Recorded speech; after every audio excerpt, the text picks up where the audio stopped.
I recently learned a very important lesson, and that's that it's never okay to walk through a cemetery dressed up like a mummy. Even if it was a shortcut on the way to the costume party. Just trust me. Don't do it. I was thinking about this the other day, but I bet you that the armored knights of old would have probably really liked refrigerator magnets.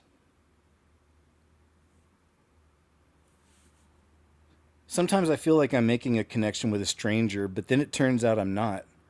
Like, I was in a mall and I saw this lady spanking her child in public, so I went up to her and I was like, "Yeah, get him." Then she got all mad at me. I was like, "Hey, I'm on your side here."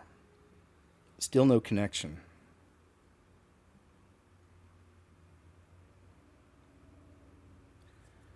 The best way to make somebody feel important is to try to assassinate them.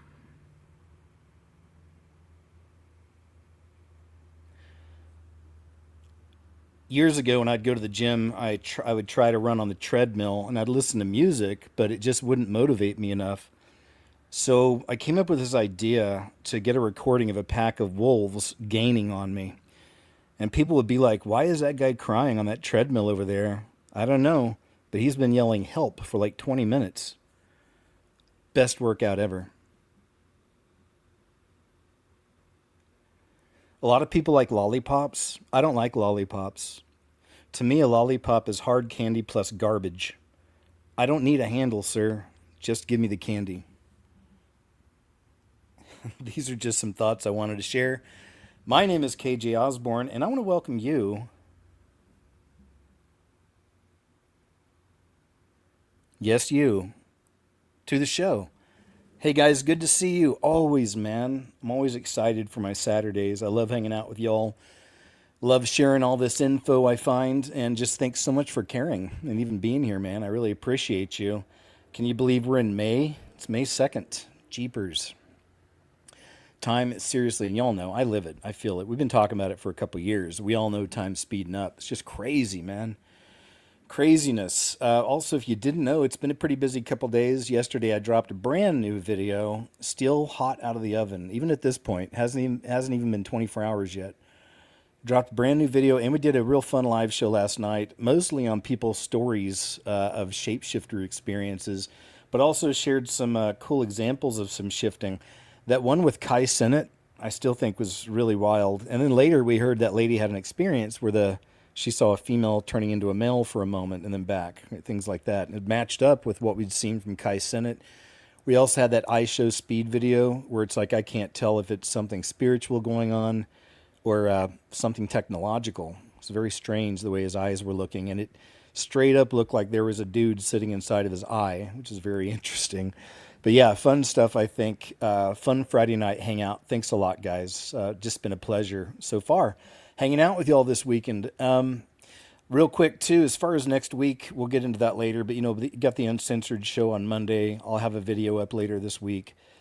And for Friday night show, I recently noticed I'm almost at 50,000 subscribers. So shout out to you guys. Thank you so very much. When I left this channel, it was, I don't know, like 31,000 subscribers or something. So we done good, man. We're getting some subscribers in. We're almost at 50,000. So the channel's growing, which is nice to see. So thank you guys so much. What I'll probably do is next Friday, I'll do a 50,000 subscriber special. And what I'll share with you on that night, aside from just hanging out and like probably doing like an Ask Me Anything type thing, but I've got a folder called Special. It's my special file with all my special videos. And, I labeled this, I've started this about a year ago because I kept stumbling into old school videos that are super hard to find now that were really good. 10 years ago, things like that. So, and then there's recent stuff that just covers really important, interesting information. Really the most solid stuff that I could find, I usually put into the special file just so I can refer back to it whenever. So what we'll do is I'll probably crack that open, man, and we'll go through. Some of it I may not even be able to show on YouTube. I'm not sure because some of it might be a little edgier, but that's fine. We'll open them up. I just won't play the video, but I'll explain whatever it is. But shouldn't be too much of that. It should be safe. So we'll. I think it'll be a lot of fun, man. You're gonna see some of these videos you're gonna remember that you hadn't seen in years. It's like, whoa. Anyway, man. So enough of all that, guys. Thanks again, Tamara. Of course, thanks for being here, my friend. Always good to see you. Good to see all of y'all coming in, and let's have a great day together. How's that? Let's hang out together, have a great day together, and check out the world falling apart. No, and again, we know I can do this. I've been doing it for years. The key to it all is Jesus. That's it. With Jesus, there's no fear of any of this kind of stuff. Keep that in mind. Also, I always have this, even over on my Grumble channel. But sometimes people complain about ads, and here's the deal with that. I don't like constantly talking about it because I don't know how YouTube feels about all that. I don't know. But the key is it's called Brave, all right? And that's a browser, and it's free to download, and it removes commercials. Because if you want to see the truth of it, you've been watching my show for how long? Have you ever seen us have to sit here and wait for a commercial? I'm showing over 100 videos and articles every week, and there's never one time we have to sit here for 5 seconds and wait. You know what I mean? So, hey, SBT Pro, thank you. So there we go, guys. All right, cool. We're all caught up. It's been a few minutes. People are coming in. Good to see you. Lots to get into. So let's go ahead and tarry no longer and dive in, eh? Got to start off with some headlines. A few airlines are having troubles right now. There's the Strait of Hormuz is causing some serious issues with fuel. Spirit Airlines will shut down after 40 years as rescue deal collapses. They're filing for Chapter 11 bankruptcy. They're having trouble with fuel. That's what it is. Let me see if I can find it. All right, fine. I can't see the exact sentence, but we get it. All right. Thank you to our guests and team. Spirit Airlines. Phoenix introduces a new roadmap as potential water shortages loom. So we get more of these stories of not only do you have the water issues with the data centers popping up all over the place, but we also have been under a really severe drought in the center of America, including my state, which has just been ridiculous. I mean, I like cooler weather. I'm not a big fan of the hot, sticky, disgusting, unless I got a pool or a lake to be in. That's why I spend a lot of time in the Ozarks during the summer. But yeah, it sucks. We didn't really have a fall last year. We had 90-degree weather in October still. Haven't had a spring at all. It's just been like early summer. And anyway, I don't want to sit and start crying about the weather. I do that a lot. I know, but I hate it. All right, more water shortages. Huge fireball lights up night sky over southern BC. So there's more of these. This is still a story over these weeks. The fireballs. Signs in the sky. That's what I was talking about. More than 60% of the United States is covered by a drought as impacts worsen. And yet we're right in there. Freaking heck. But yeah, they're saying our summer is tracking for like average days, well over 90, well over 100. It's like, oh my gosh. Probably got to spend the whole summer up in the Ozarks. Just be in the water every day, A sinister in-car spy tech that can kill your engine will be mandatory next year under the, I guess, old Biden policy, sparking major privacy fears. Well, let's remove that policy then, shall we? But this has been a big story this week because they're talking about all new models. I don't know if it's all vehicles or if it's one specific, like Ford or something, but they're putting these kill switches into your brand new cars. Cool. I've got more on that later. I've got a video to show you on that. Major airline in business since 1963 is closing down forever as all flights are canceled. So here's another one. Another airline shutting down. Fuel costs. It's a big part of it. Pastor known for marriage advice arrested at a rumored swingers community, accused of having multiple wives. Gross, dude. Dude. Wolves in the church, man. An AI bot claims it figured out how to destroy all of mankind with a secret CIA program through your phone. Fun. Cool. Stuff's out of control, man. AI demons. North Carolina principal tells girls to go somewhere else if they're uncomfortable with boys in their bathrooms. Can you believe that? Gross. Gross. It's begging for trouble. Hey, we got an early Mavi video here. Some really cool captures in here. 9/11, 11/09. Yeah, there's some cool captures. Oh yeah, check this one out. be looking up in the clouds. I'm going to have to turn this down. His music's copyright. So this is March 11th in Mexico, but check this out. It looks like some kind of a, could it be the ghost lights, if you will, or blue beam? It's always in the clouds. Or, look at that. Or could it be something else? It looks like a big group of lights in a single formation. Are they single standing lights? Is it connected to some kind of a ship? I'm not sure, but the way it's moving, it looks like it might. See, and then it just disappeared. Now it's back. So what are we looking at here? Could it be entities? I don't think it's a ship.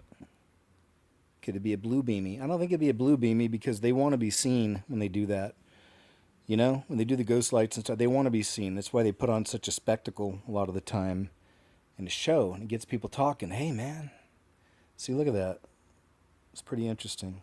I'd like to think it's a bunch of angels hanging out in a cloud watching over us, but I don't know. I don't know. It's what I'd like to think. It's a pretty interesting catch, though. Look at that. It's like a formation of light beings. Follow me, walking on a cloud. It looks like that. I certainly don't know what it is for sure, my friend. But, I like to guess on things, wonder about them. All right, I think that was pretty much it on that one. Now, here's this one. What is this out in the woods?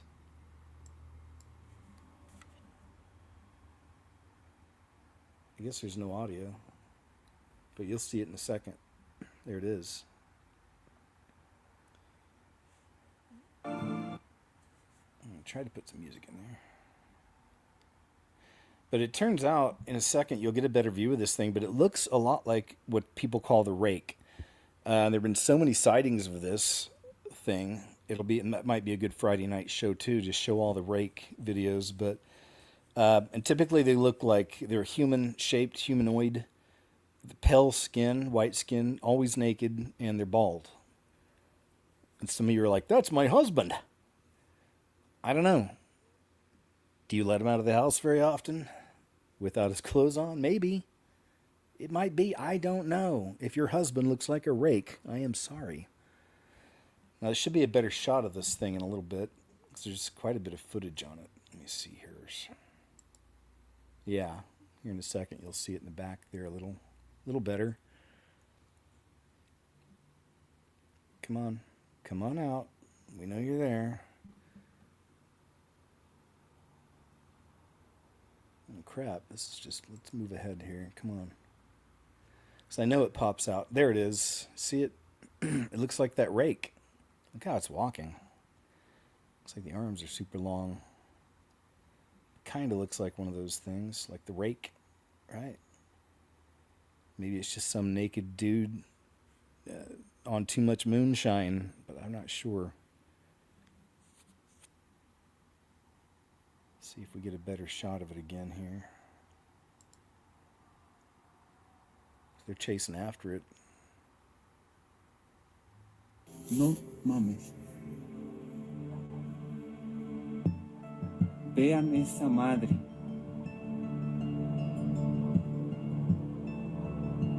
There it is. No. Te tanto.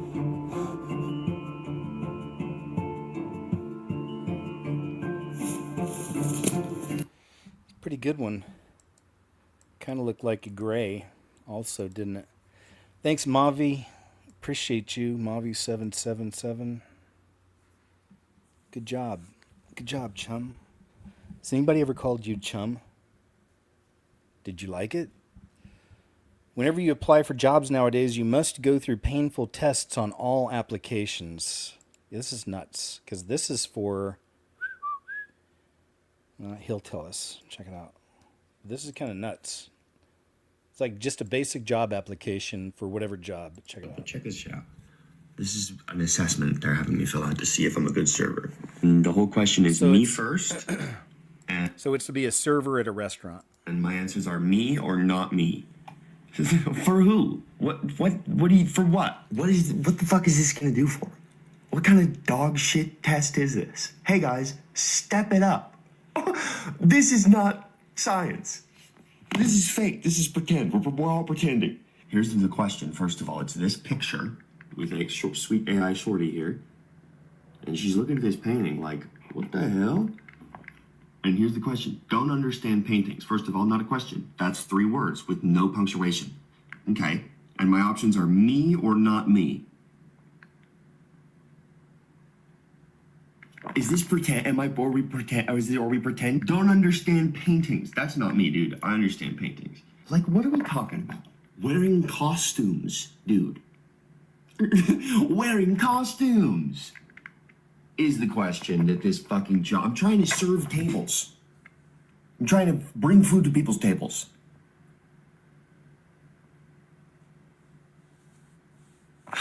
Yeah, I guess me believe the best of people.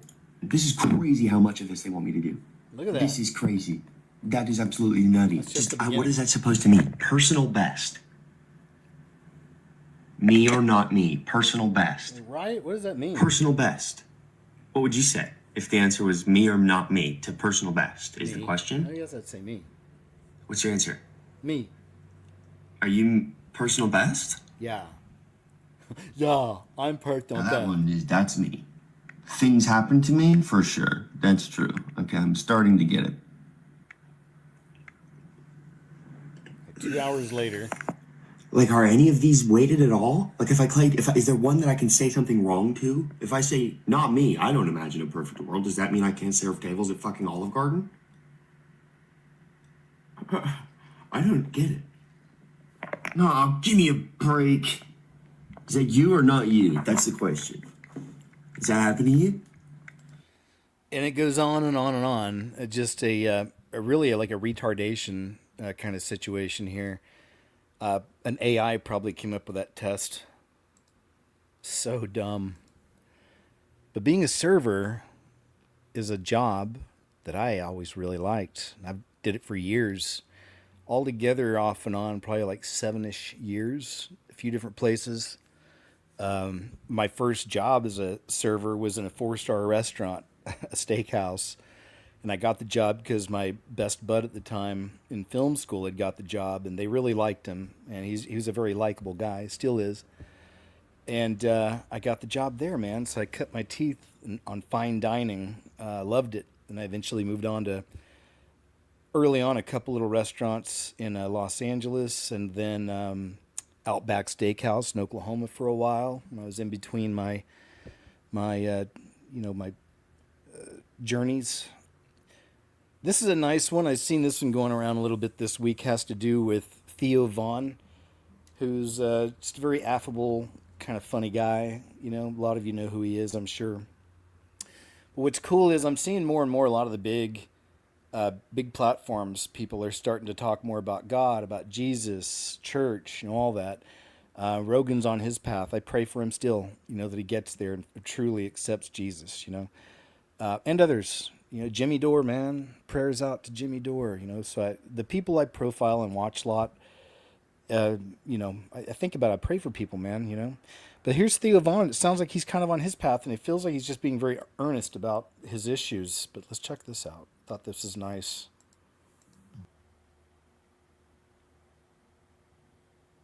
Yeah, I like that. At the end, you can see him kind of tearing up just a little.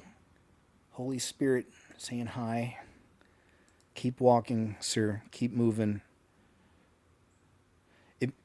It helps you to be the best version of yourself, unless and unfortunately, he might be looking at it through a religious lens, like all rules and no fun, and that's not the way it is at all. So when you really connect with Christ and, you have that real relationship, your life does change, but so much for the better, man. It's like you're constantly morphing into the best version of yourself, and that's what it's all about. Like, find out the best version of yourself. That's not being a holy roller and a finger pointer, and all that. No. You really do start becoming more like Christ and loving and caring and compassionate and all that, right? Sense of humor comes from our Creator, okay? So he's so cool. I just don't think people know how cool. Some people don't know how cool he is. This was from this, I guess, just past week or whatever, when the bang bangs went off, and the idea is there was an attempt on Trump, another one, like a third. Pretty crazy though, because what was happening is right here they were in the middle of this is a mentalist. I think his name is Oz. Somewhere he's got Oz in his name. He's a mentalist, a trickster. And while he was, doing the tricks, like right when they were doing the tricks, then we start getting the action.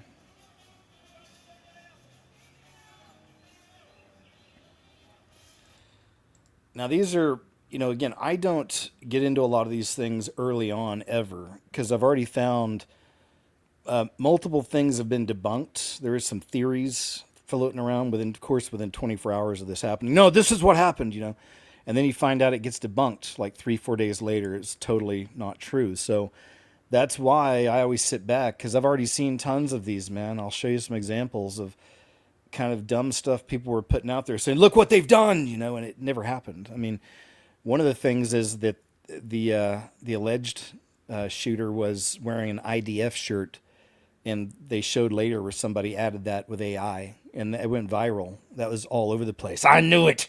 It was like all over the place, man. So people get really crazy with all this stuff. There's definitely some symbolism and ritualistic type things I picked up on this, and I'll probably cover it later. Again, I want to wait. I take time with this stuff and look at everything. There was some interesting things there, but just remember this, man, that all these people are Masons. All the president and Washington was, or his first one, is a Mason. So it's kind of a prerequisite, it's like they're all Masonic. But that doesn't mean that there's not real infighting within, the Red and the Blue Lodge, against each other or whatever, vying for power. And I feel like that's what we see a lot of the time. But they use a lot of the same, tricks, and there's witchcraft, and there's sorcery, and like I said, so there is some stuff. I don't want to put it all out there yet. I just want to wait. Like I said, I have to wait, because like I said, man, these are very emotional topics for people. This type stuff here, and it just gets a little crazy. So I'll give more perspective on my thoughts, down the road a piece, because I'm still kind of looking at a few things. But again, I'm not one to. It's like another Charlie Kirk thing. It just kind of. People get addicted to it, and it's all they can talk about, for like months. Here's another one about what happened. But what I thought was funny is typical CNN. Look at how they put it out here. Trump cabinet rushed from WHCD event after loud sounds. It's like that Steve Carell. Is that his name? He was one of the characters in that Will Ferrell movie about being newscasters. Loud noises! Loud noises! Just like walk around saying that, screaming that. But anyway, we expect nothing less from that garbage so-called news site. This was... so, the thing is I guess this was going to be Trump's chance. These White House Correspondents' dinners, usually there's, jokes and there's a sense of humor kind of along with it. But this is what Laura Trump was saying. This is Lara Trump, about the correspondent before it happened. He's president, and now he gets to go back. And I agree with you, Megan. I love that he's going. I think it's great. And yeah, I think everyone should get ready, because he's going to do some roasting, and we know that he doesn't hold anything. 250 journalists now have signed on to a letter asking members of the White House press corps to, quote, forcefully demonstrate opposition to President Trump at the annual event. They say journalists should make him uncomfortable during the evening. The president is set to attend the first time in either of his terms the White House former. Cool. Moving on. This was get ready for this one, man. This is from Asmongold Clips. He says this is the best video I've ever seen. So we got Russell Brand. He's recently saved and all this stuff, but I still pray for all these people, man, that it's real, and that they're with Christ, and their relationship grows strong with them, and all that. And it's not a religious thing, but some of these guys get into talking about Catholicism, like Tucker and some of them, and it's no offense to my Catholic friends here, but man, break free. It's not the same as a personal relationship with Jesus Christ, or with your Creator through Jesus. it's not the same.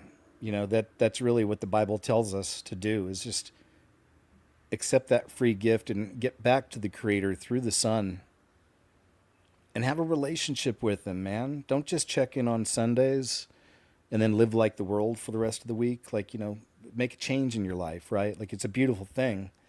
So the Catholic thing is a little spooky when I see some of these people talking about that. But anyway, off topic a little bit. So this is pretty good. I'd say this is one of the most ultimate trolls. It's one of the most ultimate trolls I've ever seen. You'll see what I mean in a second. God. Oh, no. I'm really interested in Catholicism. Really interested. You were an atheist. I kind of love it. You then were a Buddhist. See, that's like that. That's antagonistic. No, it's not. It's factual. Like, You were an atheist. Oh, what are you going to be next? You were a... Well, yes. Muslim? That's what some A Jew? people... A Scientologist? That's what some people think. Hitler. What do you think about Hitler? That's what some Was he people okay? think. That's what some people Should we think. get the jab? Russell, Have you vaccinated your own children? take Bear's advice and calm down. No, you take Bear's advice and be a good man. I am a good be man. Be a good man. And no, it costs you to be a good man. You may not It might cost you everything. You might not like... It might cost you everything to become one, but Russell, you can do it. You might not You can like... do it, Piers. Russell, these are What is basic going facts. on? You were an atheist. He's you then became crashing a out. Buddhist. No, Now they're not, you're a Christian. Good. They're not basic facts. They're information being tailored and collated. Is it not true? Yeah. Uh-huh. You are attempting to create, using a collage of language. But you're the one who told us these things. You were. Don't take that COVID shot. Take the COVID shot. Ah! Listen. I'm happy to talk about that. You're not. Oh my Talk God. about anything, but I would prefer to talk But I about. only know you're an atheist because you He was told us. always to like talk this. about He was. something, Piers. He was. I like Russell Brand. He said things I agree with, but he's always been a little crazy. We're talking about your profound belief in God. Can I go back to scares asking me a a question bit. about your Bible? Yes, if you want to. Thank you. Was that the one you took into court? You're the very one. Okay. What was your thinking of taking it into court? And what you were seeing, looking at some passages, what were the relevant passages for you? All right. Thank you for asking me. Thank you. I didn't hurt, did it? A little bit. It was this from Isaiah. You're right. Bear did say, be chilled. Sometimes I lose the chill, man. It's pretty.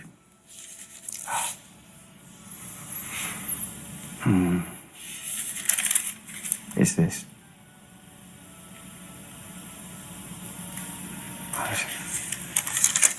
They don't like that, do they, in the old gallery? But remember, you just said it's a hired spot. This is from Isaiah. You know he's doing this on purpose. Painful. This is more painful than Scott's Tots. Scott's Tots was great. Oh my God. Excuse me. Scott's Tots.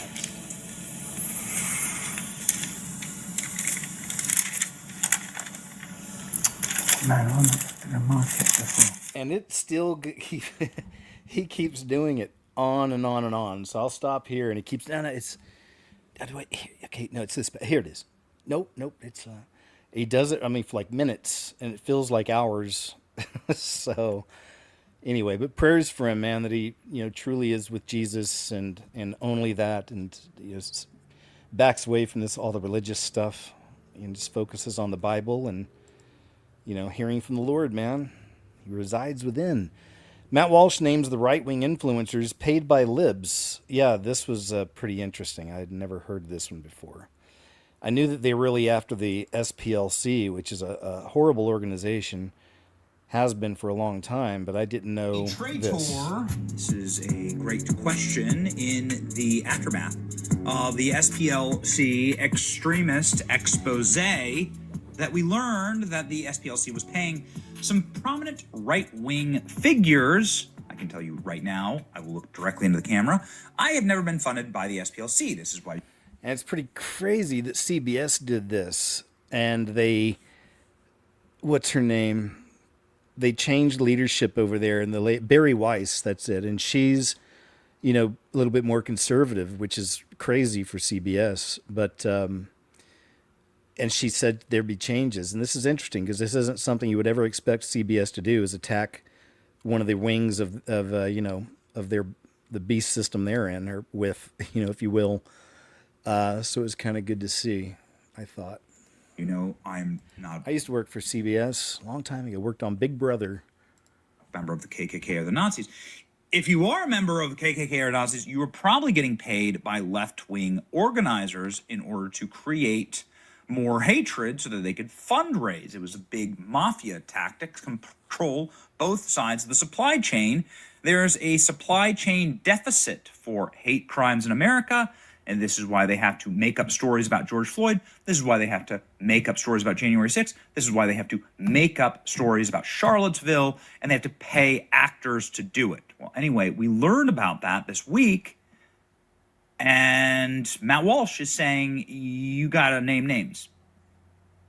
We have to know who in the conservative ecosystem is the traitor. Who are the Judases?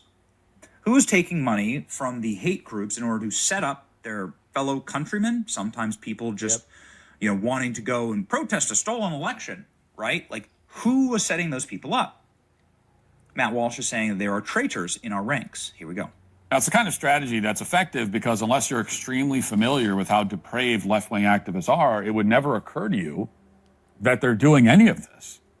But they feel a need to do it because otherwise there would be no right-wing hate groups. If the SPLC did not fund them, they would not exist. And then Democrats would lose power and the SPLC would run out of money. Now, it's the same reason that your antivirus software bugs you all the time. If your antivirus software told you the truth, which is that you really don't need to pay for antivirus software anymore, then obviously nobody would subscribe. So instead, they pester you with fake threats and scare tactics. And it's kind of the same principle, except in the case of the SPLC, they were having a substantial effect on American politics. And the more you read this indictment, the more you realize how shameless it was. According to... Let me see if he gets to the people. The SPLC paid 70 grand to the leader of the American Nazi Party, a former Triple K member and Aryan Nations director, the same man they had listed as an extremist on their own website. Paul Mullet. What a name. Where's some more? The donors, George Soros, JP Morgan, George Clooney. Oh boy. All right, I'm not seeing all the names. But... All right, then. Oh, here we go. Let's check some of this. 4 months before Charlie Kirk was assassinated, they put Charlie Kirk dead center in their targets on this hate map. They called Turning Point USA chapters filled with young high schoolers. They likened them to the KKK. They took these young, patriotic, energetic, beautiful, optimistic children, and they said, you're just like KKK members. They were funding the KKK members. This is like corporate scale Jesse Smollett level grifts. All right, I'll go and move on, but just want to get a little bit of that in. We get it. Some of the tricks they play, as you know. I'll just take this as a headline. But MTG, if you know who that is, Republican Marjorie Taylor Greene, joins forces with Ilhan Omar after MAGA betrayal. So I guess they're like becoming buddies now or something. This whole circus. So I don't keep up a whole lot with it. Sometimes I like to drop in, get a headline, whatever, maybe see a little vid. Benny Johnson, the new Trump assassination makes no sense. Let's see if there's anything in here. Yeah, so there was definitely an issue with security there, if you hadn't heard. Was wearing an IDF shirt in his last known photograph. The last photograph of Jeffrey Epstein, he was wearing an IDF shirt. What's he trying to tell us? So see, even he fell for the IDF shirt. This was the only thing required to get in the White House Correspondents' Dinner ballroom. Obviously, various influencers out saying there was no security. You just showed your ticket and you were able to completely get in. There was just no pat-downs, no metal detectors, nothing going on. So really horrible setup. And many reporters are saying something I noticed before coming to the White House Correspondents' Dinner with security outside the ballroom, not outside of the building. So the entrance to the building did not have security at all. Something that obviously should concern everyone. No security screening was required to enter the event featuring the President of the United States. I mean, I think there was security, but whether that security was efficient enough to stop something like this You can, again, there are plenty of clips of Trump where you can hear the gunshots. Seems very close to me. Touch of the Washington Hilton.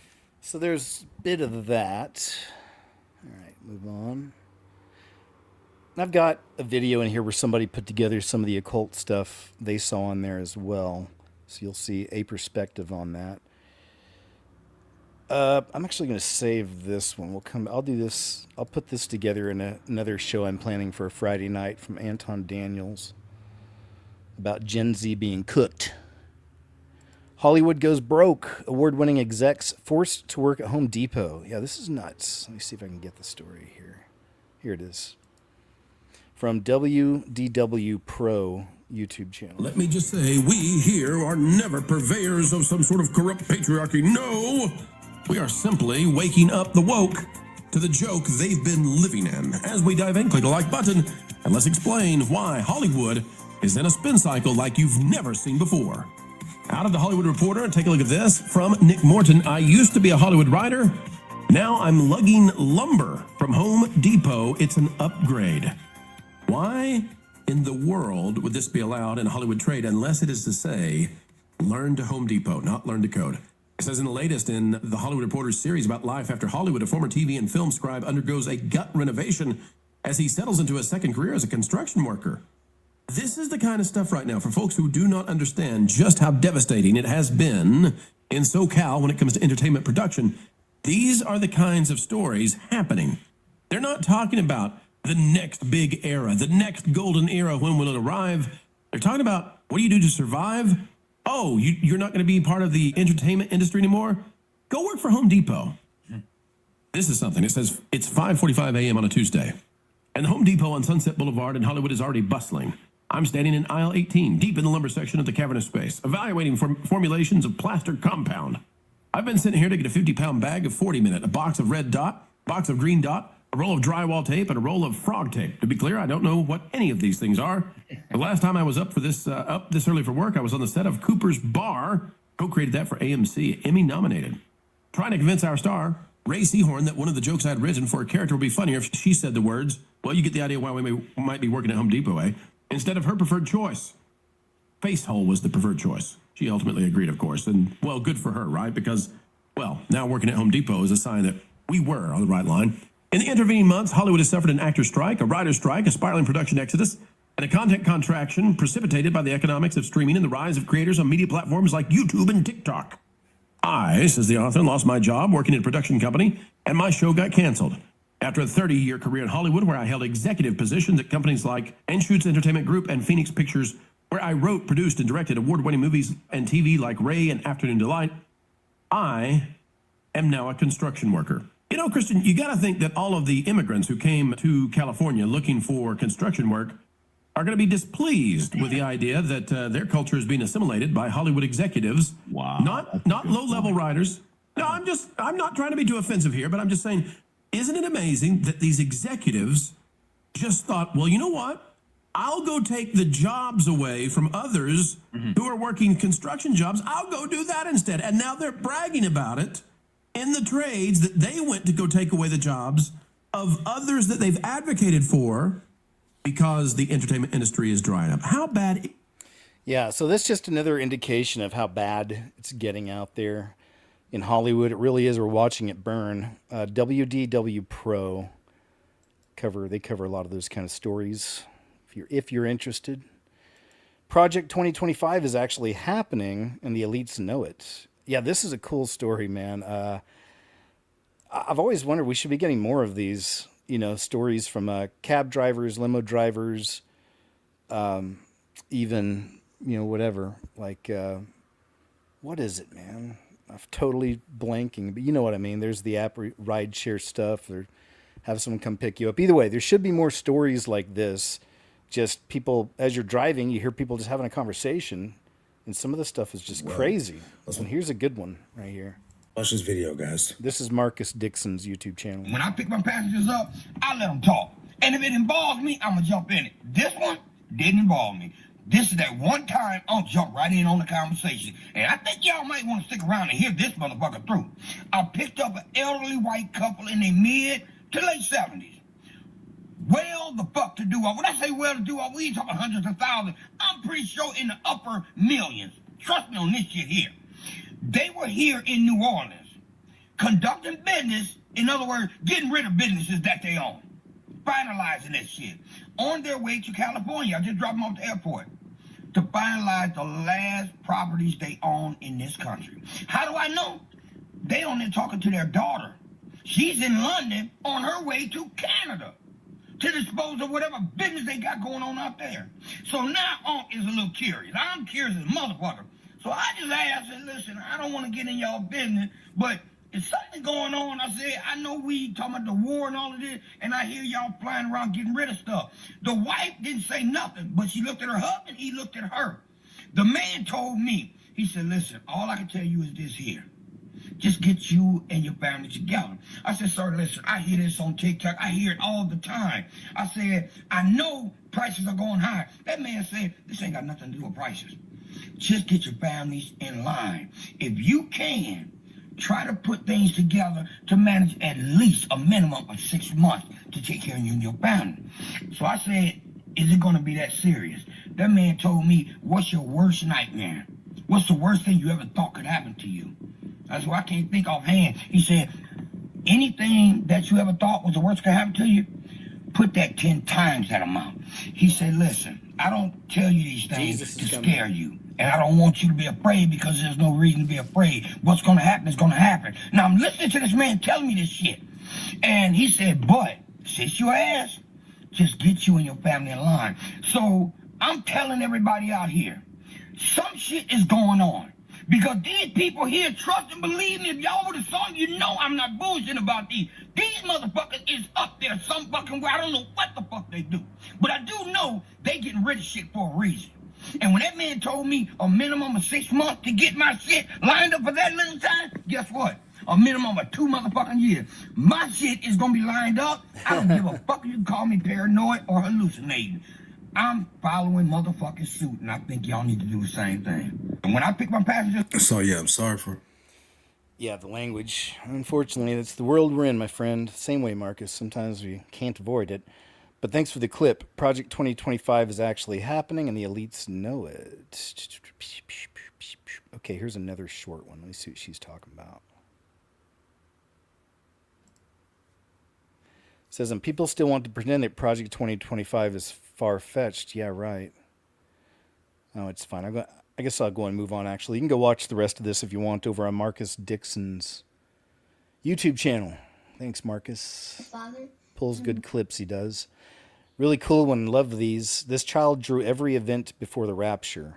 I love it when it's the children telling us the story or having experiences, dreams, and visions. All right, here we go.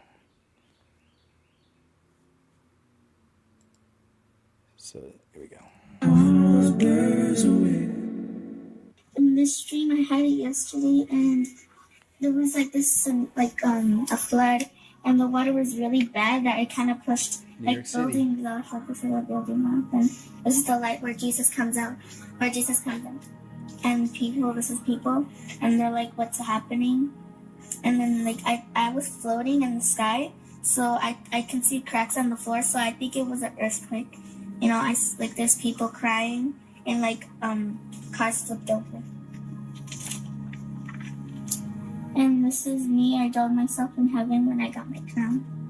And this is me hugging Jesus, but I didn't hug him in the dream because my mom woke me up, but I didn't know what to draw. So you were about to hug him? Mm-hmm. Oh, okay. But I didn't know what to draw, so I just looked at me hugging him. Wow. Look at your crown. So that's how you look in heaven. With your crown, with your new... I think my eyes were blue or green. Yeah, it's your new body, you say? Okay. In this dream, it was where Jesus was born, and this little boy, he kept talking about stuff, but I didn't really pay attention. But the fact that where we were there, nobody was there. So this little boy took you to a tour where Jesus was raised. Yes. In the town that he was raised. Okay. All right. like nobody was there. And this is another dream? This is when my family was in church. Can you tell me what that says? It says God has a promise. His promise is to come back. Come back, okay. And save the ones who followed him. Okay. And I noticed that Jesus was there. This is still in the church? Okay. And then there's like this like air, and I could see bubbles around me and other people. And Jesus gave Bibles to the kids and the parents. And he told us that there's gonna be a war, and that there's gonna be a natural disaster. That it's just gonna be sad for those who stay behind. Okay. And this was my very first dream that he had told me. Your very first dream. That one's it. And that he was coming very soon, because you can see all the signs that are happening in the world. Okay. In this dream, Jesus took me to the gate of heaven, and he had 2 keys. One key was for heaven, and one key was for hell. And he said that you could only enter to see my Father through me. That he has a key. Yes, and that's the way it is. Exactly. I had a dream where a war was happening, but this is the light when Jesus comes and gets them. So then you think that what he was trying to show you in this dream right here is that... It's like what's going to happen. Yeah, of what's going to happen, I know, but... And then like this girl came out, and then this soldier, he's looking for the girl and trying to shoot her, but she's crying over here in a bush. So that light right there, what you understand from that dream is that Jesus is coming right probably when the war is happening? Like when natural disasters, everything like... When everything goes down? Yeah. Okay. It's like... Okay. And this dream I had was when Jesus, that we know it was Jesus, and he would give us messages if it's okay, like the morning, and he would just like show us. And that says right there, I'm coming soon. He's getting us prepared, right? This is my mom, this is me, the cat is, and this is my dad, and this is my brother. And this dream I was sleeping, and I saw myself sleeping, and I saw 2 angels guarding me and protecting me. Okay, how cute. Look at the angels with the wings, right? I like the wings. Yeah. And this is me when the war and everything happened, the natural disasters. Everybody who followed him had went to heaven. I was crying. And I told Jesus that I felt love here, and I felt safe, that I did not want to go back to this world. Yep. You just feel pain and you suffer. Feel everything. In this dream, people that still follow Jesus were still down here in the world, but Jesus took me to heaven, and he told me, Roxy, to go back and tell people about me and save souls. Let me see. That's how Jesus looks. How you see him? At the sandals. And his sandals, yes, and that's his like golden like thing. Okay. And can you explain to everybody, how do you see him? When you see him, he has like kind of like short, like a bit long hair, and he has a beard, and he has this a really light golden strip around him, and he has sandals. And he's dressed in white, right? And kind of like a dress. Yeah. And that's the type of dressing that he would wear. And that's... All right, so that's pretty much it. That's so beautiful, man. And I love that about our Father, that he could appear as anything. He could be like just the biggest, craziest looking thing you could ever imagine, but he wants to be relatable. He comes to us in a way we can relate, and it's beautiful, man. Beautiful. Love it. David Wilcock tragically just passed away, and I've been hearing a lot of different theories from he was on a new... By the way, I'll say this. This is one of the better theories I've heard with David Wilcock. Again, you know me, unless I'm making a video on it, I won't put a whole bunch of attention into all these things because I have so much to share. But when I heard this, I was like, wow, that's good. This is a Sling and Stone YouTube channel. I'm subscribed to him. I think he does really good. Diet to this didn't happen, and he was tracked down and attacked by some deep state force or something along these lines. But let's not forget the most obvious thing going on in David's life. He talked that he was in torment on a regular basis, that he was going through a lot, and David was heavily involved in New Age spirituality, which is a false demonic teaching and its doctrines of demons. I believe that David was sadly harassed by demonic forces by submitting himself to following New Age teachings like Christ consciousness, these different alien races, and things along these lines. We can see, looking back at some of his videos, that he was going through and believing some pretty outlandish things.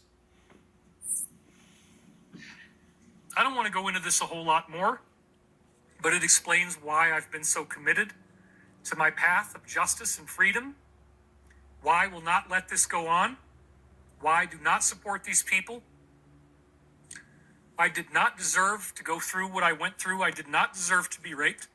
Oh, he said it. And I will not stop.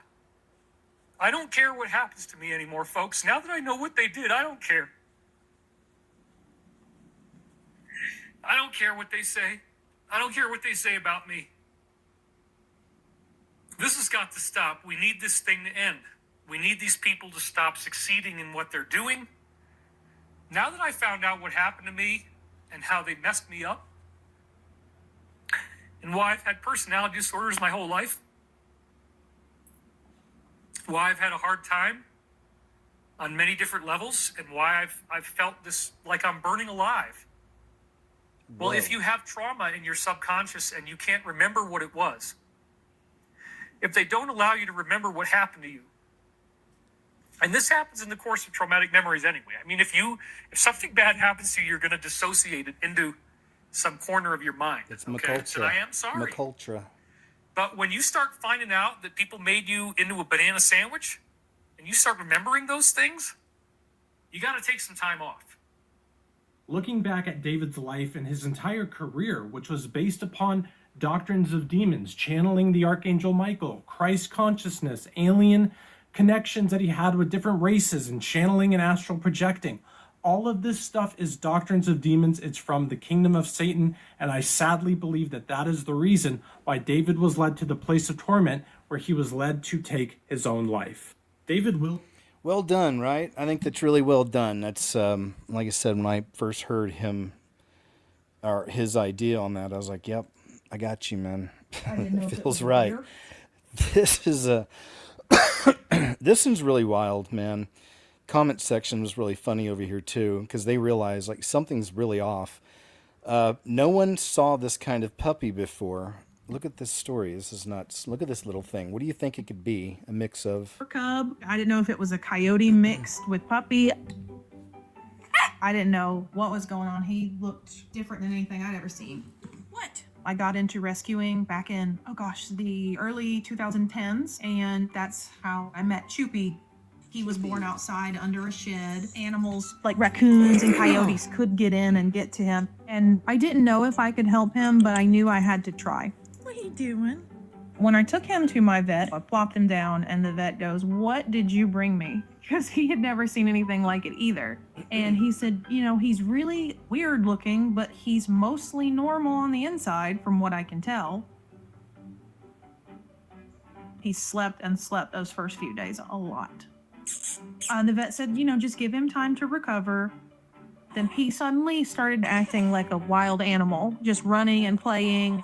I was surprised at just how much he liked to play. Where did you put it? Where's your toy? I've spent a lot of time just talking back to him because I liked listening to him talk back. It was cute. No. I think it was around Christmas time that I knew that he was going to stay. I just made that bed. Now it's been 7 years.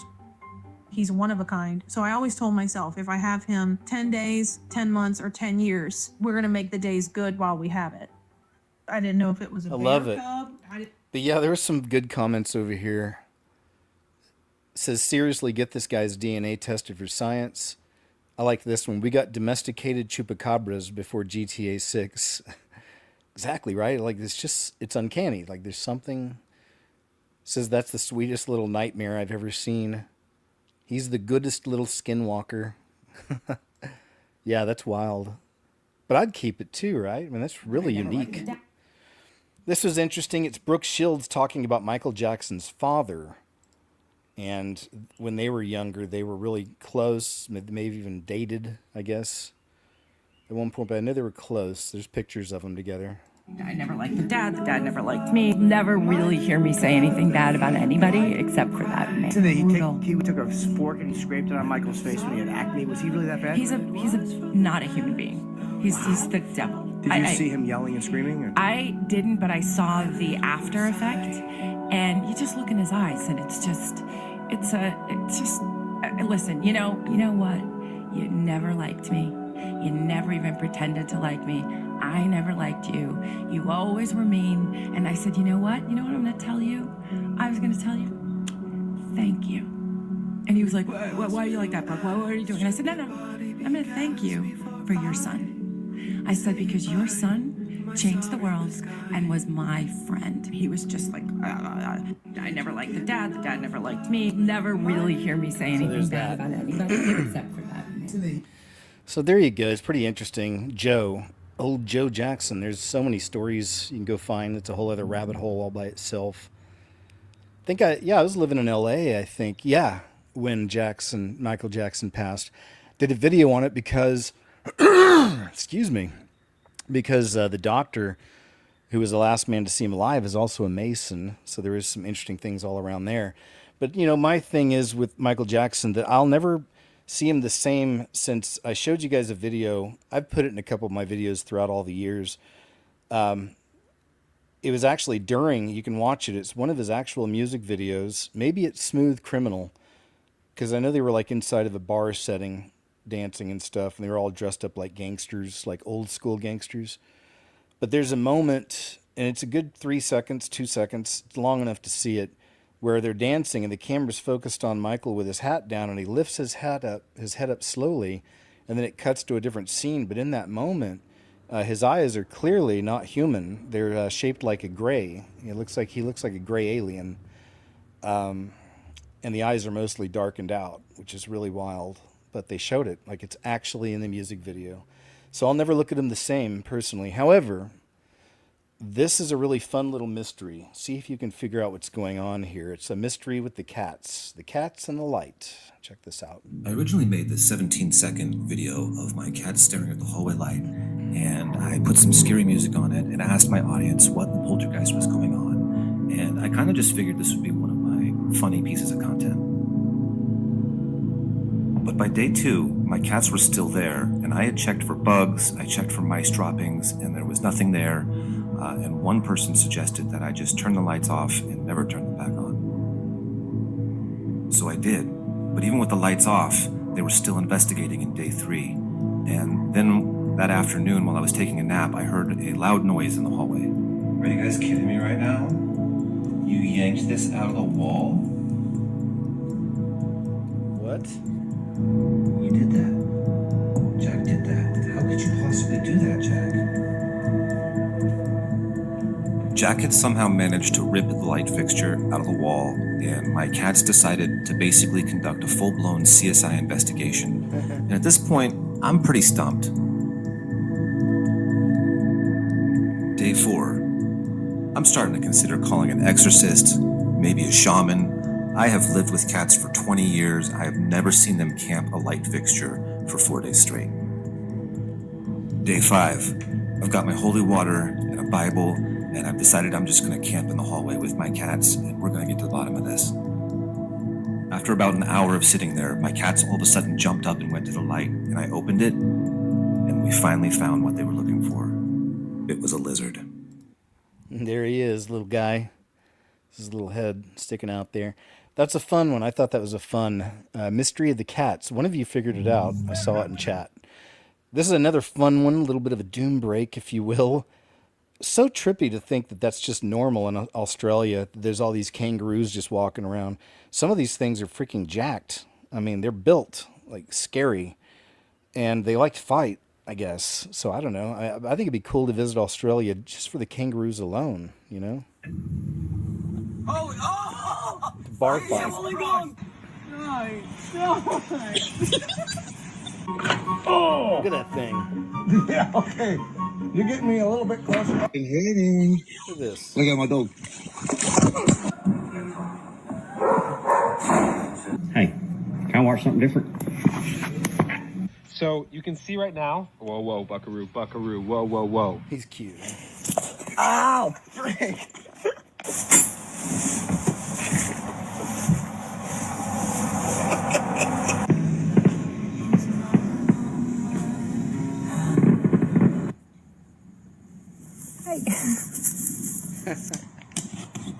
Oh, Jesus. What are you standing like this for? Look at this. Is this your scratchy pose?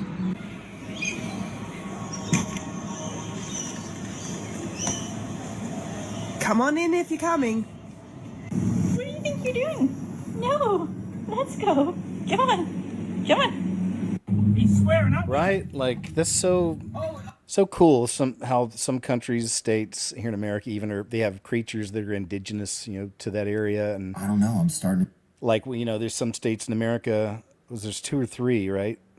And maybe I'm wrong, but I know there's at least a few, but that have crocodiles and alligators. We don't have that kind of thing where I'm at, unfortunately.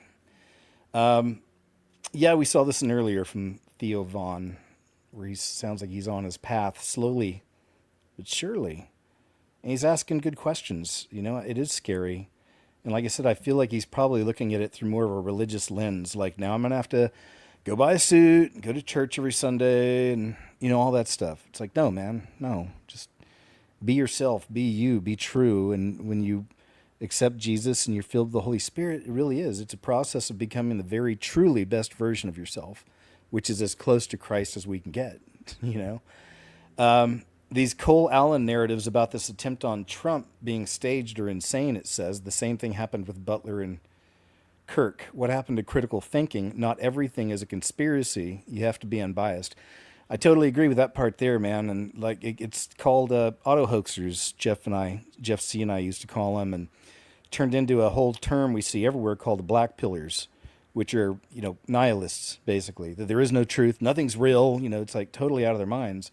Everything's a conspiracy, but a lot of times they'll never give you any examples either. This whole thing was staged. I saw that like immediately right after it happened. This whole thing's staged. It's fake. Okay, well, give me some examples. Show me some proof. I'm not saying it wasn't in some ways. I'd say it was staged maybe more ritualistically for those that know up there than it was like out in the open type obvious stuff. I don't know. That may sound weird, but I hope you understand. Well, let's check out a little bit about what this young man has to say. Lucas Gage is his name. What's up, everyone? So, yeah, just like the Charlie Kirk assassination, just like Butler, everything's fake, everything's set up. Guys, do you understand what kind of world we live in? Maybe you guys think everything's fake because you don't want to accept that America and Americans are the most deranged, depressed, mentally ill people on the planet. And do you not remember Columbine? Do you remember Killdozer, the guy who took a tractor trail? He made a freaking bulldozer and he just ran through his town. Was that the Israelis? Like, there are things Americans do. Pulse shooting. Was that a Jew? Was that Israel? Right? Now, let's go back to the first Trump assassination attempt. The Butler. Crooks. Some weirdo. He missed. The shots were real. Real people got killed, and Trump was injured. He does have a scar in his ear. It's small, but it's there. He was hit. He started bleeding. Oh, it was a packet. Look at the person moving. How do they know? Look at the one behind him. Because you think it's fake from the beginning, you're going to see things that are there in a different way. Yep. That's called having a bias. So you perceive it differently than if you did not think it was a setup. So we can look at the same event and you're going to see it as a conspiracy from Israel versus some freak trying to kill the president. So anyone moving in anywhere, anyone smiling, anyone on the phone, this one's on the phone with the sniper, this one's smiling because they know. You're just going to see everything. It's not there. Same with the Charlie Kirk assassination. Every person who moved, this guy he did this, he was shooting him. This one did this, he was doing a signal.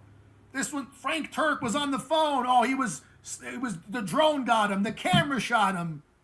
Every day, another shooter came out for the Charlie Kirk assassination, and everyone was wrong, everyone. And everyone who pushed it, they keep on grifting. None of them got punished for it. No one got called out for it. I'm calling everyone out for it. They're calling me a Jew, shill, traitor, Zionist. Now I'm a Zionist. I'm pro-Israel. I'm pro-Bibi. You guys said Bibi was dead for a week. For 1 week, virtually every influencer on this freaking, except the ones who are smart, he's not dead, folks. That's not AI. There's another explanation. You guys go to the worst possible scenario because you already think it's that. Yep. Black pill. If you think a video is AI, look at this, look at that. No, it's not. Now look at this with the Charlie Kirk thing. Again, it must have been Israel, even though the person missed the headshot. Well, Lucas, they shot him in the neck because they want to silence him. That's what the vocal.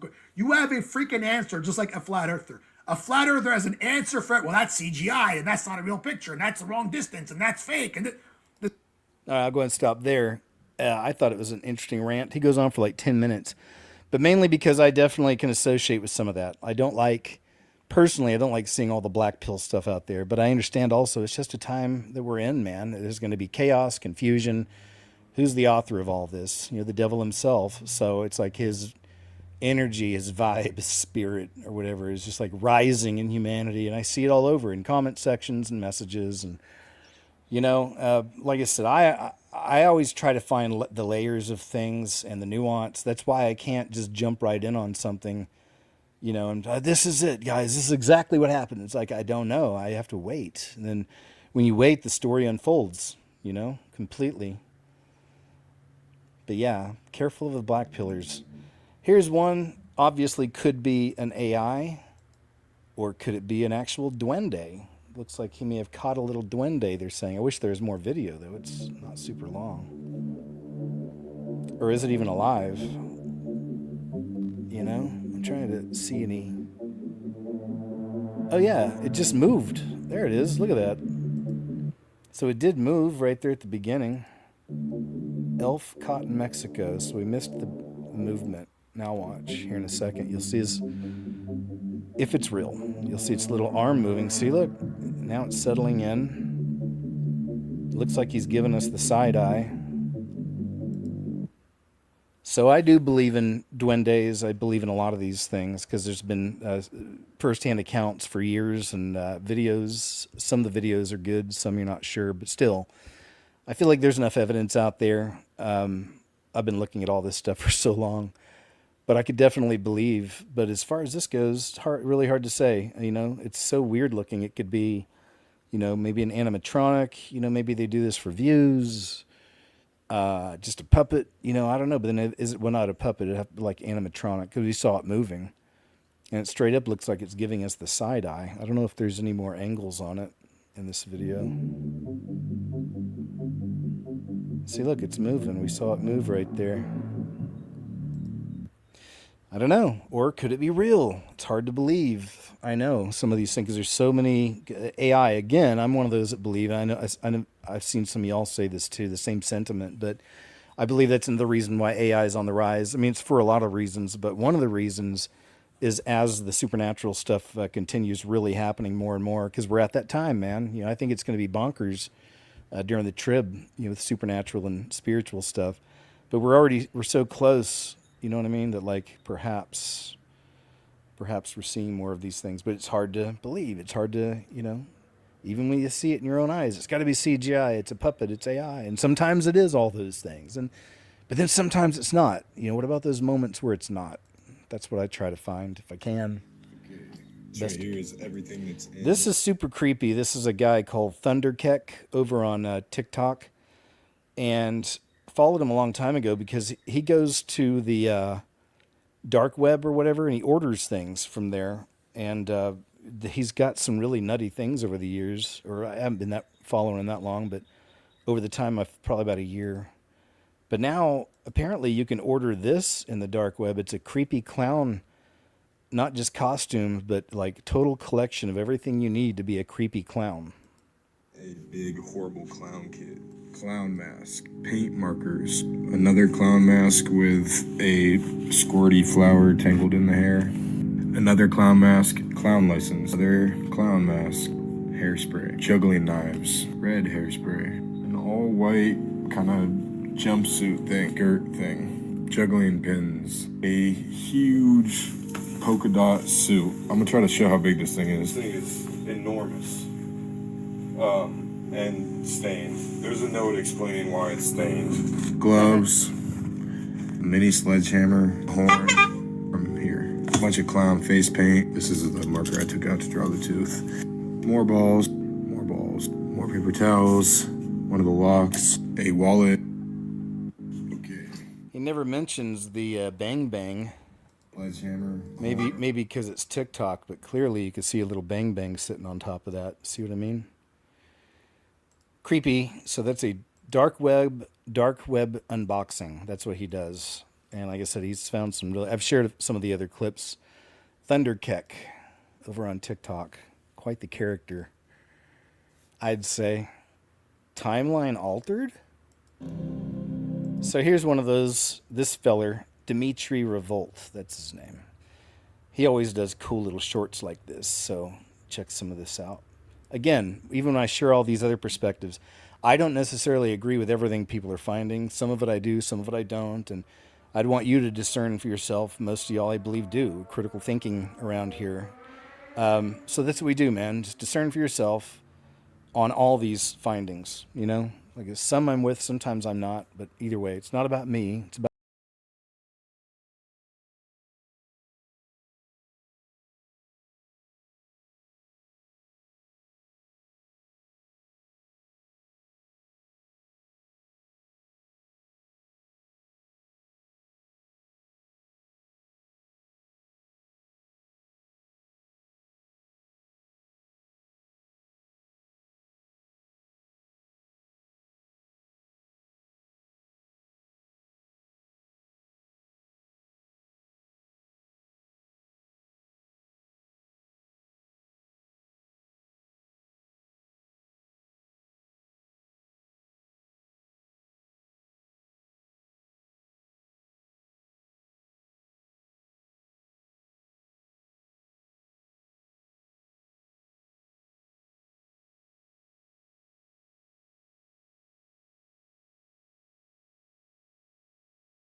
believe it's the same guy, Dimitri Revolt. I think that's him. So if you want to see more from him, go check it out. I always share little clips from him. I think he's good. And he's one of the modern, this is what people like on the internet. It's like the short form content. Again, it's hard for me to get into it unless I'm doing a music video, and I'm not going to change, I'm going to keep doing what I do.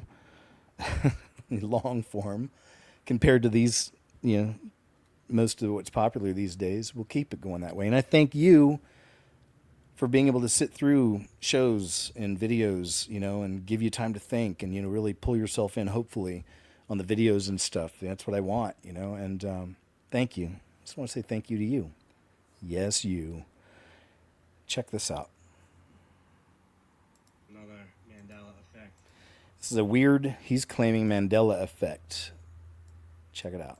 Came across another Mandela effect that we kind of looked up, and it doesn't look like anybody's talking about this. I don't know if it's because there's an explanation for it, or because this just hasn't been found yet, or maybe I'm the only one on the planet who thinks that this is different, okay?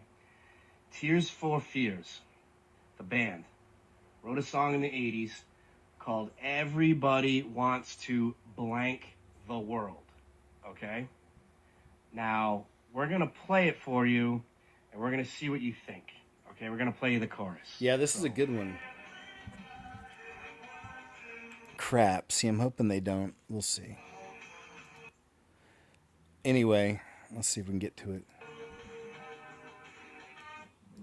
Everybody wants to run the world? It actually said that. Do you guys remember that song from Tears for Fears? Everybody wants to rule the world. That's what I thought. Literally, I am looking at the album cover, and it says Run the World. Who the hell else thinks that it was Rule?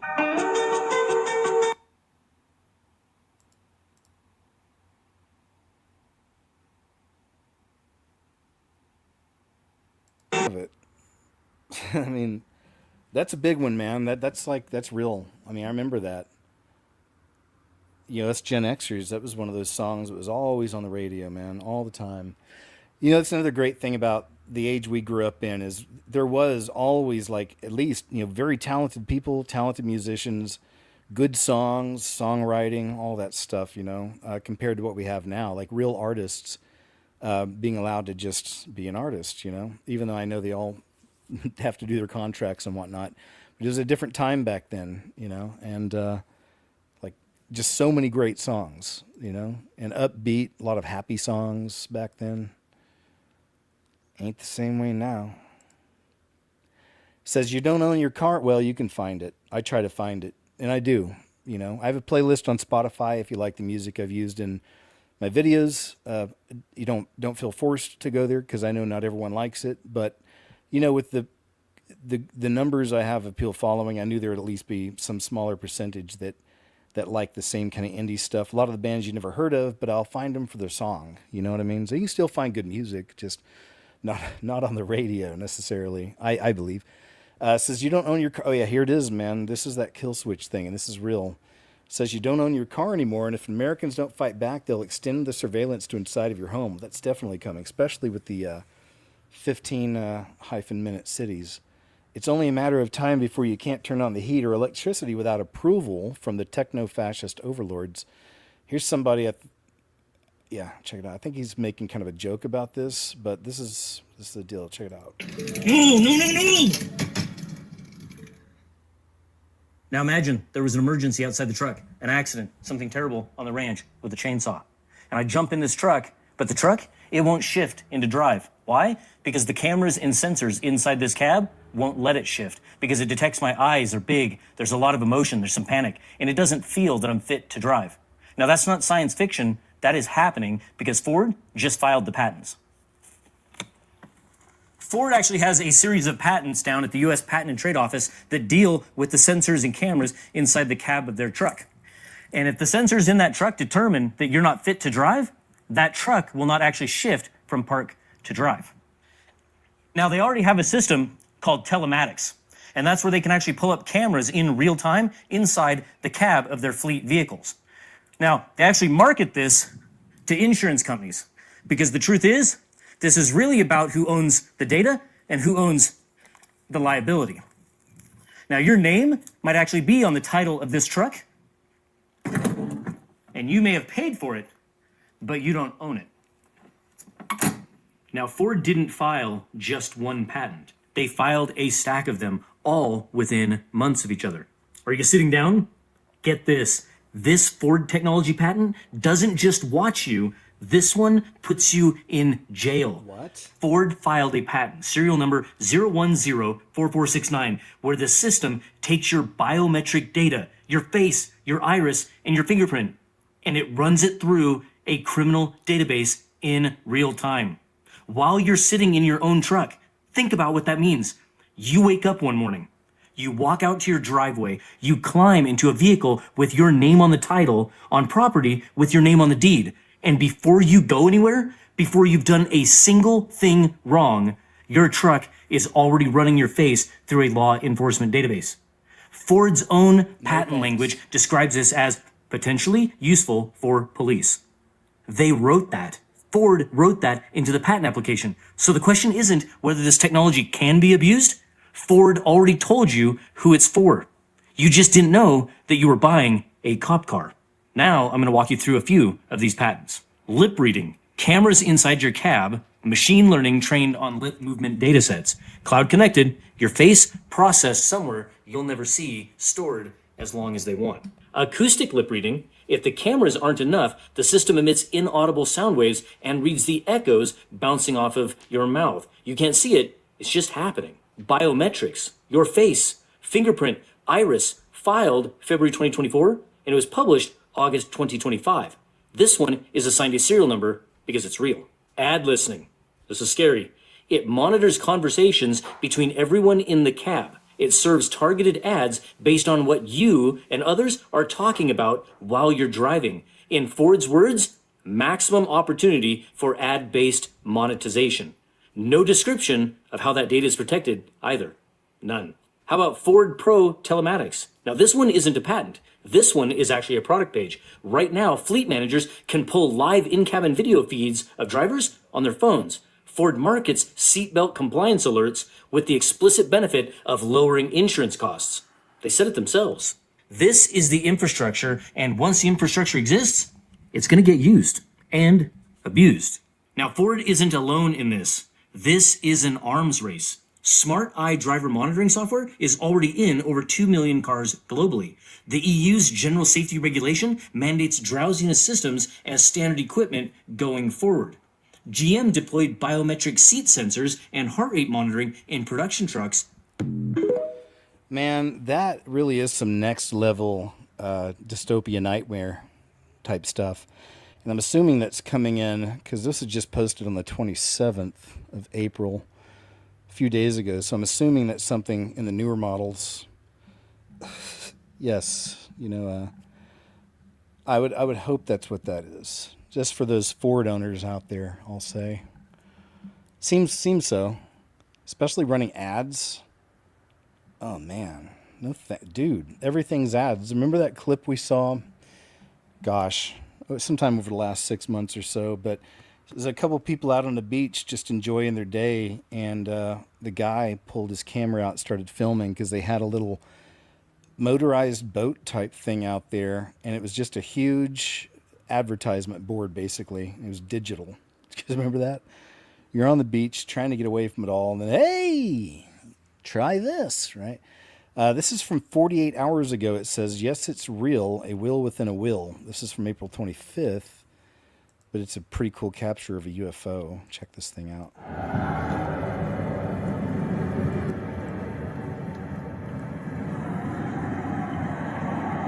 Totally a will within a will.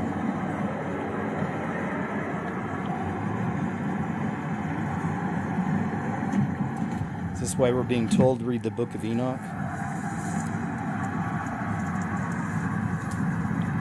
Or maybe back to Ezekiel?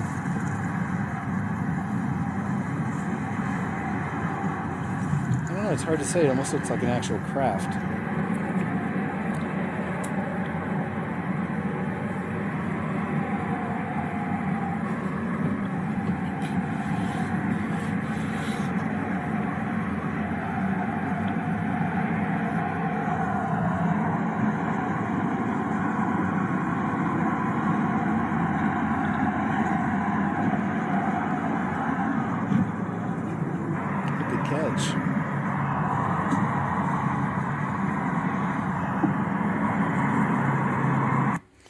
There you go. That's a good catch, I'd say.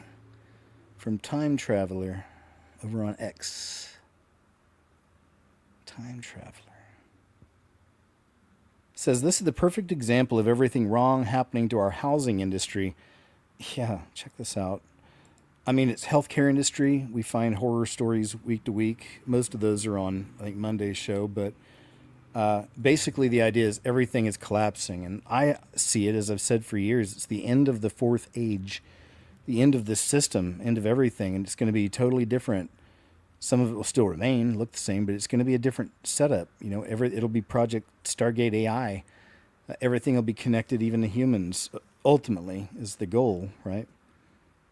So me and my boyfriend have to move on May 1st, and we've lived in this gorgeous house the last couple years. It's unlike anything I've ever seen in my life. And they're gonna tear it down because a developer owns it and he wants to build 2 townhouses on it. Oh, and now I remember this too. This is pretty tragic, actually. This is a little different, but than what I thought at first. This is a crazy one. Wait till you see this property. So she has to move out because the owner is gonna destroy everything so they can make more money, right? Because a developer owns it and he wants to build 2 townhouses on it. Devastating. But before we move, I just need to show you guys the magic of our house. This is incredible. So you come through this gate. The whole property is hedged, so you can't really see it from the street. But this is our entryway. There's these whimsical little paths. This cute little bench. I'd like to live there. This little fountain. Isn't this just the cutest thing you've ever seen? I love this little tree right here. Let's go look inside the house a little bit. So when you walk in, there's this cute little hallway. And then we have our pool table, our living room. But this is what makes this house the most Look at that. magical. Whoa. is Man, this backyard. I'd be in that every day. Looks so beautiful right now. We have lemon trees, more path. This leads to a bedroom. Fresh lemons. Here's another bedroom that has French doors to the garden. Man, that's sad. That's really touching. But like she had the best word for it, whimsical. Love it, man. I'd just be, because I like to walk, you know, I don't run, but I like to go walk through the neighborhoods and stuff like that in the morning. Sometimes on a treadmill, just depends on what's going on. But I could just walk around that backyard, man, you know, every day, like maybe 30 times or something, however long, you know. That'd be nice little just walking exercise. Man, it's a good one, though. It's beautiful place, touching. Cole Allen appeared in an ABC News report back in 2017. So here's this. They say he seems like such a nice guy. Let's see, maybe he was. Maybe it was a McUltra. College student Cole Allen developed a prototype for a wheelchair emergency brake. The wheelchair brakes tend to lock the wheels, but don't actually lock the chair to the ground. The idea with this is to prevent it from moving at all. Recent Aging into the Future conference held by St. Barnabas Senior Services and the Eisner Foundation offered a test run on products that have the potential to enrich the lives of seniors. 14 different tech startups got to present to over 350 people in the hopes of getting their projects into some sort of senior health facilities. College student kind of a Cole trip. Allen developed a prototype. Right? It's kind of a trip. But, you know, Jonathan Kleck did a video recently, and this guy was actually tied in together with a really wild, radical, lefty-type group called the Wide Awakes. And it was a great catch, and he explained everything, but their symbol is all-seeing eye for the Wide Awakes, and they stole it from the Wide Awake group was from back when Lincoln was in office, around that era. And it was all like young, you know, 18 to 22 or whatever, young, strong men. They all joined together, and they would protect the Republican presidents back then. And I believe they did. I mean, it had been around for a while, so I don't think it was just Lincoln, but maybe that's when it started. But that was who the Wide Awakes really were. And now this new group is way lefty loony, as you can imagine, woke mind virus. They've stolen it, and now it's like all about the LMNOP and etc., right? All the agenda, the basic beast system narrative as we know it. So that was interesting, too, to find out. You can go check that out on Jonathan's channel. He's got his channel taken down. He didn't do it, but they took it down a while back. He had another Jonathan Kleck channel. And now it's called Now You Know, but I can't remember how to spell it out exactly. But you can find him on, on X also. He's over there. The events last night got weirder. Let me see.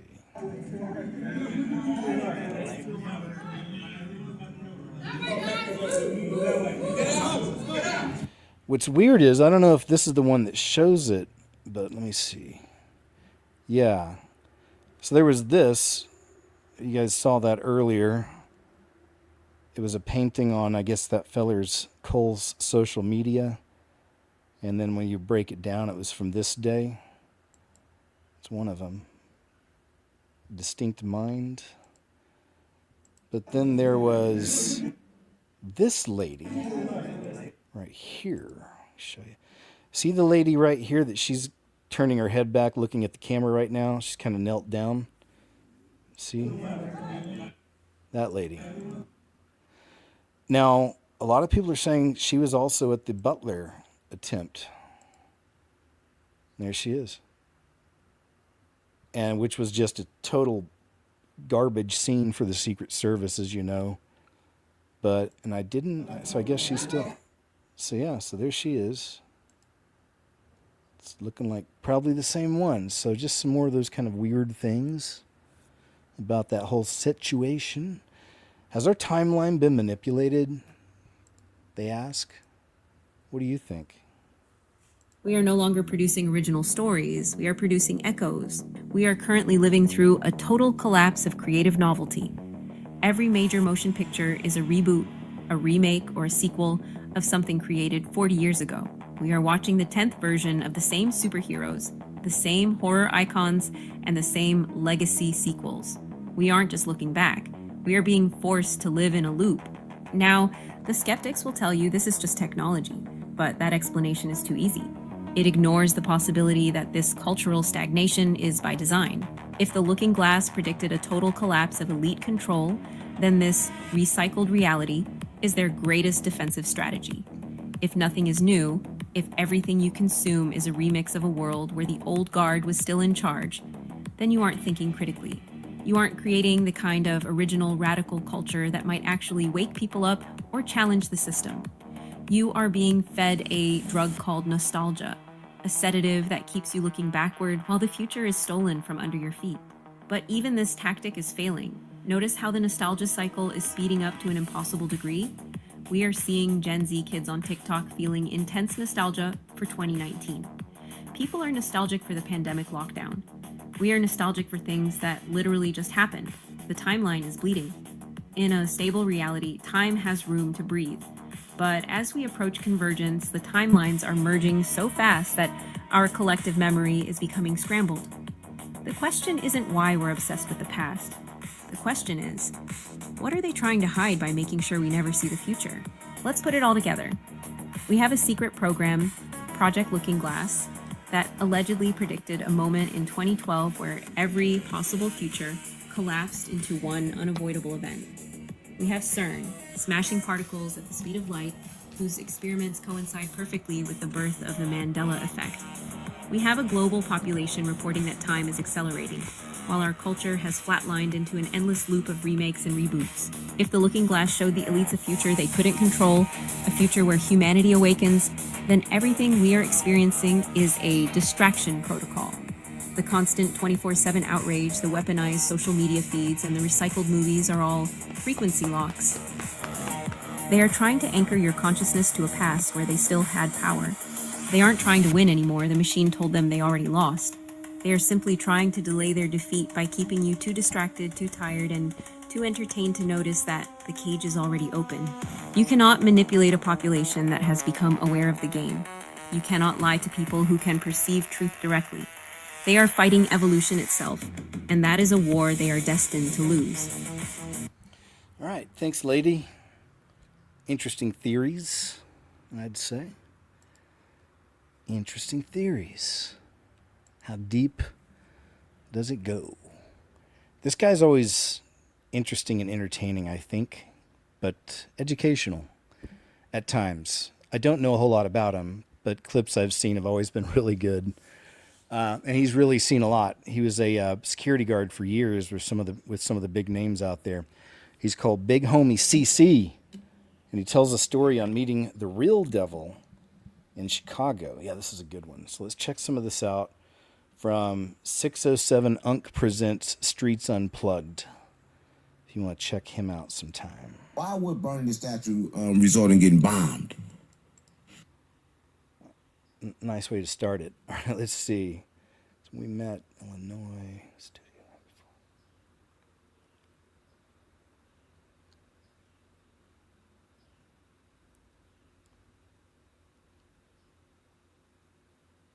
I'm getting there.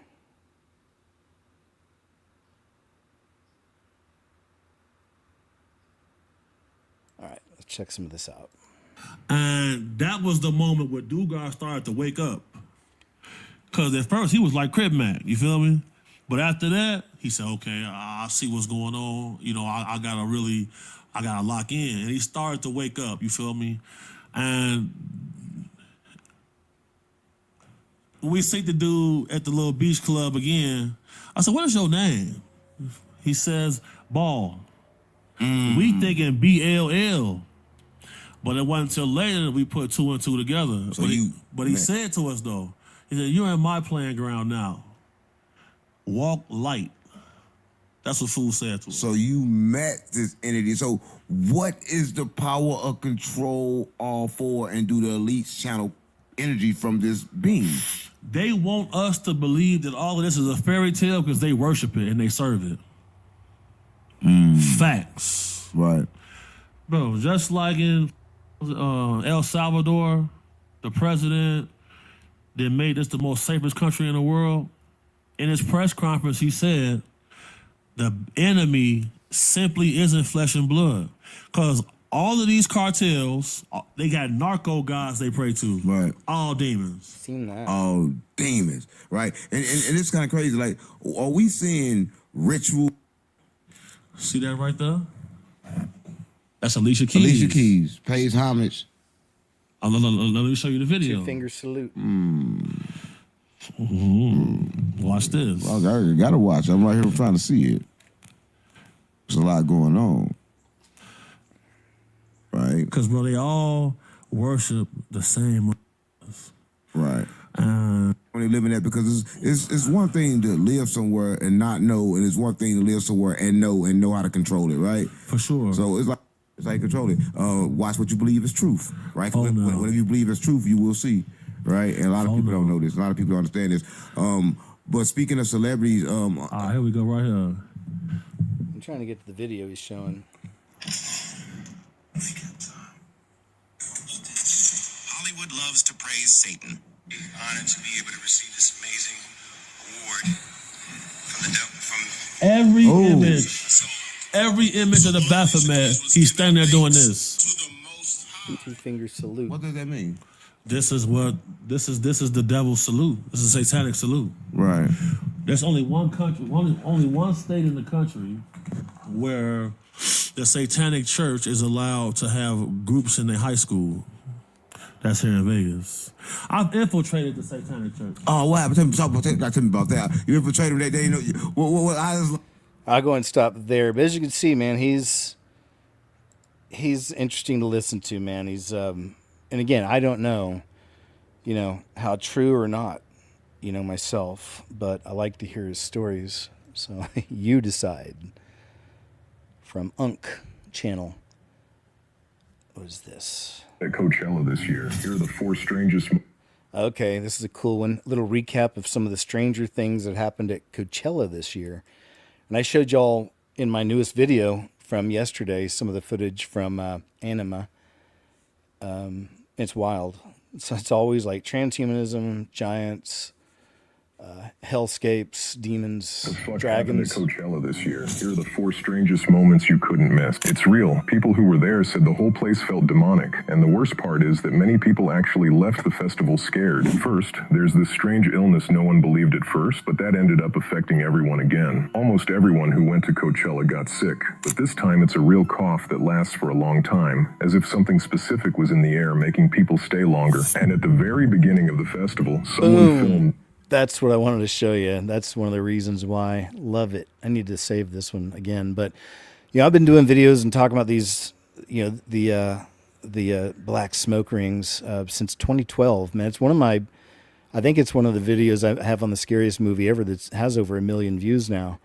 But, and I've debunked stuff. I showed videos comparing, when people create smoke rings at festivals. You've seen that happen before. Totally different looking, doesn't last as long. These things, one of them hovered over Disney in Great Britain for like 20 minutes, just to think of one. But I'm always tracking these things. They're just so cool to look at, but I know it's something wicked. Portal. I've always seen them as portals or as evidence of something dark and supernatural in the area. Take that as whatever. But when you look close at them also, they almost look like an Ouroboros, like a snake eating its own tail.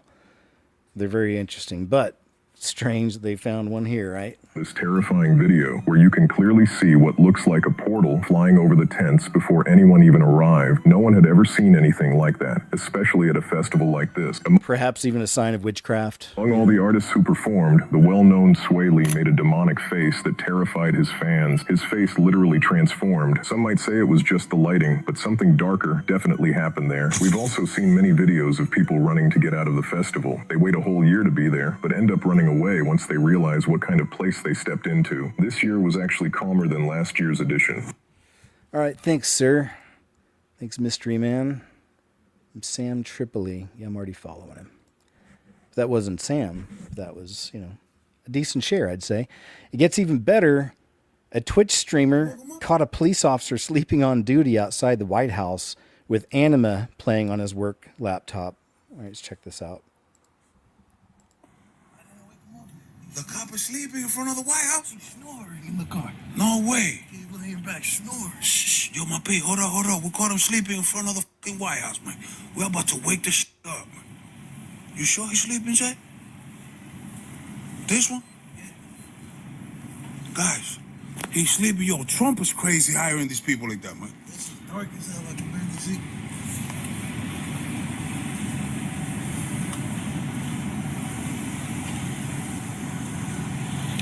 He's out, bro. Watching cartoons, look. He's sleeping, guys. Real quick, what he's watching is Invincible. And actually I have something to say about that show. I just checked out of it recently because it's made by the same guy that created The Walking Dead. These were originally comics. Really talented guy, and he's done a lot of different projects. And I think it's always really well written. I get a degree in screenwriting, so I like some of these people I'll follow just the way they write, But he's done really well, and he created Invincible, which is, it's really entertaining. It's just, it's a geeky type show, it's sci-fi, but it's more grown up, there's violence in there and stuff like that, but super sci-fi fantasy type stuff, so many different worlds and creatures. There's one character in there that's voiced by Seth Rogen, and he's just, kind of insufferable. But other than his voice, I like his mission and what he's all about. But it's like Seth Rogen, to me. But then, and it's about this young man, Mark, and he's invincible. It's like they say he can't be destroyed. And there's so much more to it. But the point is, this last episode I saw, it takes place in hell. He actually goes to hell, and he meets the devil, and the devil morphs later, but at first he just comes off as really small and pathetic and weak looking. And he's down there with the demons and stuff. But the whole story goes, turns out that, the devil's the good guy, actually, and demons are all here to help humanity. And the biggest part for me was that he asked the devil about heaven. He's like, no, of course not. And he's went into this whole thing about how there's no heaven, there's no creator God, none of it is real, right? So there's no Jesus. But, the devil's a good guy, and the demons are good guys. They've been here forever, and, they want to help. It's like, dude, really? So I checked out, tried to stay with it a little bit, kept thinking maybe it'll change. It just didn't seem like it did. So if any of you are watching Invincible and you made it past that stuff, please let me know if, it turns out the devil was lying, and then the creator saves the day or whatever. It's like, I'm not seeing it go that way, but I was really bummed to see that. I've been with that show for many seasons, but anyway, that's me. Watching cartoons, look. This is crazy. He's watching Cartoon Network in front of the White House. Sir?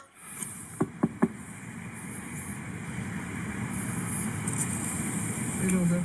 How you doing, sir? Good, how you doing? You mind waking up, bro? That's not what they pay you for. What you doing sleeping, bro? I'm sorry, You're sorry? I'm tired, yes, sir. You're sorry? Yes, sir. That's bad. You're watching the White House, my G. I know, I'm sorry about that. You're sorry about that? What is your name? Officer Espinine. Badge number? 0530. All right, good job, gentlemen. Wow. You think that's okay? What's that? To be sleeping on the job, you think that's okay? No, I don't. You know how many people could be at risk right now? Yes, I apologize. You're for that. sleeping? I apologize. In front of the White House, bro. The president. You're supposed to watch the president, my G. You know what I'm saying? You're watching the president, bro. If I got a bomb or some shit, I just blow everybody up. Yeah. Bad move, man, but great job from the citizens. The citizen reporter on the scene. Man, shameful. But again, people are human. It happens. Mistakes happen, but darn, man. Unfortunately, he's at the wrong place at the right time. Courtney Love names 14 secret Hollywood celebs who were actually born gentlemen, she claims. Let's check it out. Has a pair. I know Madonna has a pair. There are 10 people. I know Julia Roberts has a pair. I know Madonna has a pair. I think Gwyneth Paltrow has a pair. Handle your business, But remember, okay, you were in Hollywood, right? Check the neck. Check the head. Under no circumstance are you allowed to take off your blindfold. If I find that you have, I will hurt you. Do you understand? Do you understand?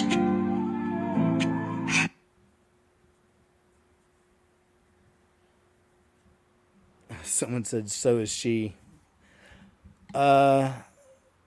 It's all Sandra Bullock. Ooh.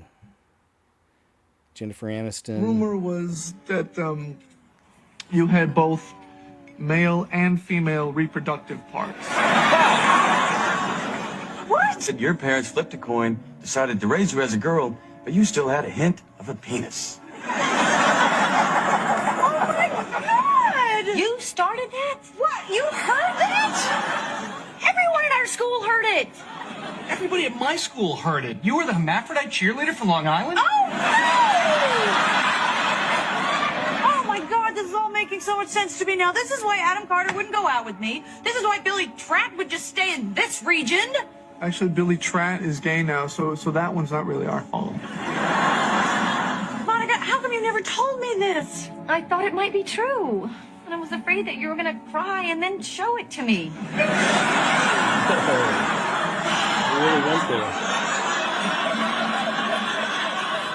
Joey, stop staring. There's nothing there. It's not true. I'm a tranny. I'm a man. You do not look in the mirror and not think you're beautiful. I'm a man. What? Megan Fox. And he just puts on his wig and a dress, and it's me, and you don't know that, and it's the greatest ruse of all time. He just puts on his wig and a dress, and it's me, and A piece of skin, that came from a young person. I am a rich man. Give me those. You pricked my finger. You're such a woman. A piece of skin, far, far away, and they somehow figured out how to extract. It's foreskin from a Korean baby. Said to me, you know, sweetheart, one day you should settle down and marry a rich man. I said, Mom, I am a rich man. Give me those. You pricked my finger. You're such a woman. You were the woman. No, I'm the man. Anyway, there's some of that. You know, that's one of those rabbit holes that a lot of people get way carried away with sometimes, I think. You got to use discernment because it is a real thing, you know, but it's not everybody. And I've seen people that just like, everybody's, it's like, no, man. So if you don't remember, if you didn't know, InfoWars got shut down, like the title InfoWars, but AJ continues. But InfoWars is getting shut down, or got shut down now officially. I actually have something pretty wild to show you. I have the first, a little bit of the first show from the brand new InfoWars and how garbage it is. So you'll see that at the end of the show here. I think it's the last video. But this is Harrison Smith, I've always liked personally, says, I will continue in operation. Don't worry. Let's check it out. I'd like to explain something that should be simple but seems to be confusing people. See, InfoWars is shutting down. We won't be around much longer, like as in a matter of days. And people are treating this like a victory for the bad guys, like we failed somehow. I want to explain, InfoWars has never failed. InfoWars as an entity is shutting down, but that's just a name. That's a vessel. That's like a tank or a battleship or a castle. The fighting spirit and the people who are waging the war, we still exist, and we're going to be flying a different banner now. We'll be operating under a different name, but nothing has really changed. We didn't fail in the sense of collapse, in the sense of losing popularity or doing something so horrible that we rightfully get shut down, like Gawker and BuzzFeed and Vice News and, you know, all of our biggest leftist competitors that got routine cash injections of hundreds of millions of dollars. They all failed outright and completely. Or in the case of Gawker, they published somebody's porn tape without their permission, which is just egregious. What we did, on the other hand, was cover the most popular conspiracy theory at the time in a minor way in a way that was utterly and completely and deliberately misconstrued with a $300 million legal attack against us. That was entirely fraudulent in every step of the way, was completely rigged to an insane degree, and in all likelihood, this thing will eventually be overturned, and all that will have happened is that a successful media company has been subjected to years and years and years of restriction and legal abuse, and yet has succeeded anyway. And yet, despite not getting the hundreds of millions of dollars cash injections, despite being banned off of every major platform, and certainly not getting the support of any mainstream organizations whatsoever, we have still dominated. You can look this up. You can check the court records yourself. According to the court records, when we had to go into bankruptcy, we were making $60 million a year. Whoa. $60 million a year. That takes a lot of money to run the operation, but does that sound like a failure to you? Does that sound like we've lost? Does that sound like we're doing something that people don't want to watch or aren't compelled by? The fact is, we've kicked ass too hard. We've kicked ass so hard that the entire deep state, corrupt Democrat array, literally the top law firms in the country, launched a multi-$100 million attack against us. That's how important they thought this was. That's how valuable they thought it would be to remove Alex Jones and InfoWars from the airwaves.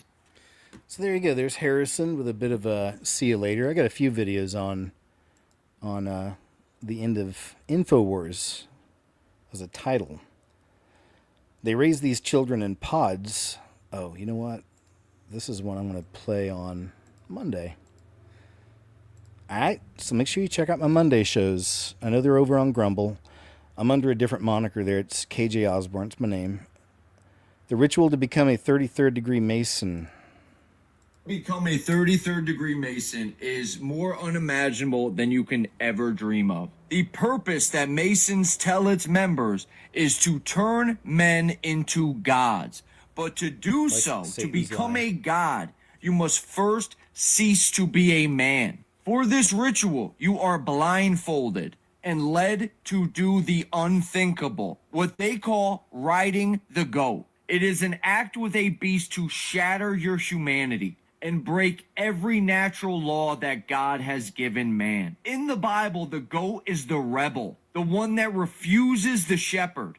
The core ideology of Freemasonry is Gnosticism. And Gnosticism, as well as Kabbalah, these are the religions of the elites. And to them, the God of the Old Testament is the villain.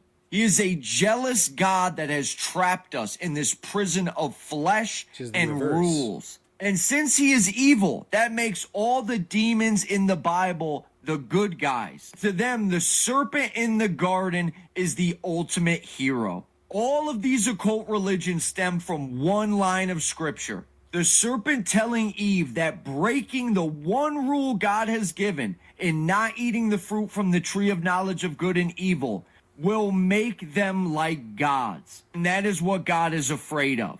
The goat is mentioned in Leviticus, where the sins of the people are cast onto it, and the goat is sent into the wilderness to Azazel, the same entity that in the book of Enoch gives man the knowledge of swords and shields, women the knowledge of makeup and mirrors. They view the only way to break out of this prison is through knowledge, through breaking God's laws, making them better than mankind. Matthew 25:33 says, "He shall set the sheep on his right hand," meaning the sheep follow the shepherd, but the goats on the left. Goats are the rebels. They are the symbol of the left-hand path, thus always portrayed as Satan. And this isn't just a conspiracy. Albert Pike, the sovereign grand commander of the Masons, Manly P. Hall, Masonry's most celebrated philosopher, wrote extensively on the importance of the goat. And this is where Baphomet comes in, the ultimate symbol of man becoming God. This half-beast, half-man creature with the tattoos of Salve and Coagula on its forearms, meaning you must break down man into rebuilding him into something greater. You must take all the beliefs, all the humanity instilled in you and destroy it to become a god. Yeah, good point, Sherry. I need to look that one back up again, but that Trump resurrected Albert Pike's statue, because it's one of those that got ripped down during the madness there for a while. Yeah, that's a good one. I'd forgot about that. Thanks. Make it make sense. Palace of Versailles, if I said that right, the Gardens, Paris, France. So this is, yeah, that area, Paris, France. Look at that fountain. What is going on right here? Yeah, this is weird. This is a good one. Look at these frog creatures. Frogman. Frogs with reptilian people. Frogs came out of the mouth. Reptilian people. So what we got here? Guy getting bit by a lion. Finally, something that makes sense. This place just keeps going, man. I don't know if you guys can hear that music. They must know I'm born in Brooklyn, Kings County, and live in Queens. Like, yo, this guy's royalty. You know what I mean? They're like, play the music. Where the people with the rose petals? Come on, make it make sense. Oh, it was for Dutch, it was for England. Shush, shush. Kings County, Queens, New York City, man. And we're in France, and they're playing the music for me. Make it make sense. What? Sea lions have entered the chat? What? Bugged out sea lions. What is going on here, friends? What in the Poseidon? What in the croissant? Story checks out, huh? 1723. Maybe those things went endangered. Looks like me in the beach. It's gonna be beach weather soon. Pull up in Rockaway. That's how I look on the beach. Make it make sense, friends. Again, I'm trying to leave, but this place just keeps on giving. Damn, King Henry, King Louis, Caesar, Rome. Come on, man. There's just so much going on at this place. You literally can get lost. It's like... All right, I'll go and move on. This guy was fun. It's kind of a character. New York City character. This is why David Wilcock passed. That's what this man is saying. So now here's another theory. The Iraq War had, to a large degree, the mission of capturing a looking glass technology that was dug up in Sumer, which was originally in the possession of Gaddafi in Libya, which is why they attacked Libya. Gaddafi got rid of it and gave it to Saddam Hussein. Saddam Hussein was using this technology, viewing the future. The U.S. government went in after him because they felt that the fate of the world was at stake, because if they did not capture this technology and get it back and deconstruct it, that the Earth would have a pole shift. But when you actually decipher these letters, it means the doctrine of the convergent timeline paradox. I want to go move on. I think we got enough on the David Wilcock situation. Like I said, I'm with Sling and Stone on this one. Says it's an orb. Look, it's been... Man, this is crazy. This is some good footage. As you know, these orbs is another thing that's been happening over the last few years related to the so-called UFOs. But the orbs, these metallic orbs, have been showing up all over the world. Jaime Maussan has one down in Mexico. I believe he's in Mexico.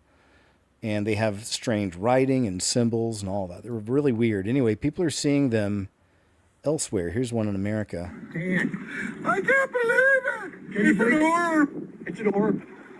Look, it's been following us, man, while we've been fishing. There it is, right there, right there, right there. It's crazy. It's weird, man. Look at that thing, man. It's just like hovering, not even moving. It's every now and then it moves. Like when we get close to it, like it's gonna leave. I think it's like checking us out. What's it doing? I don't know, man. What do you think? It's kind of scaring me. It's kind of scaring you? Just look at that thing again. There it is. It's just hovering, dude. What a trip. I never thought they were real. Wow. Out here at Whiskey Town Lake. Dan, I can't believe it. Put a bang bang on it. Maybe, right? Maybe. Some of you would. I'd think about it.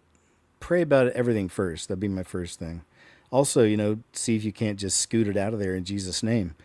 This video is going viral as people start to realize, see, this never made any sense. I didn't understand this one, and nobody else did, I don't think. So I'll move on from that one. Oops. Let's check this one out, though. Target started selling Christian hoodies, man. This is wild. As you know, Target for a long time was on the LMNOP bandwagon, and they did a lot for the children of that persuasion, or trying to put them into that persuasion, if you know what I mean. But now this... Guys, look what I just found at Target. It says Jesus is king. Let me find out Target's turning Christian. Dude, John 3:16.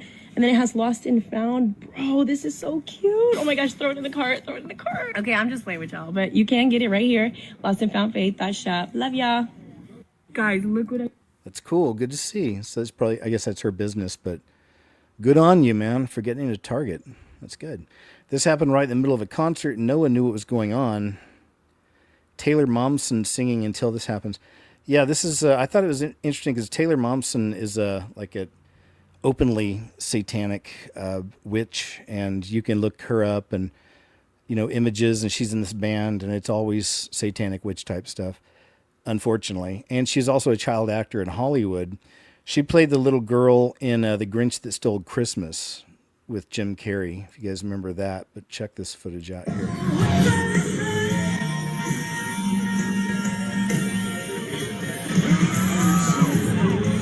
Did you see that? She's got a bat on her, man. Saw it fly.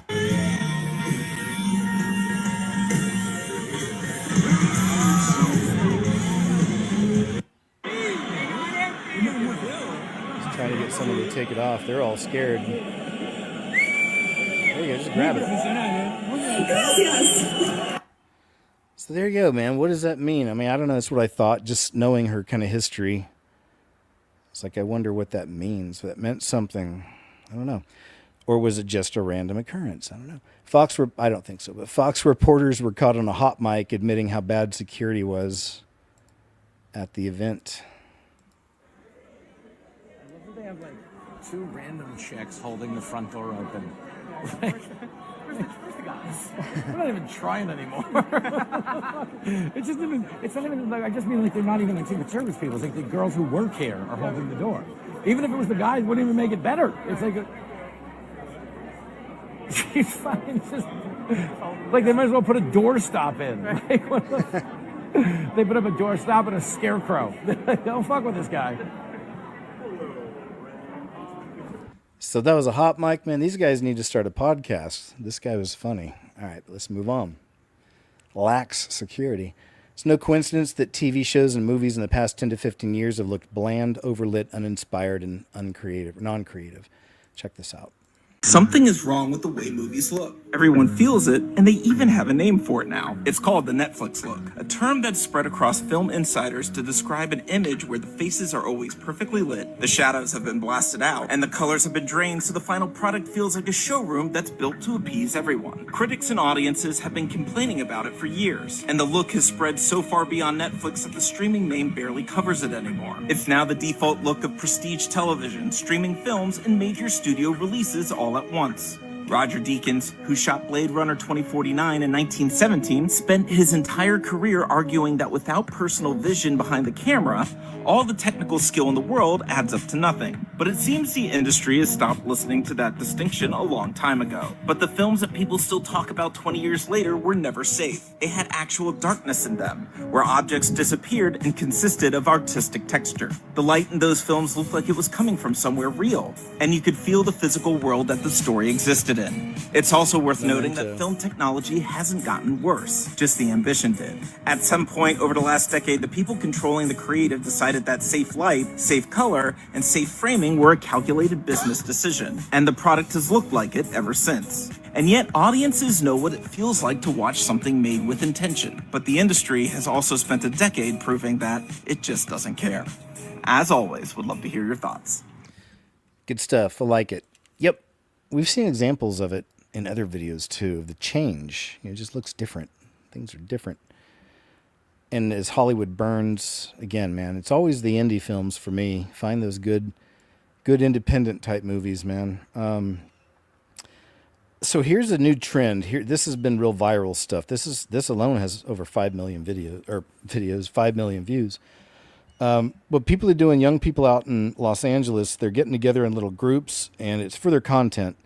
And they got their cameras rolling, and they run through these Scientology centers and try to go as far as they can before getting kicked out of there. And this person says, I hope this trend keeps going. But let's check some of this out and see what you think. But this has been big. They've been doing it all over, and I got videos later of how out of control some of this is getting, because I think it's kind of funny for young people to do this stuff, as long as no one gets hurt, in a situation. But unfortunately, it quickly escalates later. Thank you, thank you, thank you, thank you, thank you, thank you, thank you, thank you, thank you, thank you, thank you.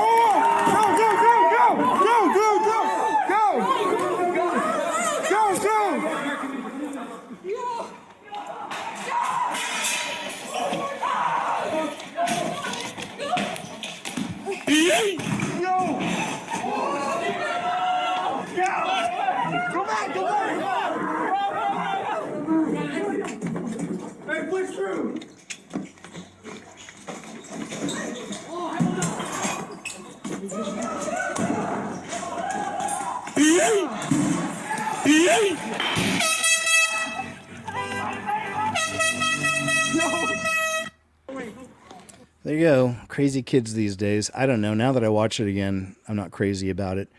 But, because even so, you know what I mean? Like, I don't know. I start thinking about, they're certainly not young Christian men, And it's just causing chaos on these people that, even though I disagree with what they're all about, it's like, that doesn't make it right. So there you go. I changed my opinion. Okay. Sometimes it happens. Happens a lot. Anyway, the nightmare every commuter fears. Imagine your entire life being snatched away in a split second. This video captures the moment, terrifying moment. A phone was grabbed right as the tube door. Oh, yeah. Oh, wait, what's this? Video shows a staged phone prank. Okay, crap. Anyway, we'll move on. Too bad. Are Scientology members hiding something sinister inside their buildings? This gentleman asks. Let's see what's going on here.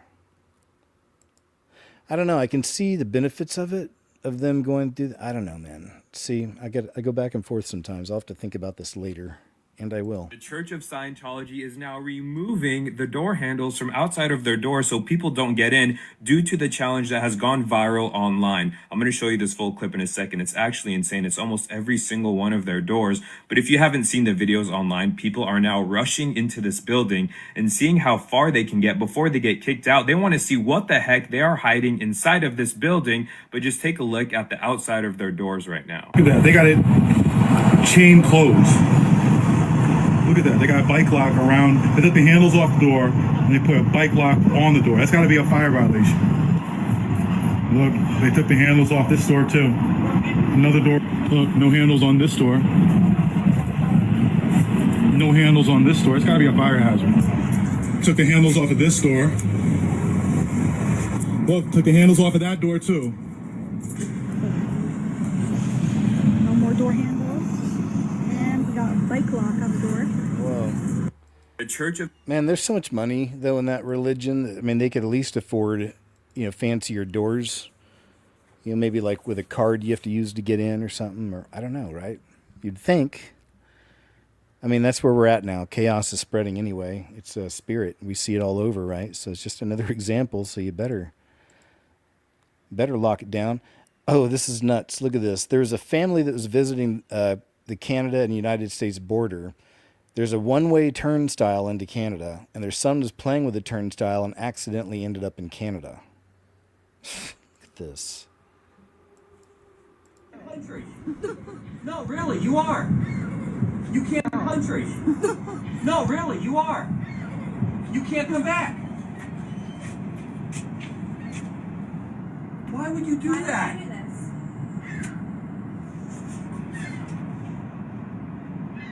can't. Country. See you later, son. No, really, you are. Good luck. You can't come back. Why would you do that?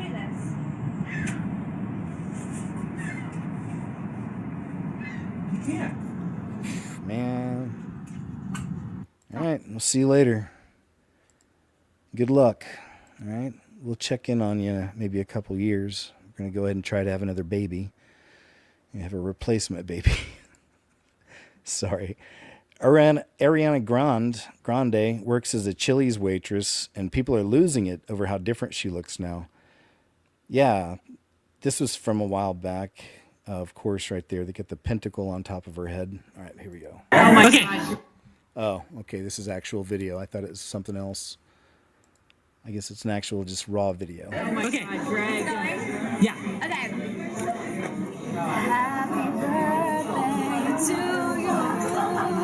Happy birthday to you. Happy birthday on Monday, dear Greg. Happy birthday to you. Oh my God, Greg. Man, that is sad. Now I'm just thought popped in my head, but that Cynthia Irvino, and she definitely changed and looks real wild and creepy now. And I've shown some videos on that, and perhaps even shifting in a couple of them. Weird stuff, man. And she always had her hands on Ariana in all those interviews, and mainstream media took notice. Even, I mean, big sites were talking about it, I guess you could say.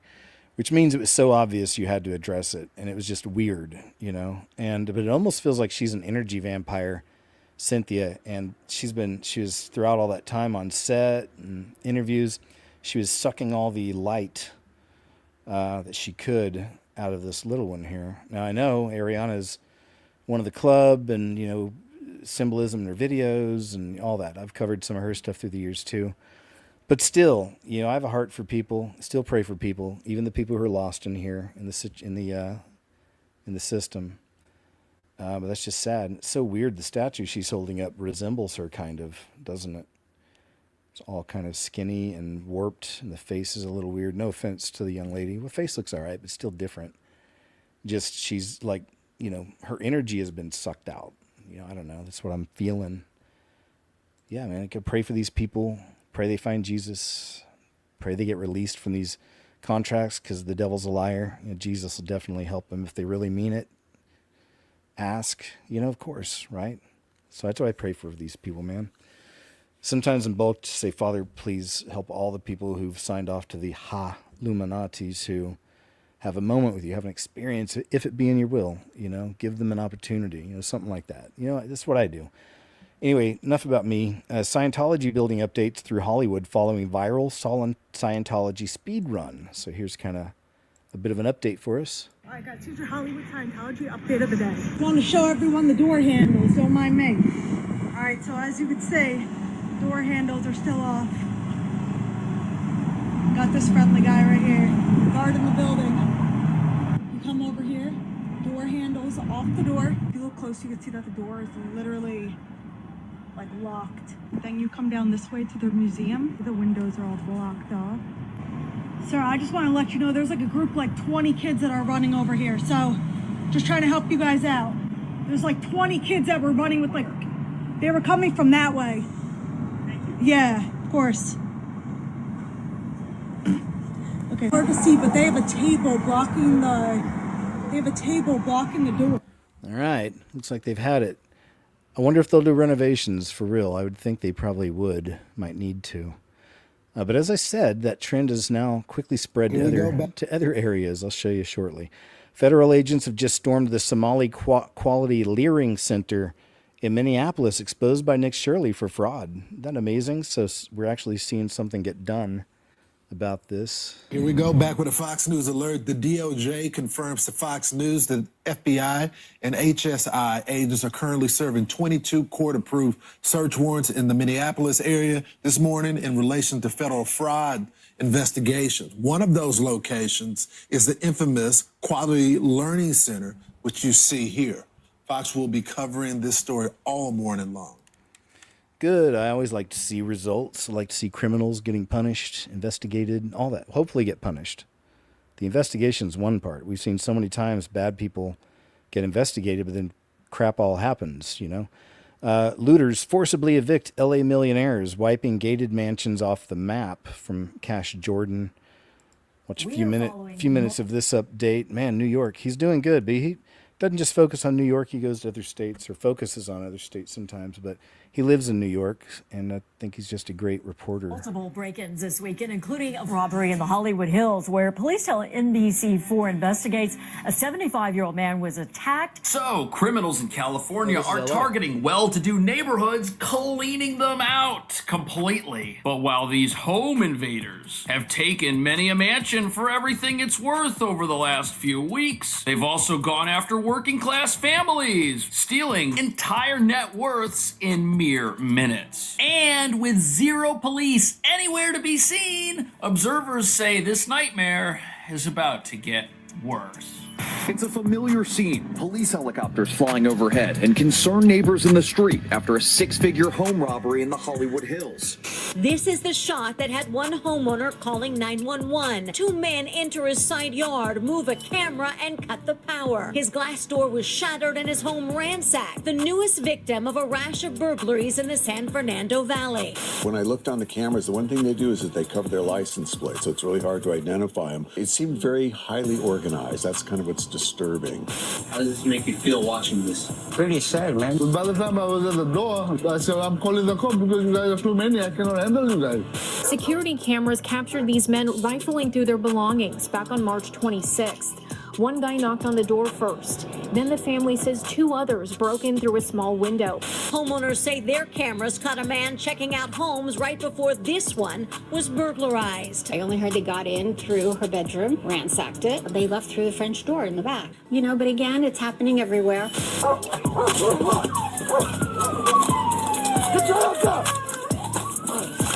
This is bad news. According to the mayor of Los Angeles, the police department, they're no longer expanding, they're just trying to stop shrinking. And what nobody's talking about is if you defund your police, pretty soon criminals are going to come to where you live and they're going to defund that. Which is exactly what's happening in America's largest sanctuary state, where thugs aren't just protected if they're in our country without permission, but tend to also be released after they do things that are illegal, if they end up getting caught at all. And the longer this goes on, the deeper California digs itself into a lawless doom loop. Meanwhile, the progressive solutions to crime waves like this, they have all failed. And that's a problem, because we were told that things like security cameras meant we didn't need as many police. But California is now learning the hard way that your multi-million-dollar home needs to be protected by something that doesn't just record crimes, creating endless footage for news organizations so they can report on stories that just don't seem to have an ending ever, much less a happy one, because this state does everything in its power to empower the very people you see or can't really see because they're covered from head to toe, concealing their identities and their license plates. And that brings us to the real reason this epidemic of lawless home invasions isn't just cleaning out the elites, but also the working class. The working class isn't who this state cares about. And California, to a greater extent than anywhere else, except maybe New York, has completely pitted itself against regular people, not just by driving them into the ground through insane taxes, but also by assisting the very criminals and fugitives who prey upon them. A process that starts during street takeovers and gas station looting sprees and moves up from there as there's no consequence. The revolving door justice system here has for those who do things that are wrong. And if the only consequence thieves and robbers face is temporary detainment while getting arrested, the lawlessness you're about to see is California's way of helping looters traverse the looters pyramid to the very top. They all came in the store, Look they at started this. messing up with the goods, throwing things here and there, and grab whatever they can grab.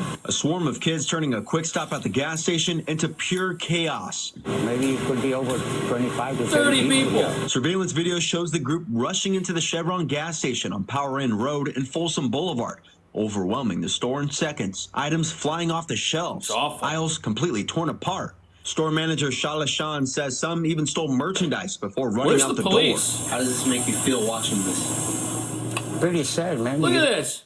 You got this store owner trying to run a gas station, and these people, they show up and they destroy the whole place. Now, when you watch something like this, you got to ask yourself, how many people involved in this got up and did what progressives and the communists love to tell us? They say, oh, they just made a wrong decision. They were with the wrong kids and everything went. No, these are people who built up to this level somehow. And that's the fault of the justice system here. Nobody wakes up one day and decides to go cause tens of thousands of dollars of damages to a business. Now, yes, some of the people in this massive group were probably involved in this flash mob style trash and grab for the first.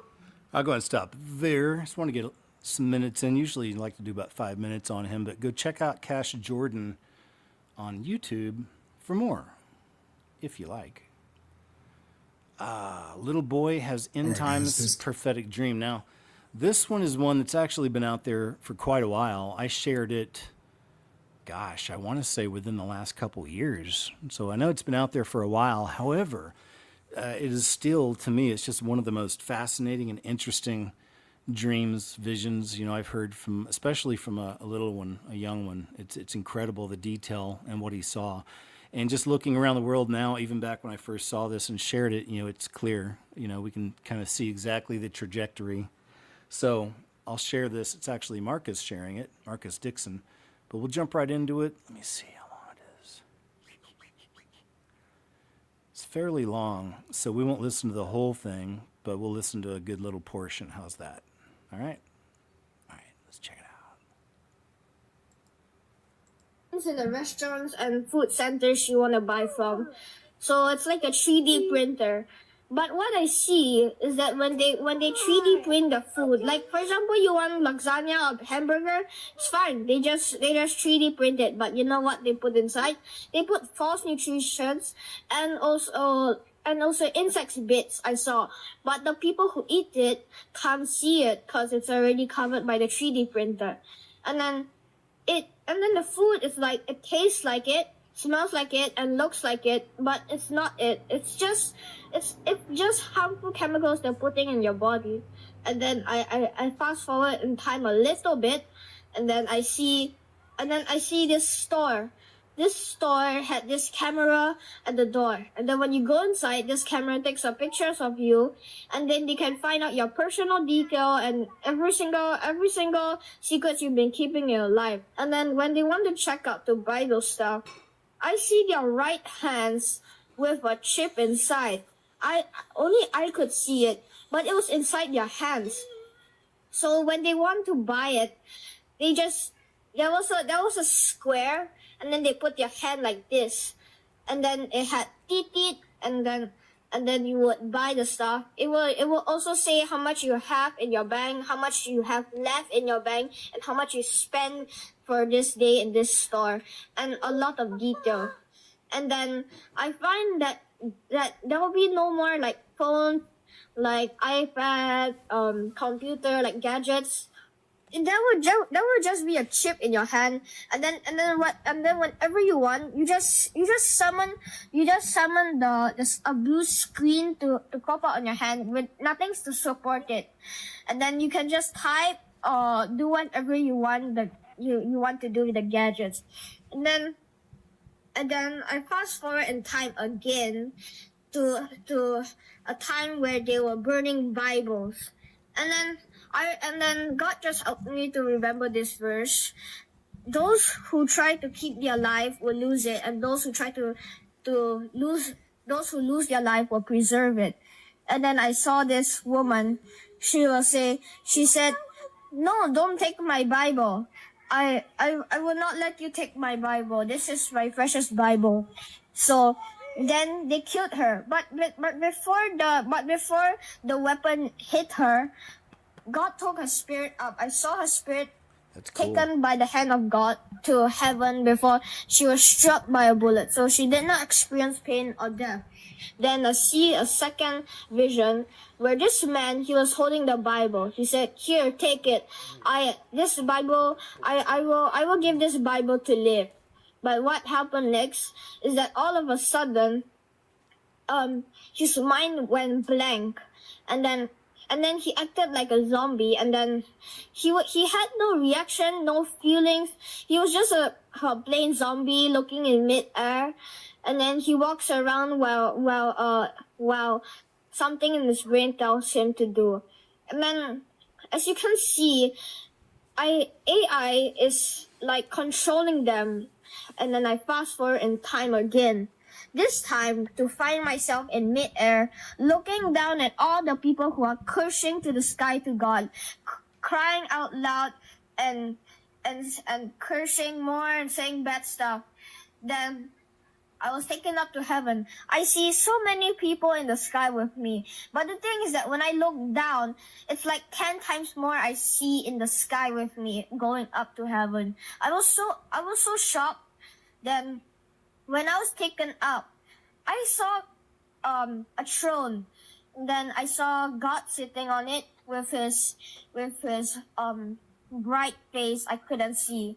So then I see angels, which has 4 faces, a human, an eagle, and some other faces, 2 other faces that looks like a boar or something else.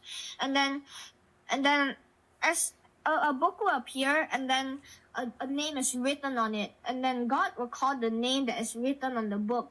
The person who has the name will come forward to the throne. God will see like what you have done in the book. And those who repented of their sins, God has forgotten those sins. Those sins are erased and they're no longer to be known. But those who did not repent, their sins are still there in the book. So my message is for you is that if you have sinned, repent now before it's Judgment Day.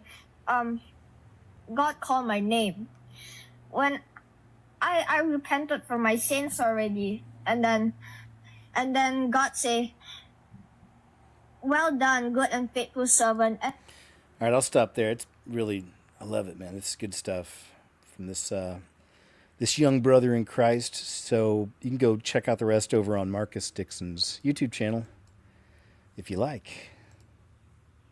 This is a cult that they believe in a black Messiah, that it is the same Jesus, but he came in black skin to save the Africans. And they believe also in a black Virgin Mary. More than 3 million people are in this cult. They would go to the villages, and what they were doing is like they were casting out witchcraft. Miracles began to happen, and they began to speak in tongues. Multitudes were coming. Even the government was threatened by the influence he was commanding during that time. So when they arrested him, they put him in a prison. A wild wind came, took the rooftop. He left out with the other prisoners. They saw what had happened. Whoa. And they say, "We want to follow you." And in 1991, he was poisoned through food. When he died, his people thought that this is Jesus. He will resurrect. But what happened is that after 3 days, he didn't resurrect. Around some weeks, a spirit spoke with one of the spiritualists. He was overpowered. He fell down. Then he spoke. He was speaking with the voice of the dead Messiah. He said, "Whoever wants to see me alive should attend the pilgrimage in December where my mother was buried." Many people gathered in that place. At night, a being appeared. That is one of the reasons why the followers believed so much that this is actually Jesus, because he was buried. That spirit can come upon you even though you don't know that language, and you can speak fluently that language. They believe that their Messiah is alive. Jesus has already come back and is in Africa. Why are you people waiting for the return of Jesus? Jesus is already here. Instead of going to a witch for protection, let's try this one because they are a church. The spirits are saying that you've been chosen for a special assignment. The initiation is that they're going to remove your teeth. How many of your teeth? 6 of them. When the spirit speaks, you don't question. He will tell you to put your hands at the back. You open your mouth and you close your eyes. Then he will put the knife between your first 4 teeth. Jeepers. Okay, we got it. Whoa. Man, that's horrible.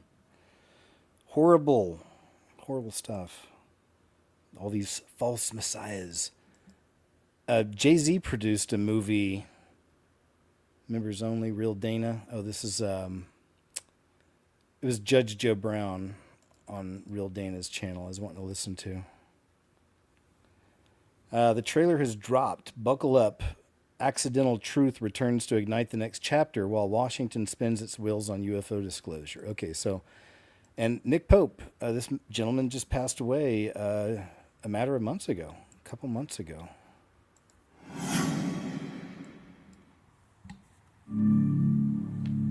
Hey, there's aliens. We already know life exists in the universe.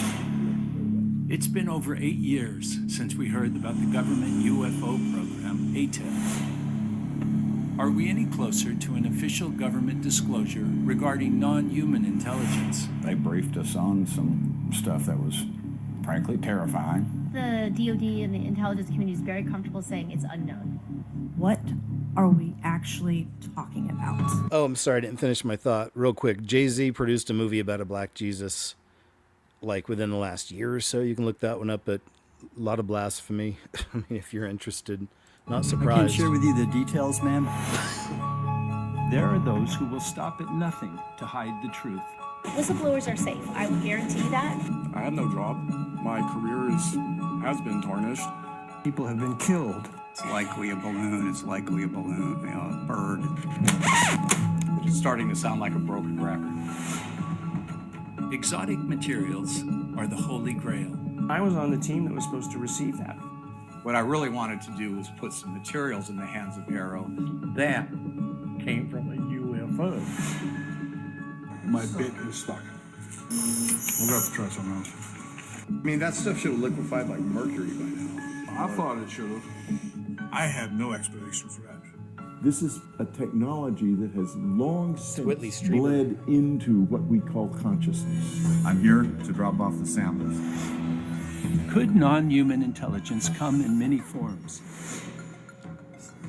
Whoa, Thomas Jane even. But here we go, right? And we've been talking about it on my channel for a long time. But they're going to be going towards the whole, hey, most likely the whole panspermia thing that we were planted here, and we all have alien DNA, and that might be one.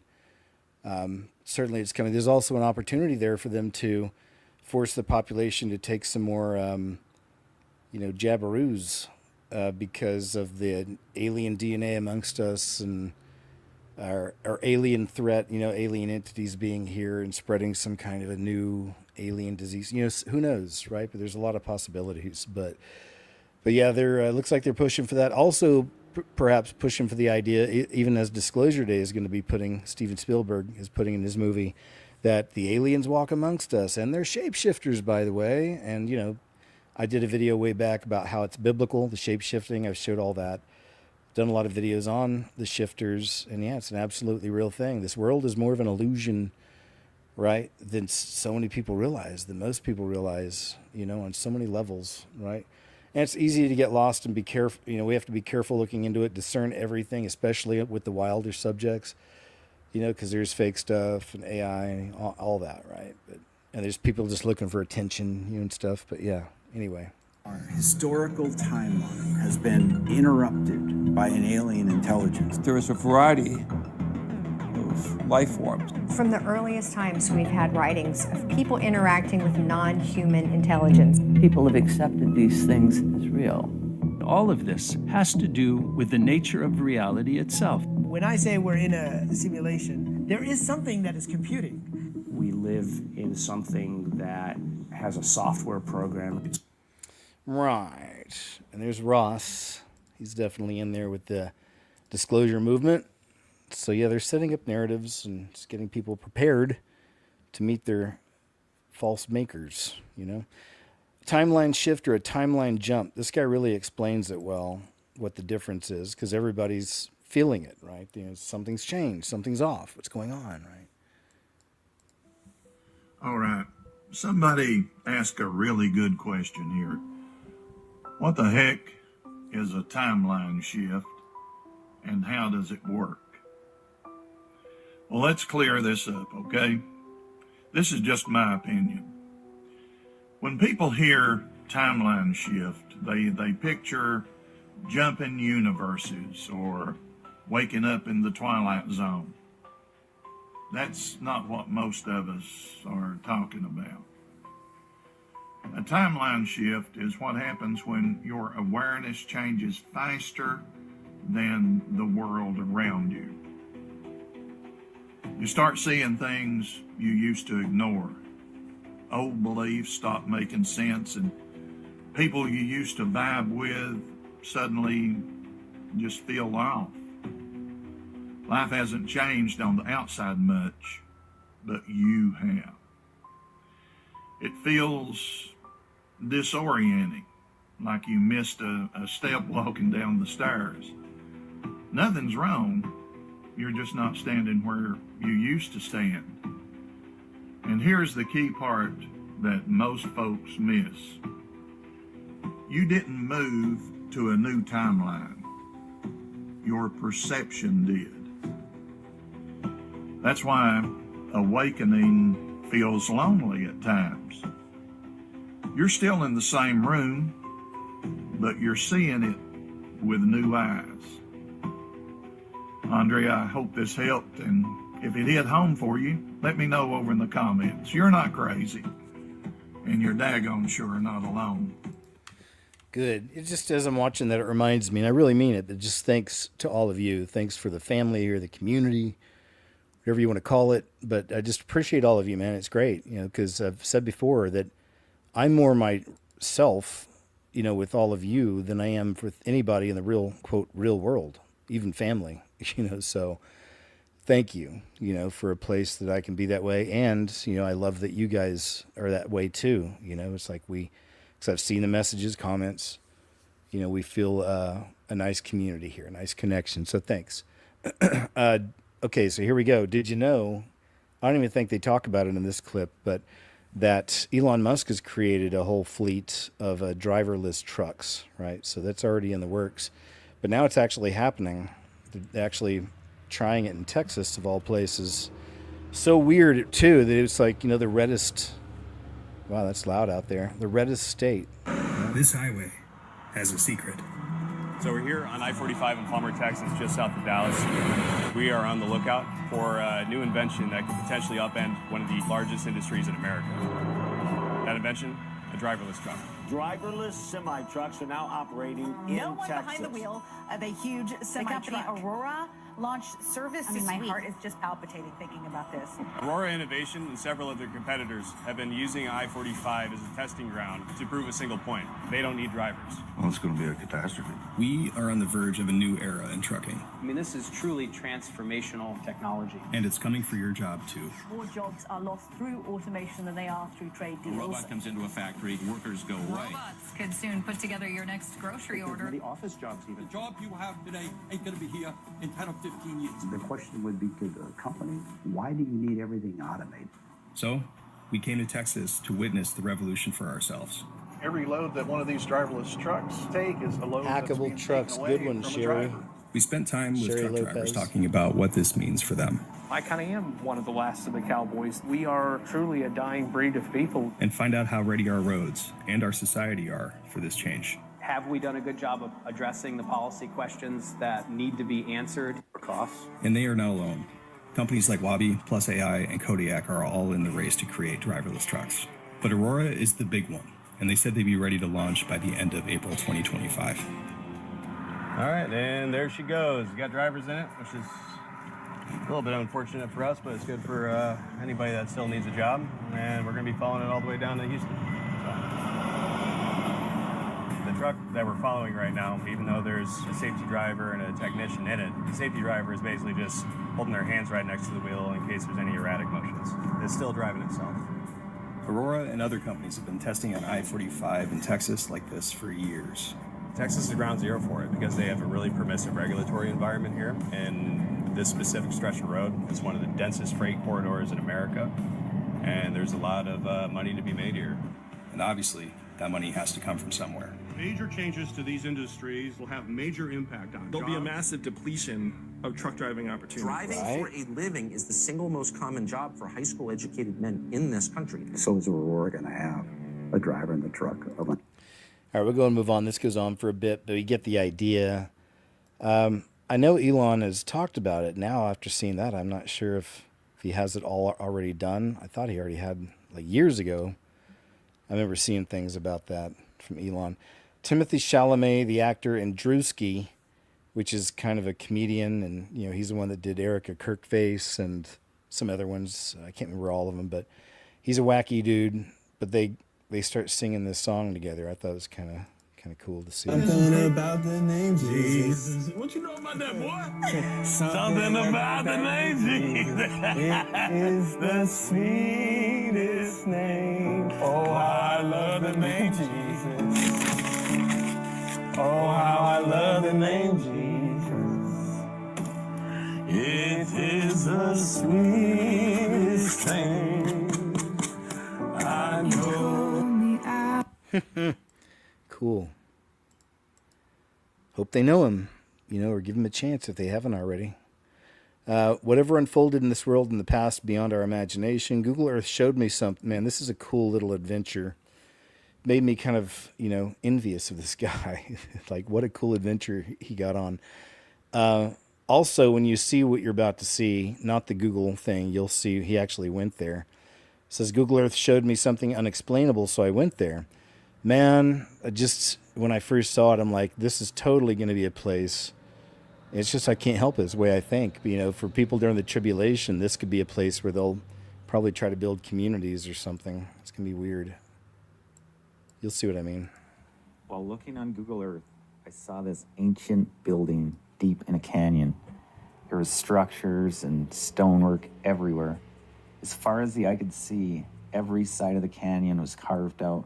It was so bloody mysterious, so I traveled 40 hours, got on a plane, rented a car, and hiked into this canyon. Guys, this entire canyon is carved out. Not kidding. The entire canyon. Every wall was carved. Highly precise. The weathering on it looks to be like 30,000 years old. And there's so much evidence of a great flood came through there. Oh, look at the little pup. He's having a nap. But yeah, each room was full of sedimentary layers. Like a huge flood came through. And then look at the stairs. They go up there. Look at that. They go way up there. Up here. Then again, look at the piping system they had all through the canyon. There's still half a pipe in there. Isn't that wild to think, though, that's, I believe we're the world ahead, for the people who don't want to be a part of the system. Once it becomes enforced and they start coming after people, it'll be people moving to these old, structures that were once communities for ancient people. And then at the end of this world, as it is in that final system, these will be some of the safest places, perhaps, for all, the survivors or whatnot. I don't know. It makes me wonder. But it's just so cool to see this, and to think there's all these random little holes and other little places. Who knows what's inside in all these spots. Clay pipes. Look at that. Whoa, even more.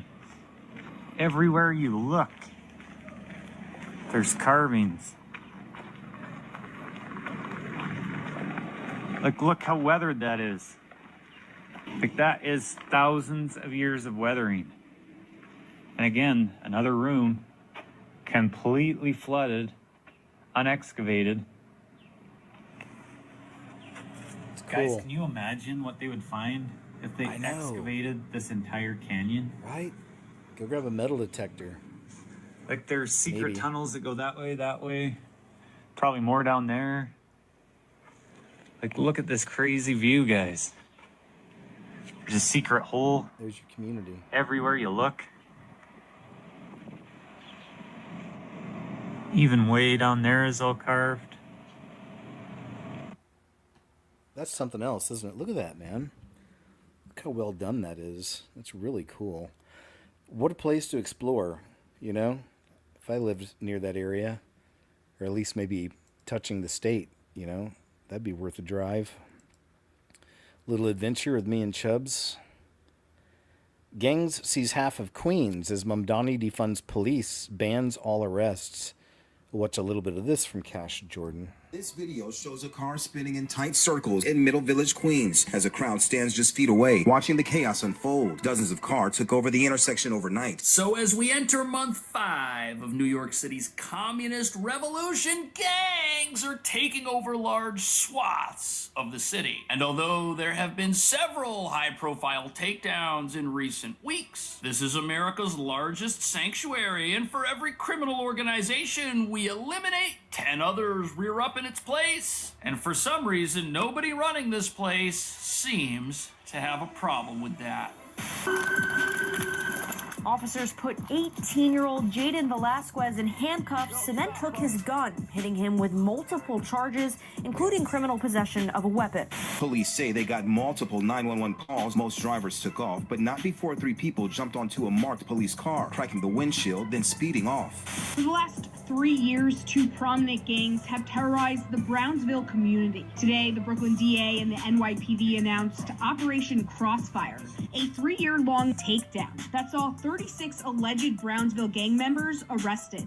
Breakdown of the gang members arrested are 9 Bloods, 2 Crips, 3 MS-13, 1 Zopound, which is a Haitian gang.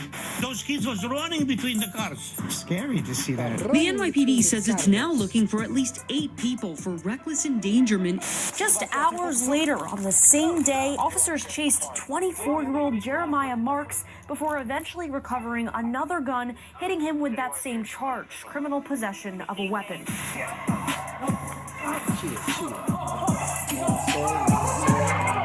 So as New York does what it can to keep as many criminals on the streets as possible, it's trying to lock up its police. And what nobody in charge wants to admit is that every criminal here's gotten the memo, and that's why we've got gangs and criminals all over the place, running around in broad daylight, committing crimes that should wind them up in jail, but don't, and instead only result in an arrest. And when these folks get out, we're now finding out what they do in the evening, which is even more frightening, because the area of New York that got destroyed by this recent takeover not only has this sort of thing happened over there before, but this is like a nice residential working class area. And when you watch this footage, you've got to understand that we now have a critical mass of fugitives living in New York. Fugitives who don't just want to steal a car and destroy it in the middle of an intersection, but who also loot and raid businesses, engage in turf wars, and run criminal operations right under the noses of our police, who might stop some of them, but it's never enough. And the real reason for this is New York's revolving door justice system. It is so notorious.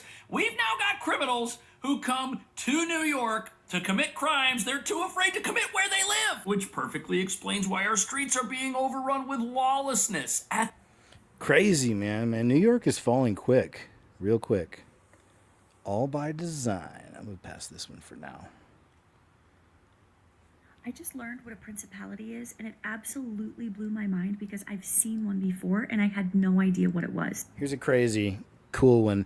So she just said she just learned what a principality is, and she realized she'd seen one. Check it out. So this is a story that I shared once on one of my earlier lives, but somebody had commented on the video that I made yesterday about how I'm not going to be making videos about the royal family, and she had said something along the lines of, the royal family has principalities over them. And I was like, principalities? I've heard that word before, but I had never understood what it meant in the spiritual context. And so I went and I looked it up, and I was like, oh my gosh, like, I know what that is. Like, I've seen that before. So this story was from back in like somewhere around 2017.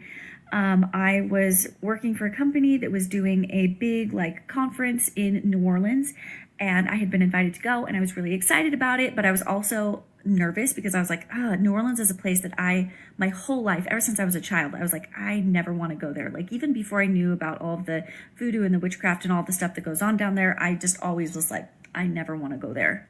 Now, this is not me saying that everybody who lives in New Orleans is terrible, like nothing along those lines at all. But what I am saying is that there is a very specific energy there that has a lot of darkness and freakiness that I was just like, I never want to go there. But because I was invited to go to this conference, I was really excited about it. And I was like, okay, like I'm going to go. Like I'm scared about it, but I'm going to face my fears and I'm going to go and it's going to be great. So I got there. Everything was great. I was like, this is so fun. I met up with some of the other girls that I was going to be spending some time with. We were all rooming together and they like wanted to go shopping or something. And I was like, you know what? I kind of want to just take some me time. It was in the middle of the day. I didn't feel particularly scared or like I was in any danger or anything. So I was like, I'm just going to go for a walk. And so I went to this huge mall that's right along the Mississippi River. And it's a mall that has like, it really freaked me out, but there was like a bunch of wooden beams that are like holding it up from underneath. And you could look like under the water and you could see the beams holding it up. And some of them were like sideways and stuff. It really freaked me out. But that's not the thing that really got me. So I was walking through the mall and I was like, oh, I'm kind of hungry. I'm gonna grab a salad. So I grabbed a salad, went outside onto like this little veranda that they had, and I sat down. And as I was sitting there, I was like opening up my salad and I glanced up and like, over the Mississippi River, there was this absolutely unfathomably enormous negative entity. And like my jaw dropped. I was like totally unexpected. I was just out here having a nice time, just, you know, going and walking and getting food and whatever. And like, I saw it and I was like, and like, it was just absolutely overcome with terror. I was like, holy frick, like, what is that? Cause I had never seen anything that huge before. I'm talking, it was the size of like a freaking building. It was like as big as a skyscraper. I don't know if you guys have ever seen the show Over the Garden Wall, but there's an episode in there where there's this character called Auntie Whispers and she's freaky. That show is like interesting and freaky and weird and has its own stuff, but the entity that was over the river was very reminiscent of Auntie Whispers, like very similar shape. And it also was what I understood to be a female or female adjacent entity. I don't know if you can even call it female because of what it was, but yeah, so I saw it and I was totally agape. I was like, what do I even do? Like, this is terrifying. And then it was like surveying the city and it was just like turning, like rotating slowly, just like scanning the city, going in a circle. And like, as it was turning to the point to where it was going to face me. And I was like, holy frick. And I was like, it's going to see me. Like, I felt exposed. And so my guardian angel that was with me, he just like quickly stepped in. Like, all of this happened in a matter of like maybe 10 seconds. My guardian angel stepped in front of me and shielded me. And he said, look down, do not look at it. And I was like, okay. And so I sat there and I just kind of like awkwardly put some food in my mouth, pretending like I was like, you know, oh, I'm just having my lunch. Like, everything is fine as I'm sitting here. And he's like, it's okay. Just don't look at it. Don't look at it. Don't look at it. And so I just sat there until I felt like it was safe for me to like get up and leave. I don't even think I ate my salad. I was so like freaked out and overwhelmed that I was like, I can't even finish this food. So I think I ended up just throwing it away and going back into the mall because I was like, at least I'm there. It can't see me. Or at least, you know, that's how we felt. Like, that was my mental process of like, as long as I'm inside, it's not going to see me. Anyway, but that was absolutely terrifying. And ever since then, like, I've never seen something, I mean, I've seen entities that are kind of similar where it's like really big, but nothing that huge and nothing that like shockingly and terrifyingly potently powerful and huge. And so I was like, what the heck is that? Like, I've always had that in the back of my mind of like, what was that? What was that? And then somebody, when that girl, thank you for commenting that, said there's principalities. I was like, I'm going to look. All right, I'll stop there. So this is the first video I've ever seen from this young lady. So you discern for yourself, but quite the story. Wonder if it was related somehow to the Marine Kingdom also. A bus driver captures the reality in parts of Portugal. This is what Europe looks like right now, which is too bad because years ago when I thought of moving back out of America permanently, I was looking at places and Portugal was up there.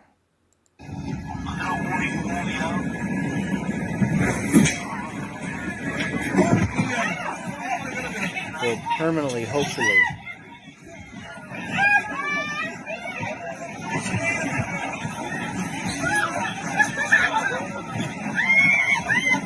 We're running over that lady.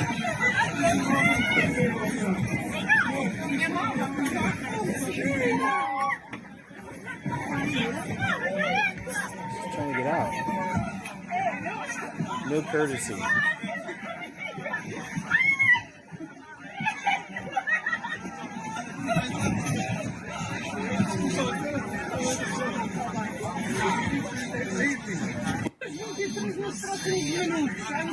She had to stay on it.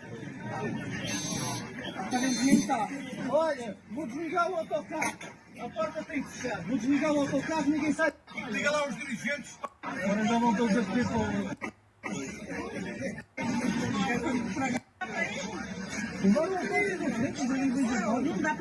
think she finally got out, or no, she had to get sit back down again.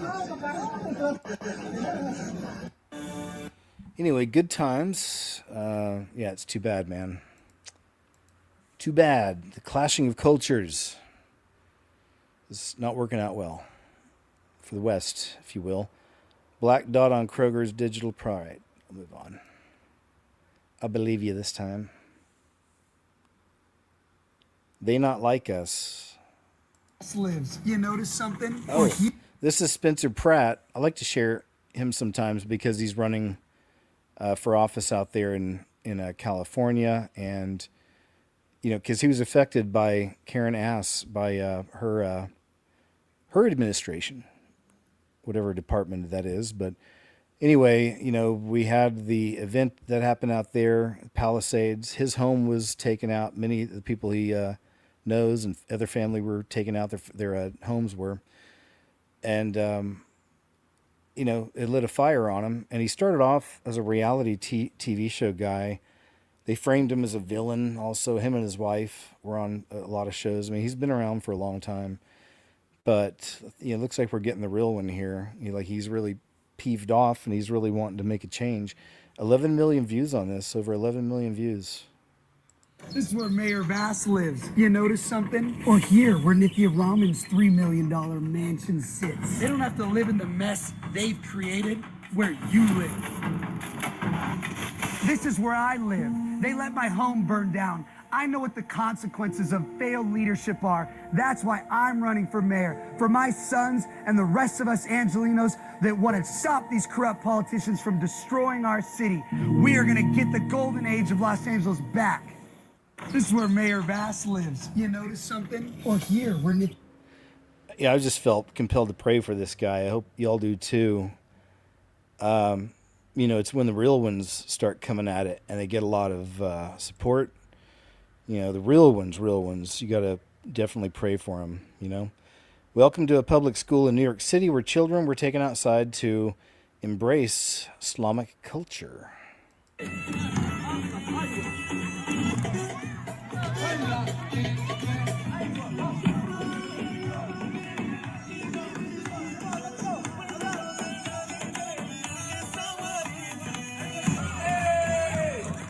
Hey!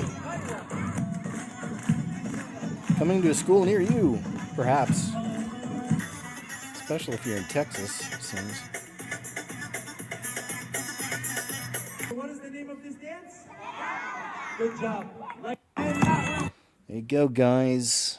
I don't know, maybe you could call ahead, have them visit your school, if you're interested. This woman was leaving the airport, ordered food delivery, and was being taken home by a Lyft driver. Once she got home, there was a knock on the door.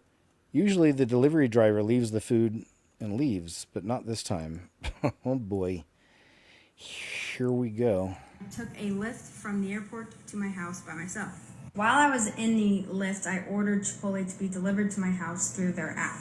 The Lyft driver had no reason to think that I was home alone or that no one else was in the house, but he did know that he was dropping me off by myself. Like 10 minutes after I was home, I got a notification on my phone that my driver was here to drop off my food.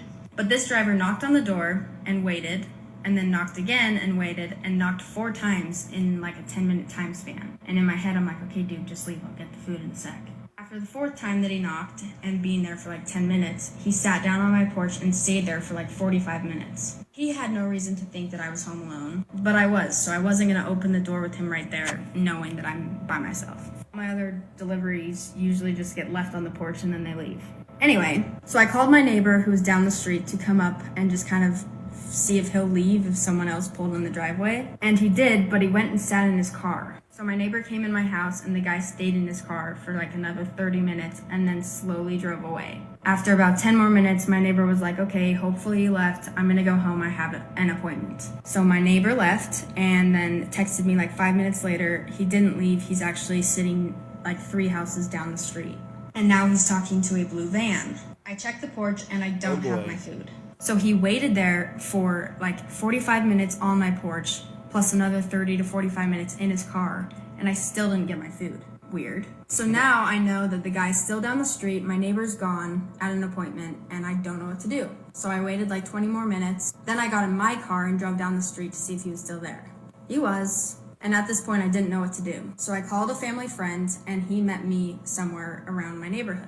We then drove back to my house. He followed me, came inside, and then we called the police. The cops came, I told them what happened, we were talking a little bit, and then they decided to have another detective come. Once he showed up, they asked if they could search the house and the perimeter of the house, and then we talked about the next steps, basically. They pretty much asked me if my Lyft driver possibly knew that I was home alone, which there was no way he would have known that I was home alone. Obviously, he dropped me off by myself, but he had no reason to think that there was no one inside the house. Then the cops said that they were going to make sure that all the doors and windows were locked and pretty much go back, run the plates on the cars, and see what they can find. I really hate to do this, but you'll have to come back to part 2. All right. Thanks, lady. Appreciate it. Bob Franklin believes that was a man. See, that's where I say that sometimes that stuff can get out of hand, but that's just me. The children saw butterfly people, and I think we all know deep down they were real. Oh, crap. Create an account. Niet. That means no. In Russian, isn't it? Niet. Never heard this story before. It's from back in 2011. Thoughts. Oh, yeah. Okay, here we go. That's why I had that page up. The Joplin tornado butterfly people. Here's the story. Have you guys ever heard of this? The tornado butterfly people story? One of the deadliest tornadoes in U.S. history, children saw something impossible. On May 22nd, 2011, an EF5 tornado tore through Joplin, Missouri, with winds over 200 miles per hour, flattening entire neighborhoods and killing over 150 people. It was pure chaos. Homes were ripped apart and cars were thrown like toys. Many people were trapped under the rubble, and over 1,000 were injured. And when the storm finally passed, something strange began to happen. The children of Joplin started talking, and they all described the same thing, without ever speaking to each other first. They said they weren't alone during the tornado. They saw figures in the storm, tall and human-like, with colorful wings that looked like butterflies. Some said these beings hovered above them, shielding them from flying debris. Others said that they were guiding them to safety, leading them away from danger when everything around them was being destroyed. Some even claimed to see these butterfly people take the bodies of the dead and raise them to the sky, possibly carrying their souls into the next life. One child said something was holding them down, protecting them, while the tornado passed overhead. And over again, the description was the same. Winged, beautiful, glowing creatures. The survivors started calling them the butterfly people. What makes it even stranger is how many people reported it. Counselors and locals said the stories spread quickly, with the same details repeating again and again. Some believe they were angels, appearing in a form children could understand. Others say it was the brain trying to cope, creating something comforting in the middle of unimaginable trauma. The skeptics argue it was nothing more than mass hallucination, born from fear and survival. Many believe these butterfly people were actually the bodies of the dead flying within the tornado. But here's the part that still gives people chills. After the storm, kids across the town started drawing the butterfly people.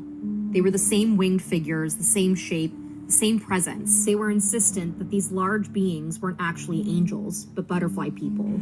So what really happened in Joplin? Were these just stories created by trauma? Or did something, or someone, actually show up in that storm? Right. There's always going to be that basic explanation of things, However, what do you think? Butterfly people, was it some kind of an entity that wasn't an angel? Or at least an angel from heaven? Or was it an angel from heaven? What do you think? Yes, you. Douglas Rushkoff about what billionaires are planning for doomsday. This was around 6 years ago. Yeah, this is very interesting. I'll check some of this out here. Yeah, I was invited to do what I thought was a talk to like bankers or something at a resort. And instead of me going out on stage to do a talk, they brought these 5 guys into the green room who started peppering me with all these questions about the digital future, Bitcoin or Ethereum and augmented reality or virtual reality.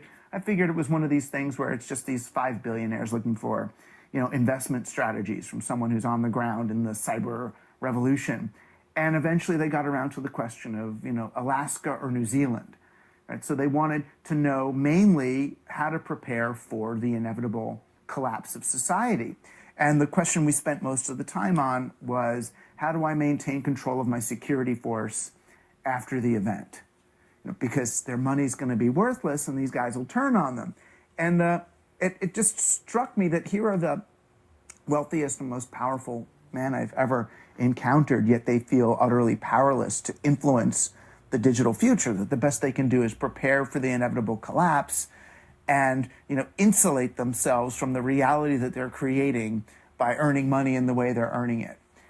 And it was sad, but it was indicative of the way these folks are thinking. The high-level billionaires, like the Elon Musks and Jeff Bezos, they want to get off the planet altogether, really just leave us behind. But the mid-level billionaires who can't afford rocket ships, they want to build, bunkers and secret communities and get robot guards and to protect themselves from the rest of us. And they really think that this is where it's going, or at least they're convinced enough that they're putting in 20-30% of their wealth into these survivalist scenarios. And it's a dark place for us to have gotten, particularly the people who are building the technological infrastructure. Yeah, and I think your conclusion to that was, well, if you want to stop your kind of security force basically mutinying, you're going to have to treat them well. Basically, the only things that actually are going to be useful in those environments are things like trust, love, care, and the soft skills, because you can't actually, the money isn't going to help. Right, and a legacy of doing that. You can't just start when they arrive. I mean, the joke was, I said, if you really want, you want your head of security to protect you, pay for his daughter's bat mitzvah today. And they all laugh because none of their heads of security are Jewish guys with, daughters getting bat mitzvahs. But they understood what I meant, All right, we're going to move on. Just want to play some of that. But yeah, it's like, they know what's coming. We've seen, I've shared some of the news and clips here from how many of them are building bunkers, already have bunkers. Trump's advisor, Alina Habba. Oh yeah, this is a good one. She's at the fake Oval Office. You guys, I just finished a show.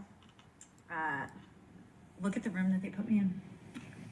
We're in Biden's fake Oval Office, everybody. And I've actually figured this out. I now know why. I now get it. Turn the camera around. There is a screen, teleprompter to the face. All I can say is the last administration was a disgrace. You guys, I just finished a show. Yep. Fake. But it was really Obama's third term, I believe. So my thoughts, my beliefs, for entertainment purposes only. Excuse me. It's been real dry out here. An ER nurse shares one of the most intense nights of her career. Oh yeah, this is a pretty crazy one. And I cannot give you the exact location, but I can tell you it happened in the Appalachian Mountains. Oh boy. So we got a call from EMS, and the original call was for an elderly lady with altered mental status. But then a call came in right after that, and it was for her son that had a severe arm injury. So that's a pretty normal call to get for like an older person not acting right. They can have UTIs, they could, sometimes dementia, things like that can make them act different. But the fact that she was coming in with her son and her son had a severe arm injury, we were all like, what's going on? So she came in first, they brought her in on the stretcher, and she was in handcuffs. This like 80-something tiny little woman in handcuffs. So of course we were like, get her out of these handcuffs, like she's gonna rip her skin, like what is going on? And baby, as soon as those handcuffs came off, I understood why they put them on her. This frail 80-year-old woman had the strength of like a grown 40-year-old man. It took multiple nurses, multiple security officers, and paramedics to just hold her down on the stretcher. She was also contorting her body in ways that I never thought possible. Just like her spine, like coming up off the stretcher, her legs up by her head. Like, it was weird. She was thrashing all over the bed, biting, spitting, kicking. The scariest part is her voice was not like a normal, like, 80-year-old woman voice. It was this deep, guttural, like,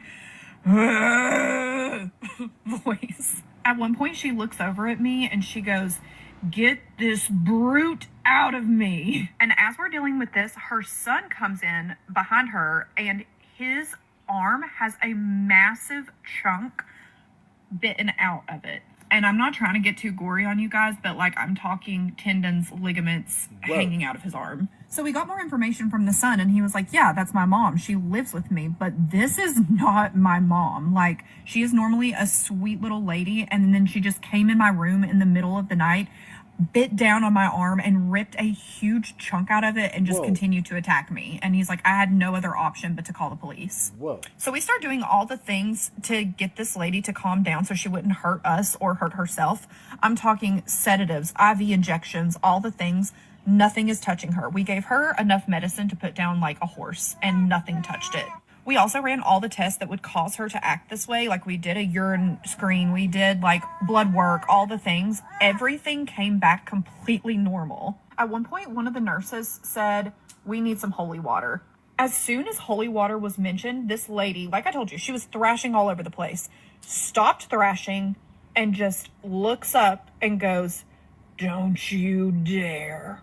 All of us nurses just kind of looked at each other like, well, that was weird. Yeah. We ended up admitting her to a room upstairs. I obviously did not see this because I stayed down in the ER, but it was later told that nothing they did helped her. She just continued to act completely insane until the son was like, I want an exorcism done on her. They had to call in a priest to the hospital to do the exorcism, and shortly after that, she went home. So, believe what you want, but the fact that this lady's tests result all came back clear and the only thing that ended up helping her was an exorcism. I mean, I know what I believe and that's why I'm right with the Lord, but it's still just one of the wildest. So see, that's the thing. It's like, I'm really glad that happened, obviously. I'm glad they got cast out of her. But at the same time, you know, if you have Jesus, if you're filled with the Holy Spirit, it's one of the manifestations of the Holy Spirit is we can cast these things out ourselves in Jesus' name. What do you think about that? I mean, that's in the Bible. Am I wrong? I've mentioned that before. It's like you never see that in a movie or TV show. And that's because it'd probably just end it like too quickly. You know what I mean? But instead it's more dramatic when they bring in the priests. But over all these years, it gives you this idea that these are the only people that can cast demons out. That's not true. You know, I don't believe. It's not biblical, right? But hey, that's me. What do you think? Yes, you. Gen Z are now having gatherings with no alcohol or any druggies. The shift is here. This is cool to see. Just having fun. Oops.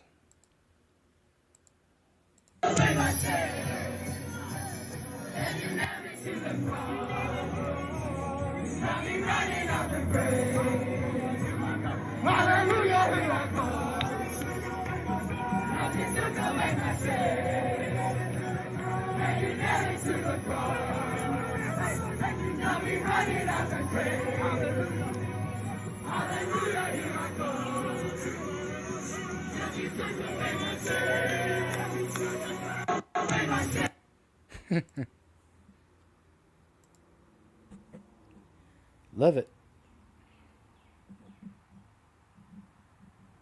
All these data centers around, why is America building all these data centers around the world? In fact, the federal government under Trump has a plan called Operation Stargate, where they will build $500 billion, okay? They will invest $500 billion in building data centers around the United States. Well, you would want to build data centers if you want to create a AI surveillance state, right? Where everyone has digital ID, digital currency, and where everyone can be monitored to avoid people from rebelling against Trump. Okay? And that is the idea. Okay? And you listen to this and you think, oh my God, America is doomed. Or Donald Trump's going to become king for the rest of his life. There's nothing we can do. Well, the problem is this. The problem is that this idea of imperial conquest is actually not a new idea, guys, okay? It really isn't. Empires have been doing this for a long, long time. It has not worked out well, okay? So the goal, again, to summarize, is to create a situation where you have Greater North America, or what they call the Technate. Okay? And this becomes a fortress. You have infinite resources, infinite manpower, and you can sell weapons, resources, and financing to the rest of the world. And you want to create as much conflict in the world as possible, right? So here it'll be between China and Japan. Here it'll be between Iran, Israel, and the GCC, okay? Here it'll be between Europe and Russia. Basically, you want a world forever at war so that you can control the world. And all America has to do is control key choke points, okay? Key strategic choke points, like the Strait of Malacca, Hormuz, Gibraltar, Panama. Why? Because once you control the choke points, you can control which nations get what resources. If a nation is becoming too strong, you give them less resources. If a nation is too weak, you give them more resources. And as a result, you can always maintain the balance of power in each region, right? So it sounds like a great plan, but it's not gonna work out. Why? Well, because of something called nationalism. Okay? Because when you do this, when you are an empire and you impose your will on other nations, these nations are not happy about it. Right? So imagine Japan, South Korea, Europe. There, people know that they're being used, right? So eventually they'll be like, screw this. We want to be independent. We want peace. So they will eventually rise up against the empire. And the way they will do this is they will work together to destroy America, or basically to remove America from the world. You can't actually attack America. All right. Well, that's interesting. Professor Zhang, I think is his name. Yeah, you decide. You know, take what you need, leave the rest. Listen to this woman in this clip, rules for thee, but not for me. Let's check this out. Did it surprise you that I got the VIN numbers of every one of my Democrat colleagues' vehicles and found that none of them bought any of the additional safety technologies on their cars? I did not know that, Senator. So when you are actually shopping for a car with your own money, you don't buy the technology. But we're sitting here saying that this should be mandated for everybody else's cars. And what's been the result? We drove up the price of cars, almost doubled in the last 10 years. I object to you stalking my car and my staff to find the VIN numbers to present to this committee. What are you doing there? What are you going to do with them? It's an invasion of our privacy. If you came and asked me for my VIN, I will tell you what I have in my car. It's visible from the outside of the car. So you went and followed me. You went and followed me to see who drives me and write down their VIN number. You interrupted me. You're attacking me. You watched me go to see who drives me, writing down their VIN number. So you could find out what they have. That seems a little creepy. Just to expose the hypocrisy. Right. It's so just gross. You know, they try to flip it around like he's some kind of creeper dude. Ugh. A once-in-a-lifetime moment captured on I guess on film in Clear Lake, South Dakota. Check out this twister. These are always interesting because I'm from Tornado Alley. I live in Tornado Alley. That's what they call it.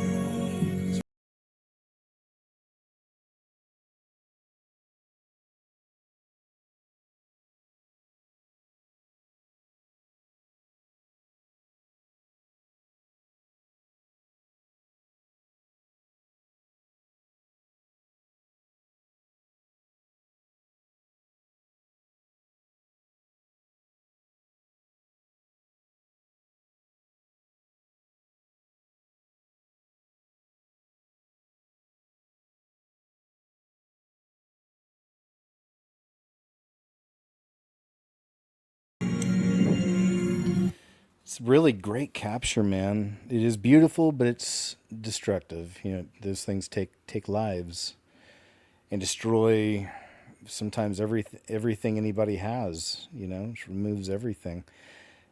Let's see what this guy says. I guess this is supposed to be from Anonymous. We're on the same team with the same agenda. And the challenge is how to build a world order for the first time in history on a global basis. A new world order. Create a new world order. A world order that I think all of us would like to see. We needed a new world order. Each of us here today is the emissary of a distinct culture, a rich history, and a people bound together by ties of memory, tradition, and the values that make our homelands like nowhere else on earth. That is why America will always choose independence and cooperation over global governance, control, and domination. I honor the right of every nation in this room to pursue its own customs, beliefs, and traditions. The United States will not tell you how to live or work or worship. We only ask that you honor our sovereignty in return. My friends, this is why they're fighting Trump with all their might. All of them. Please wake up.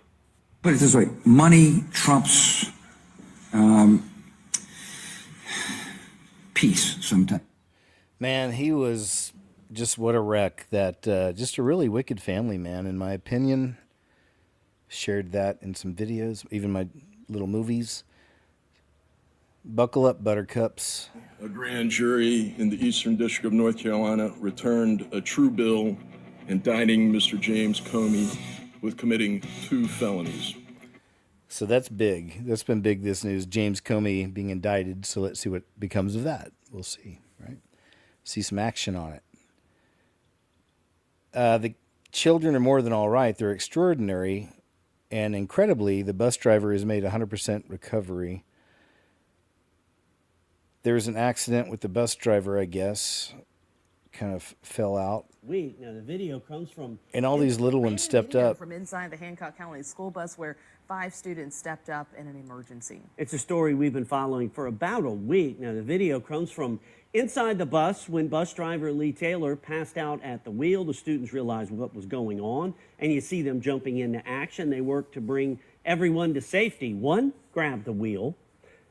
One hit the brakes, another called 911 and notified the school district, and another gave Taylor the medicine she was holding in her hand. She says she's doing much better now and is very thankful to the kids for saving great to see? her life. Right? It's so good to see. Love it. Well done. Well done, little ones. Good stuff. Trump confirms his administration will be declassifying and releasing UFO files imminently. Well, I think we're going to be releasing as much as we can Next to a golden orb. in the near future. For some reason, and I guess it's just a reason it's been in the minds of people for a long time, that is such, they want to find out about the UFOs and anything having to do with UFO or related material, and we're going to be releasing a lot of things from that we have, and I think some of it's going to be very interesting to people. I've interviewed people, my first term primarily, but I interviewed some pilots, very solid people, and they said they saw things that you wouldn't believe. So you're going to be reading about it. Yes. We shall see. Let's see, man. See what happens.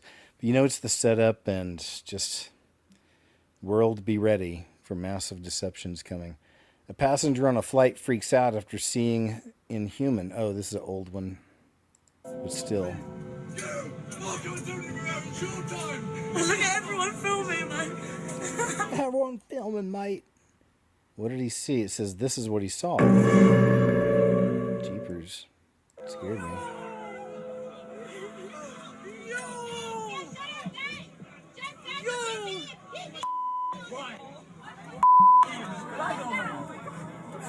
Yo! Get him out! Woof. So I guess that's the shot they got of whatever it was he saw. But if true, but that video's been out for a bit of the dude kind of freaking out on somebody because something happened. He saw something. And I guess people are saying that this is what it was. And if that's what it is, it's super creepsville. If it's real. Because what the crap's going on over here with the ear, or where the ear should be, I don't know. You decide. As always.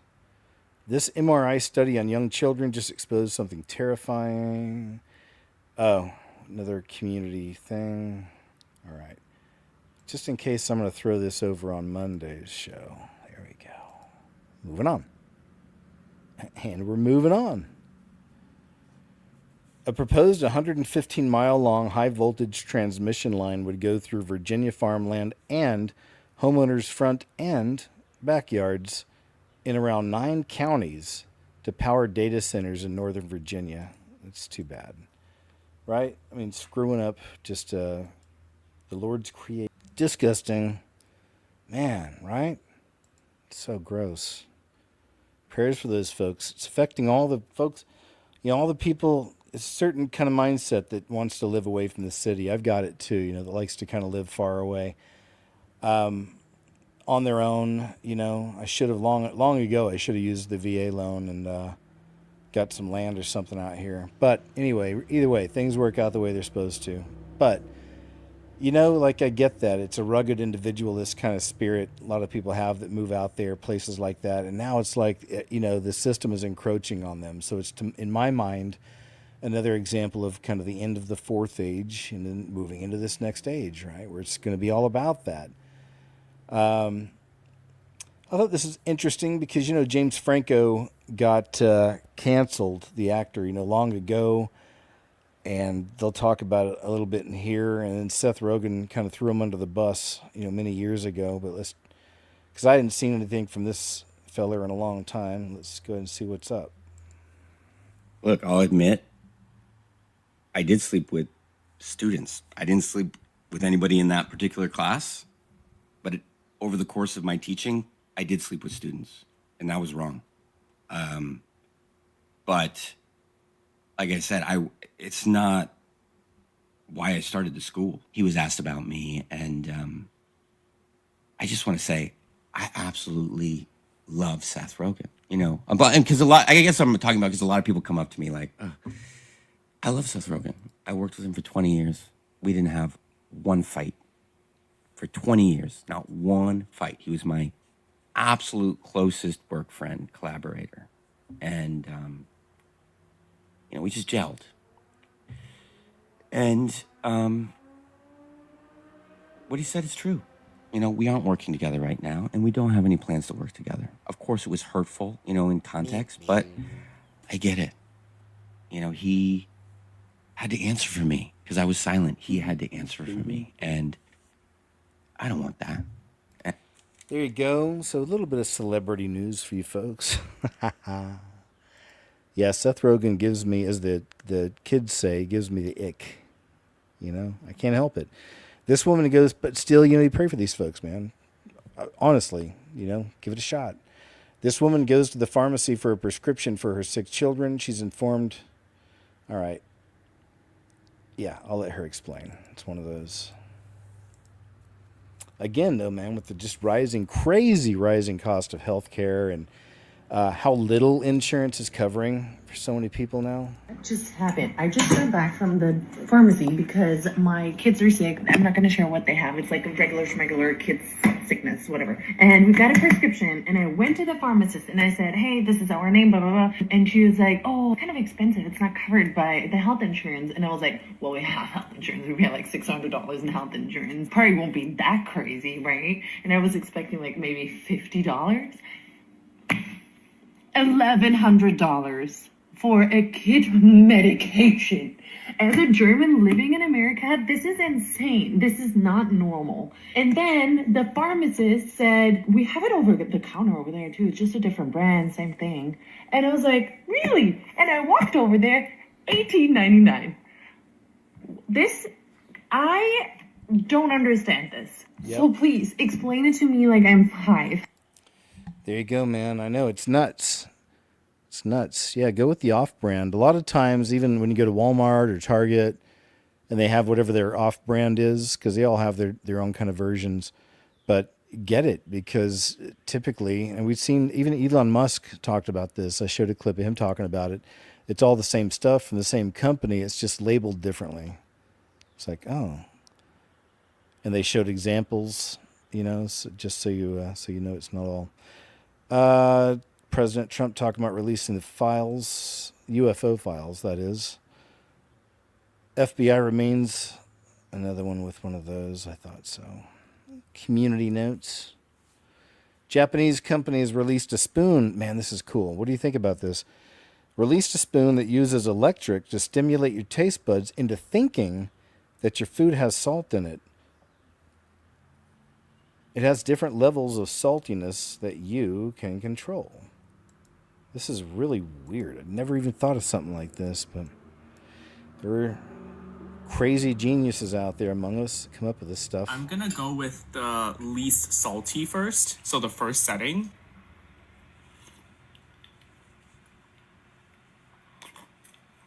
Wait, let me try a regular spoon.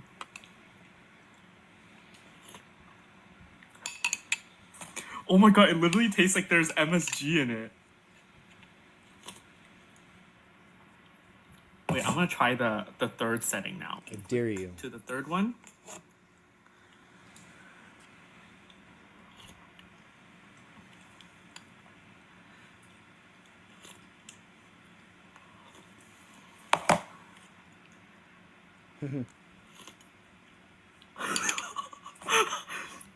It tastes so much better with the spoon.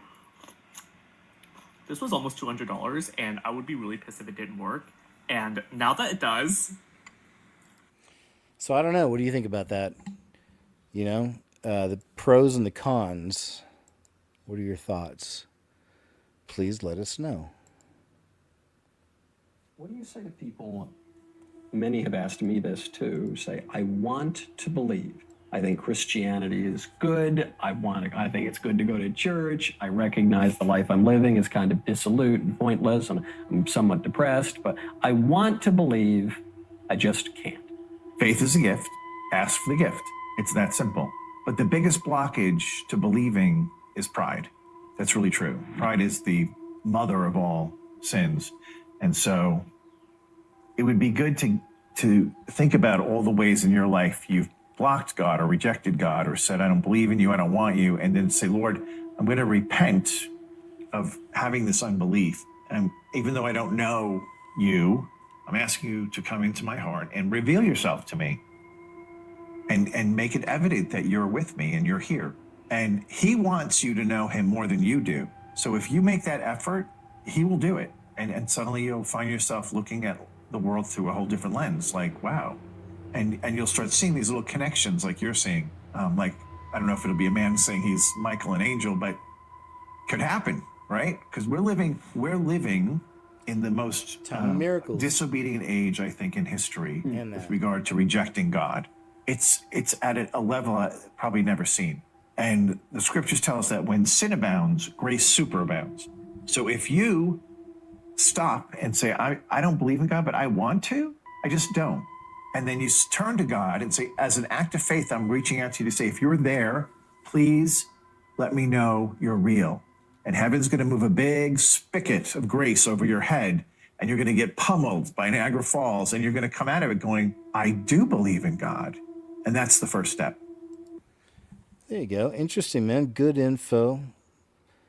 Chad Ripperger, Father Chad Ripper. See, I know we don't call Father. So here's one I was talking about earlier that went super, super viral when it first came out.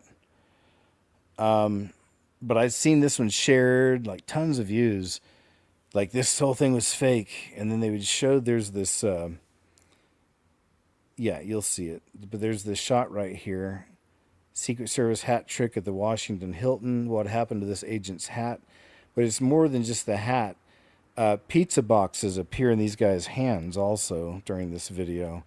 And later it was discovered, they even gave the name of the person that created the AI. See that in the back? Watch this officer way back on the left side of the screen where if you can see that. This looks like some dude's holding the big white box. Watch. It's like a pizza box. Then it disappears. So now watch again. The pizza box disappears. There's other videos. Look at that again. Pizza box disappears. They're focused on the hat right here. I guess this guy's hat disappears apparently. But again, this whole thing was AI screwed with. And yeah, so there were some weird anomalies in this one. If it goes on, it shows you these other, it doesn't. But there's other officers later on in that video, and it looks like they're carrying pizza boxes, and they suddenly turn into their bang bangs. So, got to be careful, right? Got to take your time. People want to be first, and look what I found. And this is pretty crazy. I'll read it. In the Line of Fire movie, that's what it was called, was released 33 years ago. It was 33, right? It was an attempted presidential assassination in a ballroom at the Westin Hotel. The Secret Service agent was popped in the chest, but had a vest on. This is exactly what happened last night at the Hilton Ballroom. One was inside the ballroom, one outside, but very similar. What a coincidence. So there's that. Interesting to find when these things start lining up. And this is a reminder, of the same thing happened in a movie called Snake Eyes, related to Charlie Kirk. Check this out.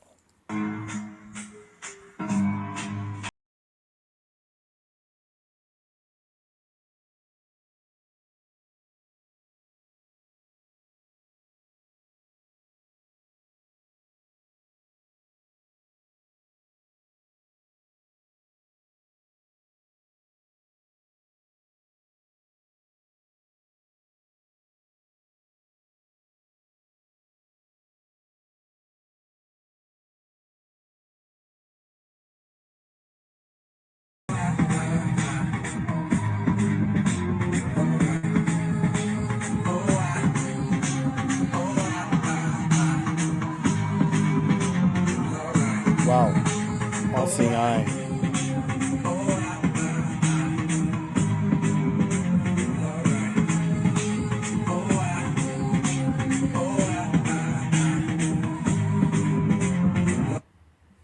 Man, he's always good. I like that. Yeah, there you go. So just a reminder, we've seen this before. We've seen this movie once before. This lady just points out the Saturn symbolism in this image. We got that. Got it. Says, why did the government run a global fuel crisis simulation exactly 12 months ago? That's a really good question. I wonder why. Explain to me why the Australian government felt the need 12 months ago to do a simulation on a global fuel crisis preparedness simulation on a completely unforeseeable global crisis, exploring the impact of fuel supply shortages, power outages, supply chain disruption, social unrest. Of course, the intention of this war game exercise was to ensure response systems were integrated and identify gaps for improvement. So you would think that our severely lacking fuel supply storage would have come up at that point, possibly been highlighted as something they could actually prepare for in case that this highly unlikely and unforeseeable crisis would occur. Call me crazy, but this might be the time to get your ducks in a row or your eggs in different baskets, whatever you want to call it. But get prepared, people. The game's about to get real. Explain to me why the Australian government... Interesting. Excuse me. We've seen this routine before. It's weird. Our weather, like I said, has been really dry. I'm like dried out all the time. It's weird. I know. Too much information, right? Please join us in prayer for our son Jonathan to be healed. This is from Eli Yoder. So a call to for prayer from his brothers and sisters. Let's check this out. My wife and I are asking all of you prayer warriors to please pray for our son Jonathan. We are down south doing ministry, as all of you know, and he's very sick right now. He's been admitted to the hospital. He's got the bilateral pneumonia affecting both lungs.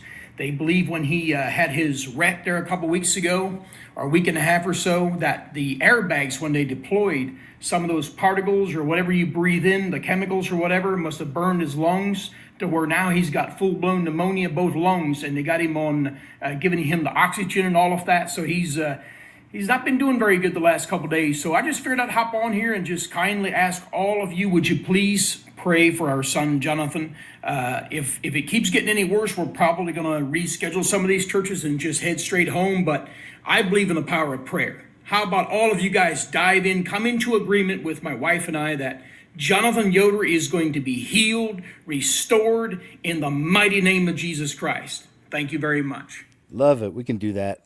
Well done, man. The Kava was asking who the person was that posted that video. His name is Juan, Juan Barrera. I think it's Berrara, something like that. When a tornado hits in 2027, check this out. This is fun. Here's a bit of a dune break for us. But with a subject near and dear to my heart, as again, we've been around these all our life out here. Daddy, look again! Granny, we gotta go! You think?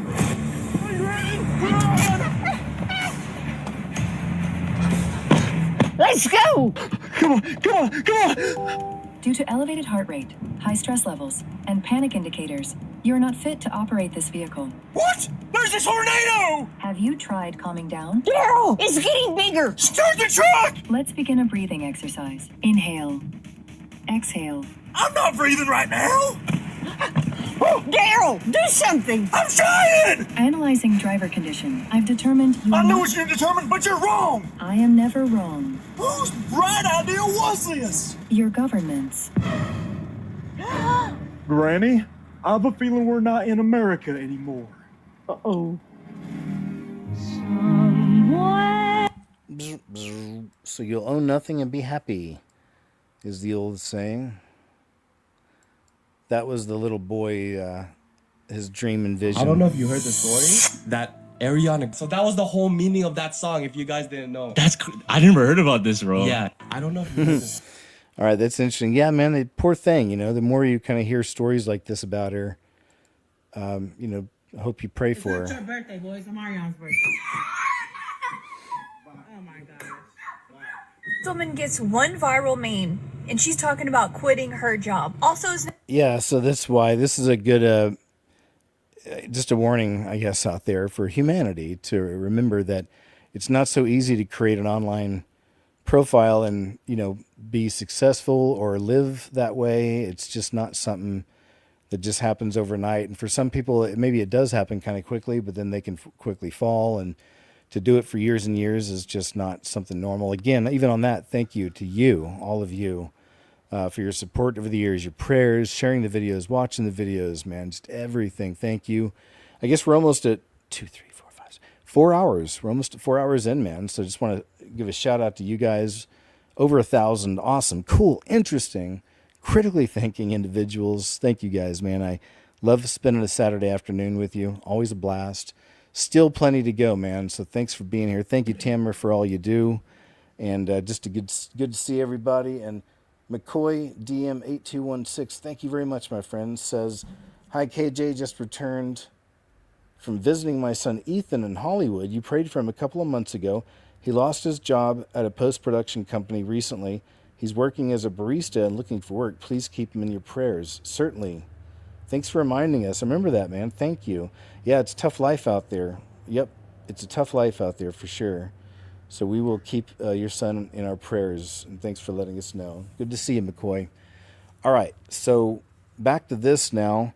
This lady, she had a meme that went pretty viral, and now apparently she's going to change her life and try to be a full-time social media star.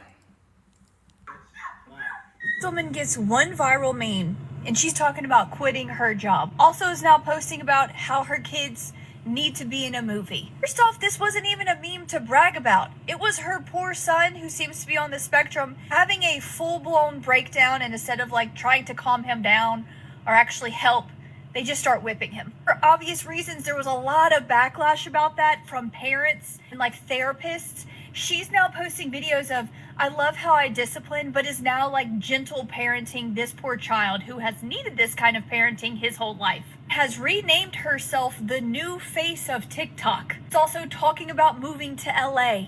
Talking about how she's so proud she went viral. CPS is called, and she's like bragging about going viral to the CPS agent who showed up. Looking like this woman is caring about absolutely everything but her kids. And this mom isn't new to the internet, but she's acting new. How does she not realize one viral meme is not going to pay your bills for you? It's not your... It's true. It's a crazy life. And, you know, there's been some stories I've shared recently about how even a lot of the lonely fangirls are struggling. Hidden underground cities. Let's check this out.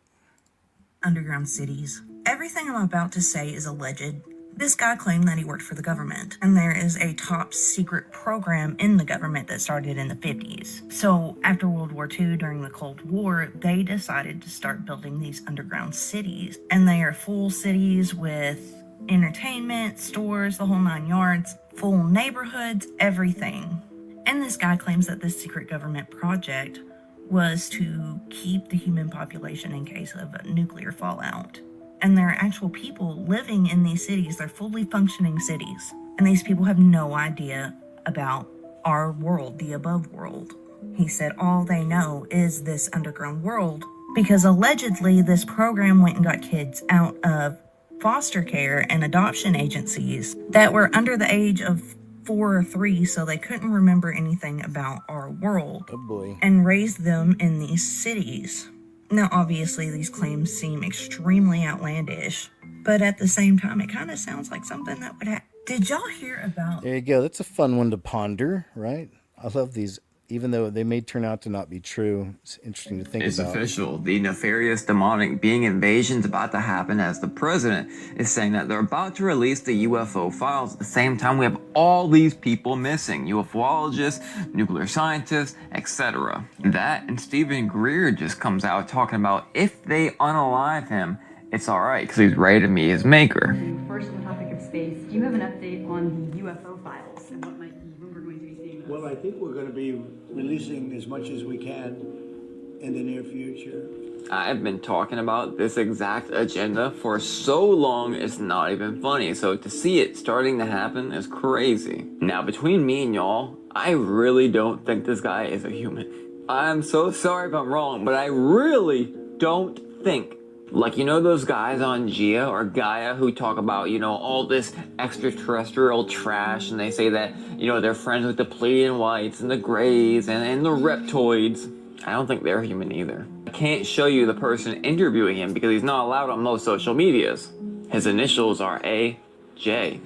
He had mentioned there's a list of a whole bunch of people that were going to be disappeared, and then say he's not worried about it if, you know, he disappears. All kinds of threats made against them in a skiff where they were talking about engaging targeting lists, and they backed down from releasing that material that we thought was imminent back just before the inauguration. Yes, and it works for some people. Now, you know, it's never worked for me because I'm devoted to getting this fixed.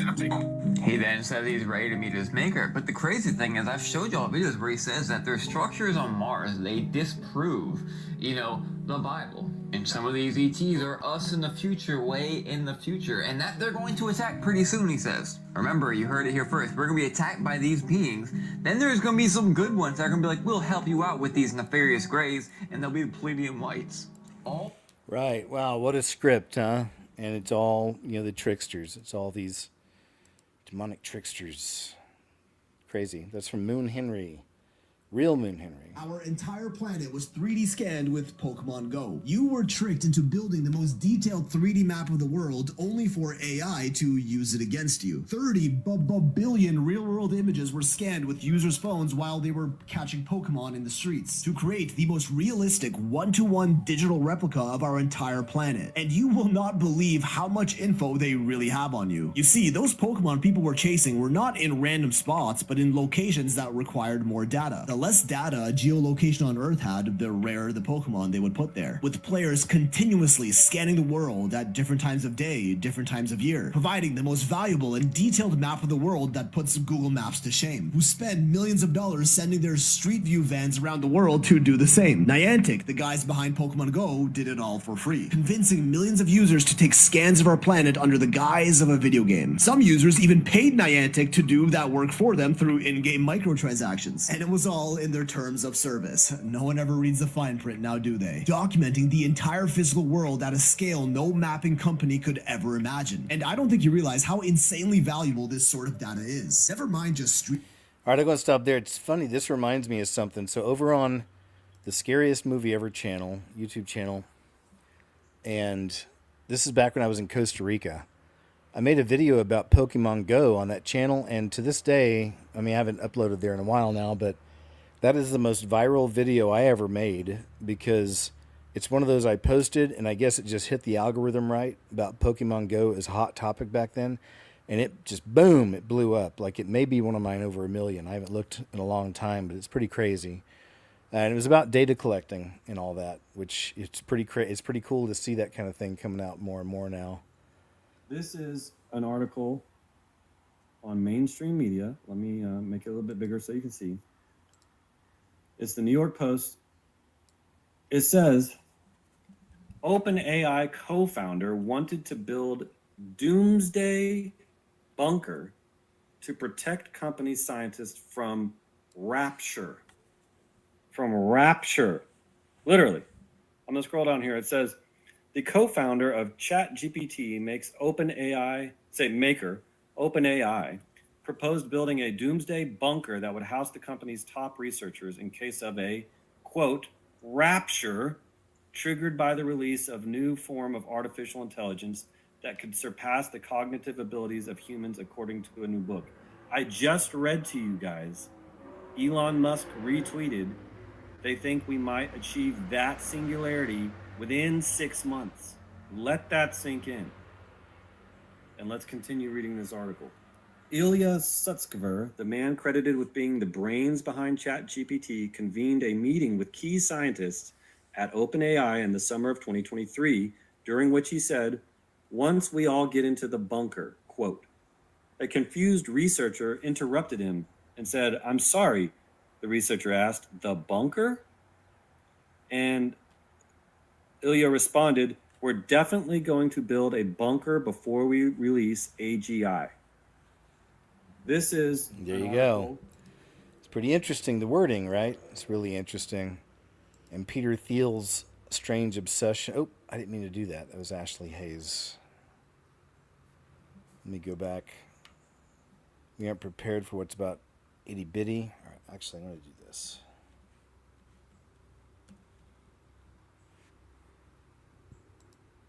It was one of her recent videos I wanted to share. Let me see. Oh yeah, this is it. This is one I think that most of y'all can relate to. Most of us around here can.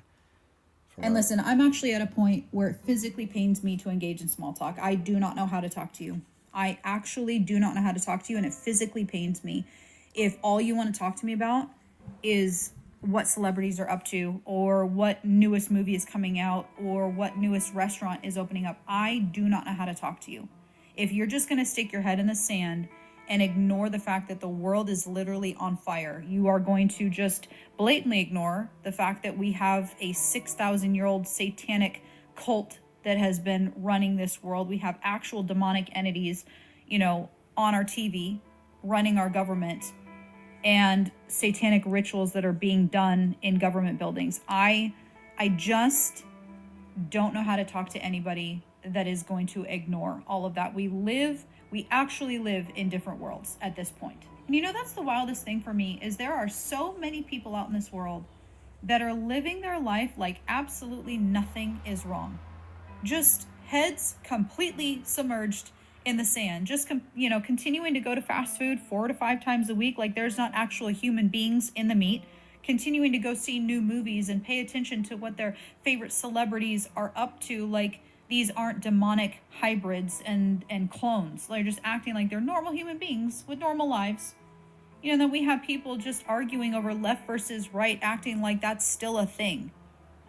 I don't know how to relate to those people anymore. I'm actually at that point where it pains me if you want to talk about the world like there's nothing wrong. And it's funny because the more the veil is lifted off your eyes with how the world really is, the more the veil is lifted off your eyes with how people really are. And the more you see that, the less you want to be around people. Like, I have no desire to be around people. With great wisdom comes great sorrow. And the Bible told us about that. I feel that. I know a lot of you feel it. You may even feel like a person of many sorrows sometime. But if you do, just don't feel alienated or isolated or alone. I mean, it's biblical. You know, it's okay. You know, the more we learn, you know, the sadder it can be. But again, it's always a reminder, this isn't our home forever. We're just passing through. The Bible describes this life as a vapor. So choose Christ, trust Christ, follow Christ, repent, you know, change your ways, change your mind, and trust in Him, right? People. I have a handful of people that I like, and that's about it. You know, people in general, I love y'all, but people in general suck. People just have lost the ability to be real human beings. They have lost the ability to be nice. They have lost the ability to be kind. They have lost the ability to be genuine human beings. Everybody is fake nowadays, and I don't have the energy or the time to be around fake. I do not know how to. I will call you out. I can't anymore. And I mean, what does the Bible say, right? With much wisdom comes much sorrow. When you see this world for what it really is, when you recognize that the entire political stage is just that, it's a stage, it's the illusion of choice, it's all fake, it's all scripted. None of that literally means what we think it means. It is all charades. We have actual demonic entities, 6,000-year-old demonic entities that run our government, that sit in high places, that call the shots. The people that we see, that we think are in charge, are not. They are puppets. All right, we'll stop there, but we get it, man. I feel that too, Ashley. Many of us do. Seeing the system for what it is. Gen X, you know, man, shout out to y'all. I mean, special love, because I am one too, but we really do. We were able to see the shift, you know. We remember when days were much better, and it wasn't like this, you know. So that's why I'm not super sentimental, man. If I ever feel anything like that, I just put my eyes ahead to heaven, because that's what's coming soon. I get to be with the creator of all things ever, even us. Get to see each other, like in real life. Best situation ever also. No more weirdness, pain, sadness, depression. It's all be gone, man. We'll be our best versions meeting each other. I can't wait. Really can't wait to see you all. Give you a big hug. We have an eternity to hang out. I'll show you my place. You show me yours. It's going to be great, man. This says this is not a Black Mirror episode. Check this out. It is currently 11:49 p.m. East Coast time on Wednesday, April 29th, 2026. At the time of the recording of this video, I am of sound mind, and I would never disappear without telling friends and family where I was going. I also do not wish to harm myself or others. Meet Aaron D'Souza, the CEO of Objection, which is a technology company that has developed an AI tribunal that tests claims in the media. And then it acts as jury and judge. And if this sounds like a Black Mirror episode, unfortunately, it is not. It is a real thing. Here's what you need to know about him. This is directly from Objection's website. Aaron D'Souza is the founder and CEO of Objection, the AI tribunal for testing claims made in the media. He is also the founder of the Enhanced Games and led Peter Thiel, yes, that Peter Thiel's historic litigation against Gawker Media involving the wrestler Hulk Hogan. He was the foundation editor of the journal Jurisprudence and had, notice that's in past tense, a law degree from Oxford University and PhD in intellectual property law. He is the author of 3 books on law, intellectual property, and philosophy. The video I'm about to show details this AI tribunal, and it is scary. And that is understandable. But because it is scary, that is the reason why it needs to be shared.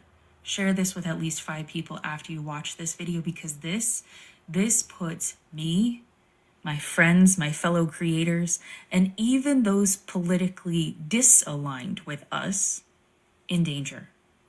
If someone who speaks out and says something against what I say, opposing beliefs, morals, and values, I want them to be able to say that because that is free speech. That is the First Amendment right. And if they are silenced, so am I, and vice versa. This is what this seeks to do. We will not have anything but state media if something like this truly comes to fruition. Journalists ruined your reputation, not with evidence, with a narrative. And when they come for you, there's no way to fight back. Until now, introducing Objection, the first AI tribunal. Former CIA and FBI agents will investigate. They gather evidence and make it public permanently. The AI tribunal checks the record and renders the verdict. You can save your reputation in days, not years. From the team that bankrupted Gawker, mastermind Aaron D'Souza, comes Objection. Truth isn't what goes viral, it's verified. File an objection. Oh, and one more thing. You're not going to have any credentialing in media for this to apply to you. Thanks, lady. We know. It's coming, man. They're building the system right now. But I ain't scared. DOJ just released high-quality security camera footage, so you'll see that. There's no more pizza boxes.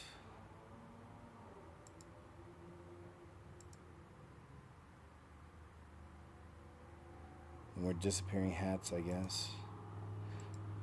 All right, cool.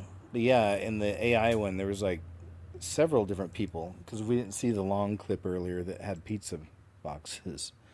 Of all things, pizza boxes. But yeah, that's what it was.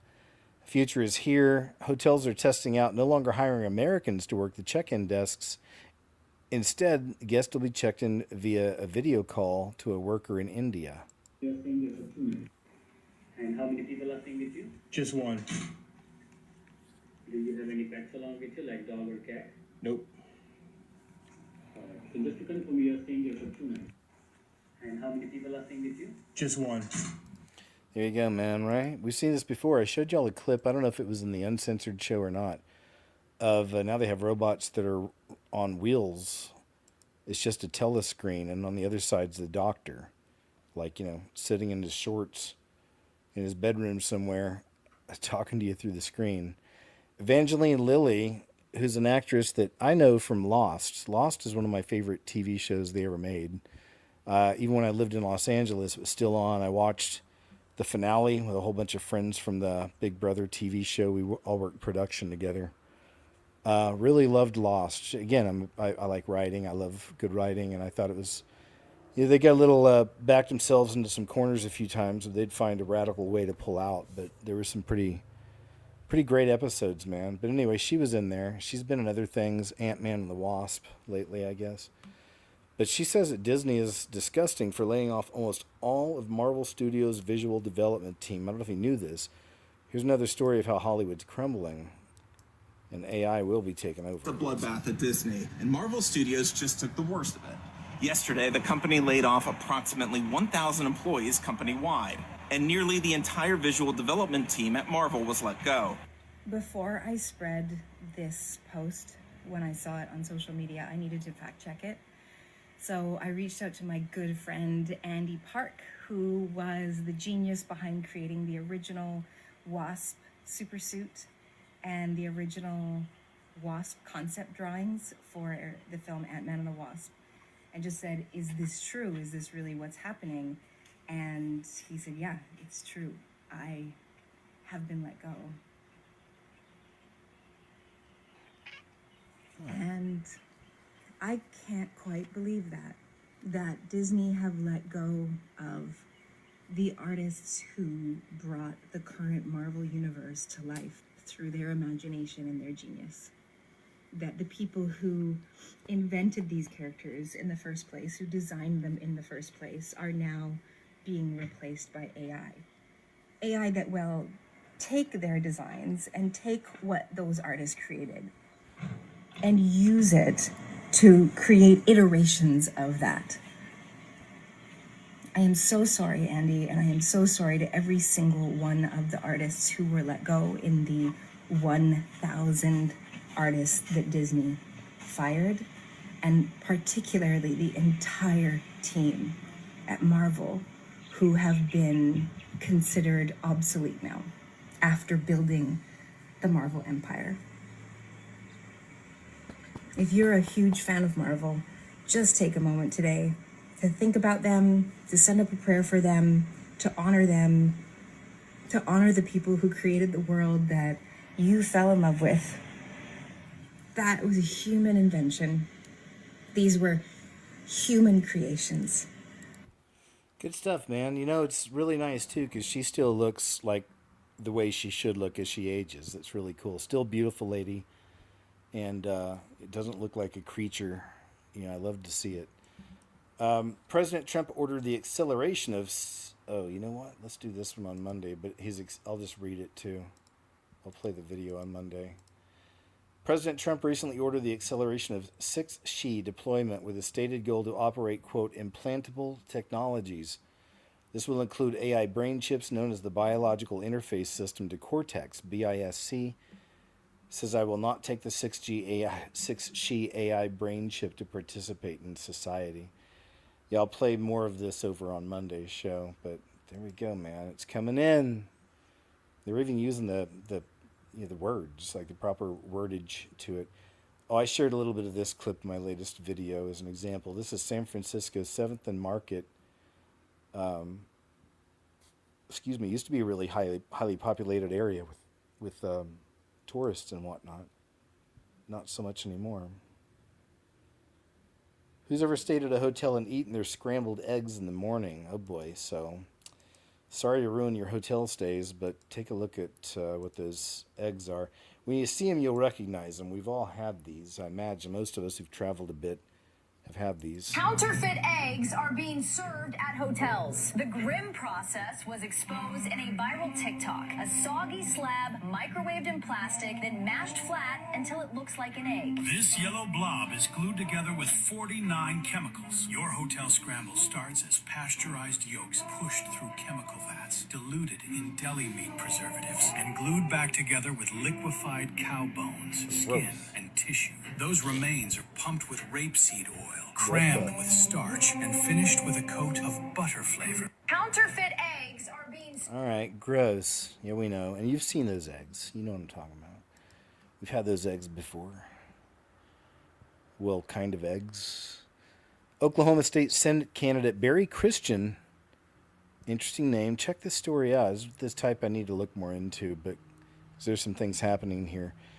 Oklahoma State Senate candidate Barry Christian passed away after being reported missing.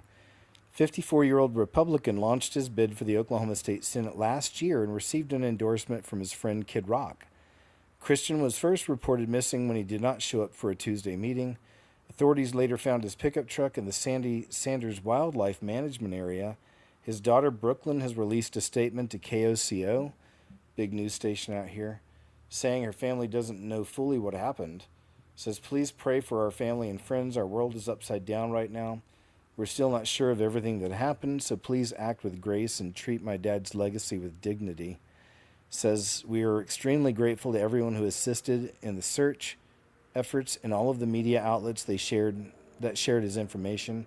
I know there'll be lots of people devastated by his passing. Just days before he went missing, Christian attempted the Magnum Rattlesnake Derby.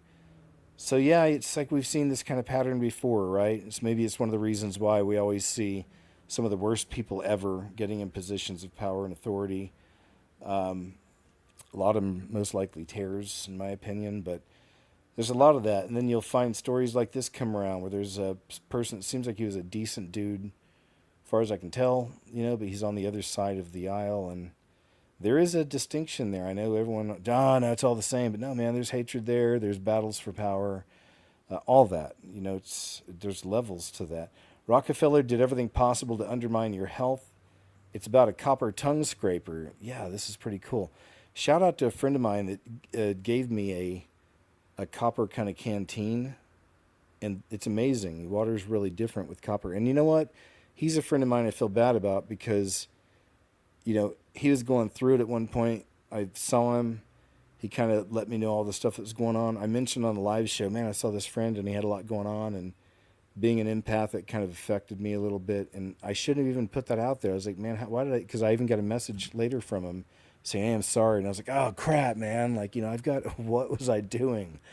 Anyway, if you're listening, my friend, you know who you are. Thank you so much. Forgive me for that. I know you already did, but just in case, throwing that out there. All right, let's check this out. $1 industry, and this is a copper tongue scraper which was actually used all throughout the 1800s until it was removed by the Rockefellers from the dental industry because they found that copper was so antibacterial that no bacteria would survive in an individual's mouth, which then nearly put the $1 trillion dental industry out of business. But they also found that when you glide copper in your mouth, copper ions are exchanged into your mouth which are charged, and humans are electrical beings which run off of electricity. Therefore, they found that by using copper tongue scrapers, one can enhance their frequency, which would then instantaneously heal that individual, which then perfectly explains why they tell us copper is toxic and why all of the tongue scrapers today are made from stainless steel. Very interesting. Good stuff, man. Love it. You know, just the different kinds of cures, even grounding, you know, I'm a fan of that. Walmart is officially going full force and is rolling out digital price tags. Here we go. By the end of the year, Walmart says that having digital price labels will help its store personnel do their jobs better and more effectively and ensure that prices are more uniform across different geographies. But the move is somewhat controversial, as some are worried that having the ability to quickly adapt price labels on the fly could lead to things like demand-based pricing that shifts prices for higher or lower depending on how changing dynamics happen for supply chains. Now, some lawmakers are already in the process of introducing legislation to ban the use of digital shelf labels, or DSLs. It's America's biggest retailers rolling out digital shelf. Yeah, I've been seeing a lot of stories on that. People even going into some of these Walmarts and recording these new digital price tags. Retrospective of InfoWars. I told you there's a little more news. This is actually from his son. This is what it's like to host a show from here. So that's Rex on the right, and then on the left is one of the old school producers of the show.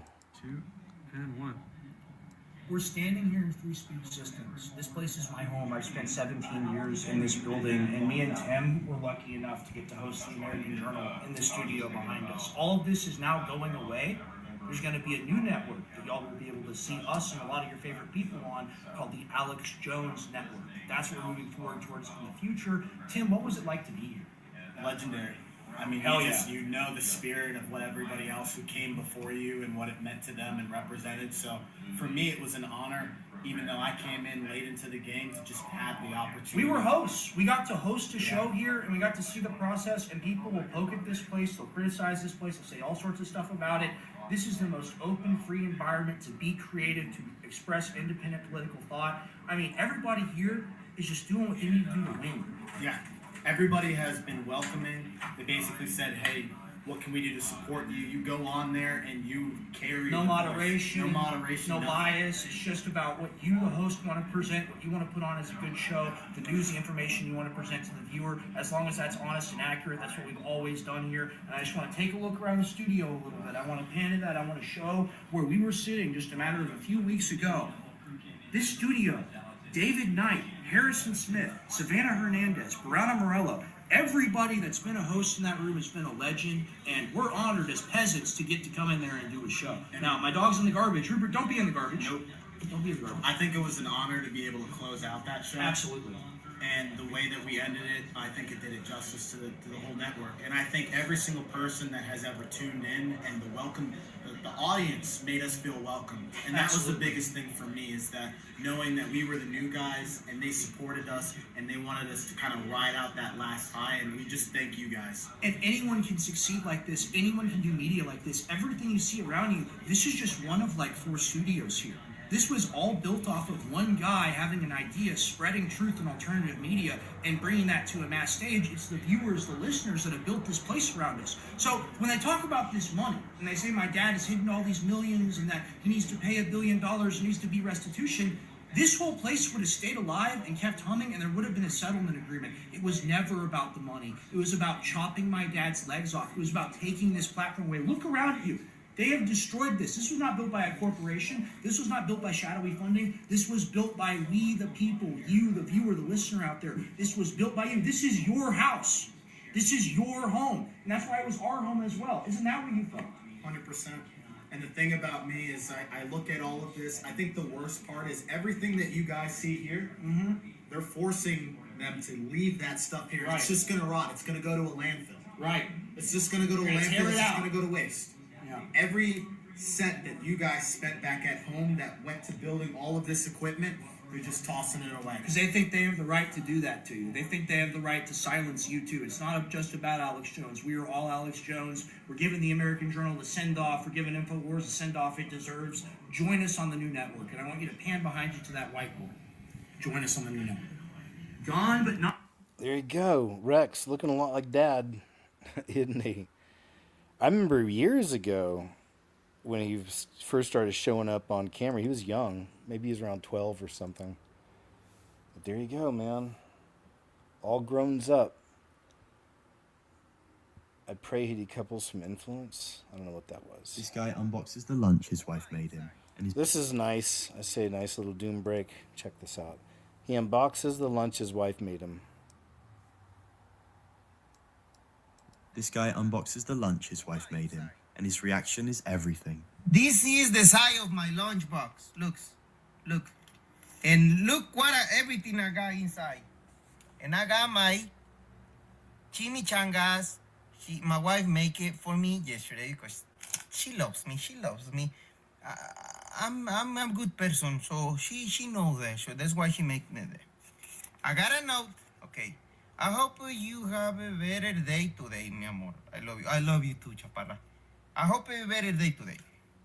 Chaparra, I can't believe it. Square.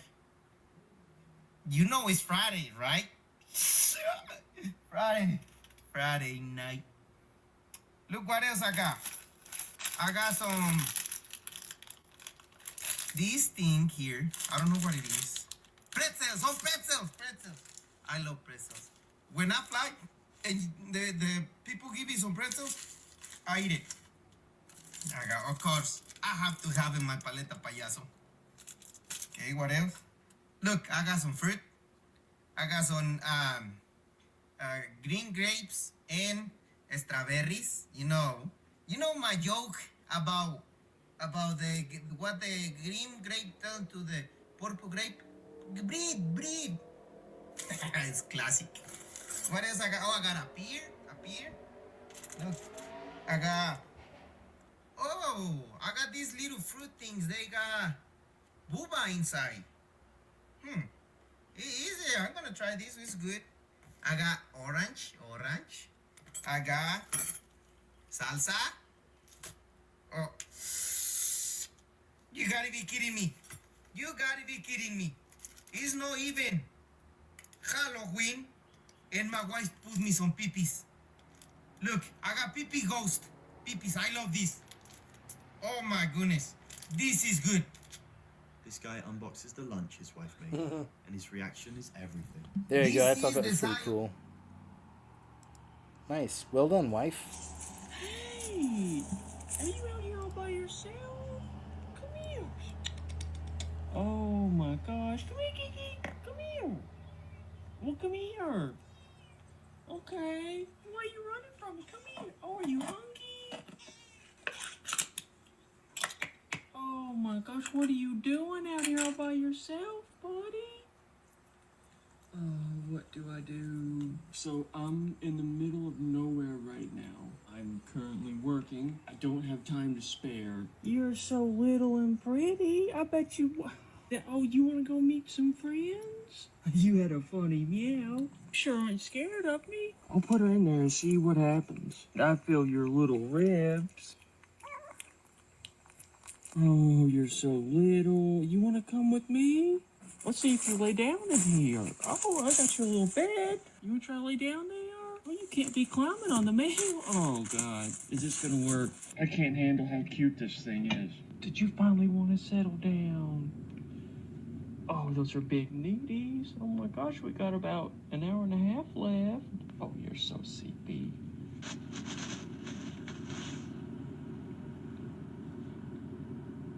Look at this. It's a little kitten. She was just on the side of the road. We gotta make a delivery. Come on, girl, boy. You know how to deliver packages now. Oh, is you seeping? Wait, who is that, Kiki? Wow. Yeah, what do you say? New home. It's din-din time here. What do you think? Oh, man. Yeah, I don't know what color those eyes are. What do you think, tall cat? You'd be nice. Yeah. Oh, man, we're checking each other out. Think he, whoa. Has you made a big tall cat friend? Oh, my gosh, tall cat, you got a big... I was watching something recently. They're talking about it's good to talk to your pets like that, like in the baby voice. Specifically, they're talking about cats, which is pretty funny. Most of us do with all pets anyway, right? We've officially reached peak self-checkout brain rot after guy buys an entire stove for 20 cents. Yeah, too many people pulling this kind of stuff off, unfortunately.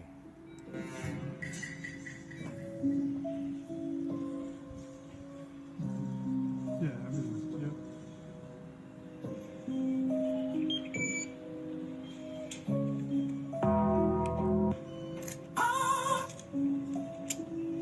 20 cents for that. Oh, thanks.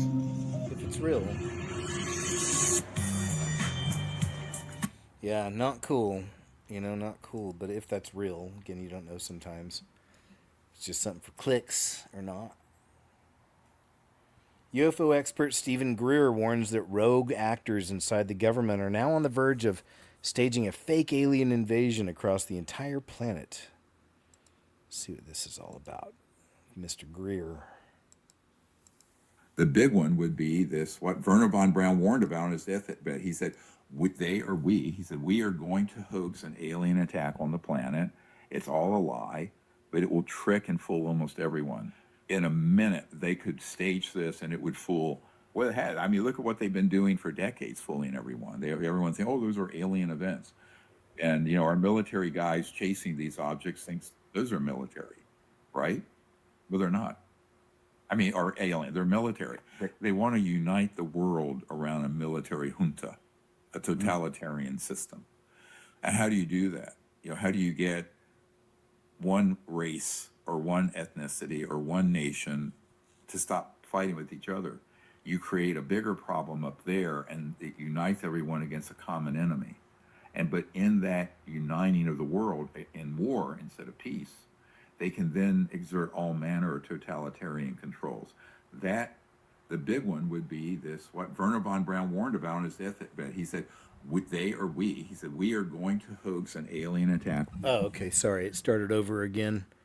Thanks, Mr. Greer. Greer, that's how you say it. Man, check this out. Now, this might be something that I've never heard of or seen in the ocean. Maybe there's some kind. I really hold it out. Let me know if there is something. But there may be some kind of a marine creature that moves like this and super fast. But I've never seen it, you know, personally. But again, I don't know everything. So let me know. But check out what this lady saw. That's like far out in the ocean. That's far fast as fuck.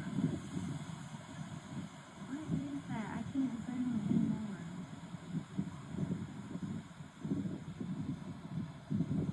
What the hell? It's not a death cave.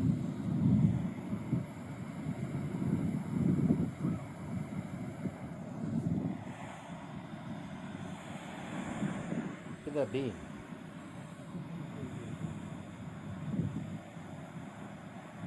That's fucking crazy. Like, what is it?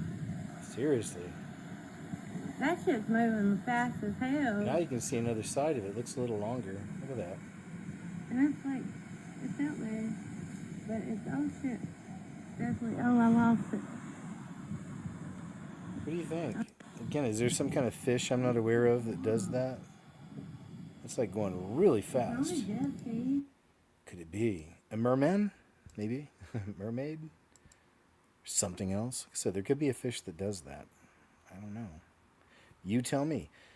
Man, there's so many stories on this, videos this week about what's happening with Snap, because it's really settling in several states in America, and they're totally blocking junk food now. So I'll let her kind of explain. Yeah, they're blocking soda, candy, energy drinks. This is in 18 plus states. So people are having, there's a lot of videos of people's cards declining.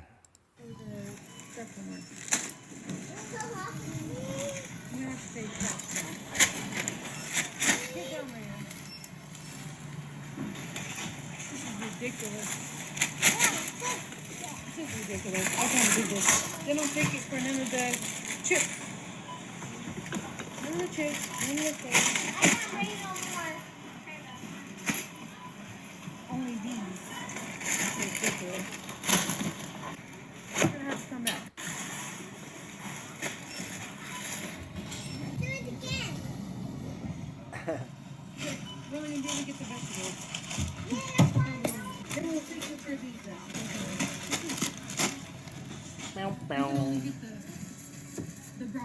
So, yeah, oh, we can only get this crap broccoli now. Well, there you go. I mean, I'm glad there's a system because some people genuinely need that in really hard times. But of course, we hate the corruption of it. So it's nice to see. This is insane. It speaks for itself. Look at the guy in the bottom right hand or in the corner here. And that's him on screen. This is more of what people are doing, which freaks me out because I bet you I wouldn't be surprised if you're seeing this right here. There's a lot of criminal minds out there that I wouldn't be surprised if there's already many LonelyFans type accounts with beautiful ladies that would appear, but it's some creepy dude behind the scenes. Ich weiß, sie sieht täuschend echt aus, vor allem für die ältere Generation. Aber ich bin nur ein Prompt, der beliebig geändert werden kann. Egal ob beim Autofahren oder im Badezimmer, alles fake. Ich kann dich manipulieren, wie ich will, und du bekommst es nicht mal mit. Wirklich niemand kann mehr zwischen KI und Realität unterscheiden. Also bitte, teile dieses Video. Schütze deine Kinder, schütze deine Familie. So I think you get the idea. Just freaky how realistic. We already know.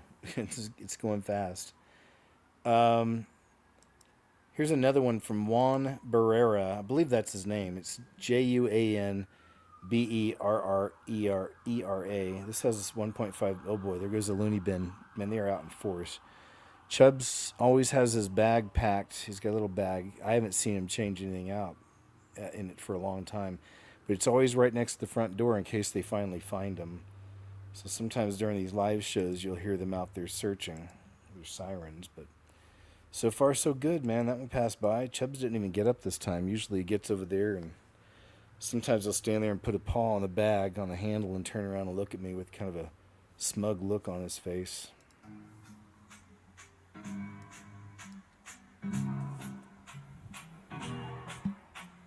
Oh, there it is. Look, I was wrong. Okay, so his name's right here. Juan Bergman. So JuanBergman is the guy that makes these awesome little shorts here. On the confines of my father. I think I was at the Encino house. To his Encino house.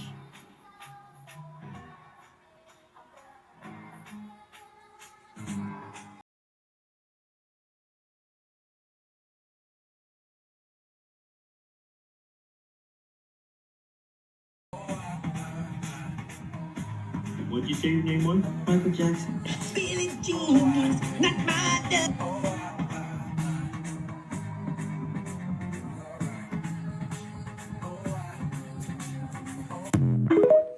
Yeah, there we go. Juan Bergman. Yeah, I really like his short form. It's really good. He's good at it. He's good. There's a few people out here that are good at that. Getting really good information out, real quick. Baltimore, Maryland, May 1st. Satanic Temple hosting a satanic revival event. The group made up of atheists, this is the claim from Andy No, says use occult symbols to troll Christians and make them feel discomfort. I've said for a long time, did a video on it long ago, showed all these Hollywood celebrities claiming to be atheists, but then I showed examples where most likely they're actually Satanists. It's just more palpable for the public to think of an atheist,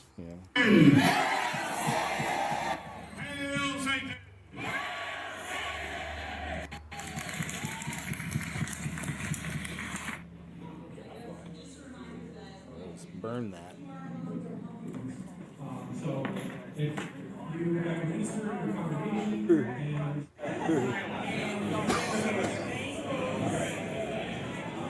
Salute.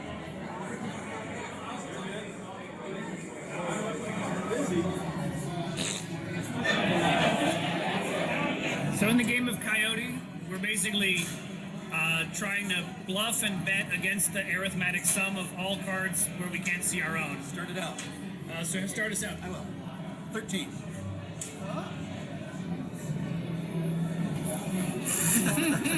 She's gonna peek. Good luck. Close the eye. Close that eye. The eye and challenge. Okay. Already a challenge. Well, that didn't work. I'm Erin Helian. I'm the executive. All right, so there's some of that nonsense. Yeah, I still believe that with this Hollywood celebs. Oh, I'm an atheist. Right. City of Phoenix announces they're preparing for new water restrictions, including charging people who use a lot of water, however much that is, due to a shortage of water. So Phoenix is in some trouble, it seems. More of the water shortages, the droughts, the AI data centers. 20 major school districts have canceled classes so that students and teachers can attend an anti-capitalism May Day. All right, let's check it out. I hate it when they go after the little ones, man. Leave them alone, you know? They're still developing, dude. Organizers are putting their progressive message front and center on this Friday, and they say they want to see higher taxes on the rich. Tax the rich. ICE abolished and wars opposed. Those are some of the rallying cries behind today's protests that our critics are now saying are flat out un-American. So these May Day walkouts and staffing issues are disrupting schools, our kids' educations, especially in blue states and cities like Madison, Wisconsin, like Chicago. Out in North Carolina, more than 20 districts are affected by these protests. One Wisconsin mom says, this is more than just a day off. I'm in shock, although maybe I shouldn't be considering the history of the Madison Metropolitan School District, but they are turning schools into political staging grounds, and this is where they've crossed the line. They are not just indoctrinating the kids in the classroom, they are encouraging actively for students to leave the classroom and go march in the streets with teachers, with administrators. The Chicago Teachers Union already pushing for a full day off for students. Here is the message that I put out there, quote, "We are not living through ordinary times. His agents are tear gassing our neighborhoods, are talking about Donald Trump. Our students have something to say, and we as educators have a responsibility to speak up and support them in finding their voice, their vision, their agency, and their place in the community." They're talking about your kids. Our senior correspondent, Mike Tobin, is in Chicago waiting for these protests to kick off. Hi, Mike. Oops. And this is where it's going to start. Okay, cool. We're good. We're going to move on. We got it. Thanks, news people. Google's data center in New Albany, Ohio, uses 387,000 gallons per day. That's over 141 million gallons per year. Wow. Okay. Check it out. What happens to that water? It gets generated with a lot of forever chemicals in it. And we, the EPA, does not have the equipment to actually clean that out. So I can tell you for a fact the Google facility up in New Albany that currently exists today, it uses 387,000 gallons of water per day. That's the size of a small town. What happens to that water? It gets generated with a lot of... So we see it, right? Just more and more, and it's encroaching. Don't even care about the people. That's the worst. This might be the best body cam footage we've seen yet. Oh, this is a pretty good one. You almost can count this as a doom break. Child calls 911 about a monster under his brother's bed. The police respond. Check it out. It's 5 minutes long. I may jump around a bit. You got it? There you go. So there you go. But there's, I think it's down here. Somebody explains. They're saying it has to be a sun, fake. But somewhere there was a follow-up, and they explained everything, the whole story. What kind of parents sleep through that? There's too many things wrong with this. Kind of goes back to what the guy was saying earlier. It feels like with some people, it's automatically, there's no way. It's BS, not true, not real. Like I said, I swear I'd found a follow-up here, and they were talking about it, and he explained a bit of the parents, what happened afterwards. Either way, more of us are beginning to sense that history we know is only a shadow of the truth, this young lady says. Because the Victorians didn't build it, they found it. When the workers started digging in the 1800s, they kept hitting tunnels. Old ones. Tunnels nobody had accounted for. Tunnels that weren't on any plans. The official story calls them old sewers, Roman foundations, medieval vaults. Depends who you ask. But some of them don't match anything on record. Thanks, lady. Move on. Good enough. We get it. Some of that stuff gets murky. That's why I don't like to be into it a whole lot. That's a whole other thing. But here's one that went really viral also, and this was actually real. This actually happened. 5.3 million views on this one alone.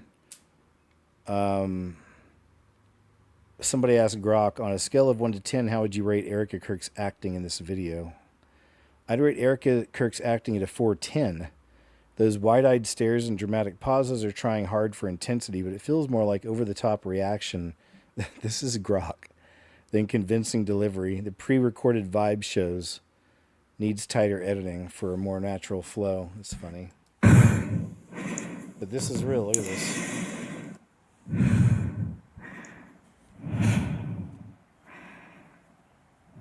Being a dork. Not cool.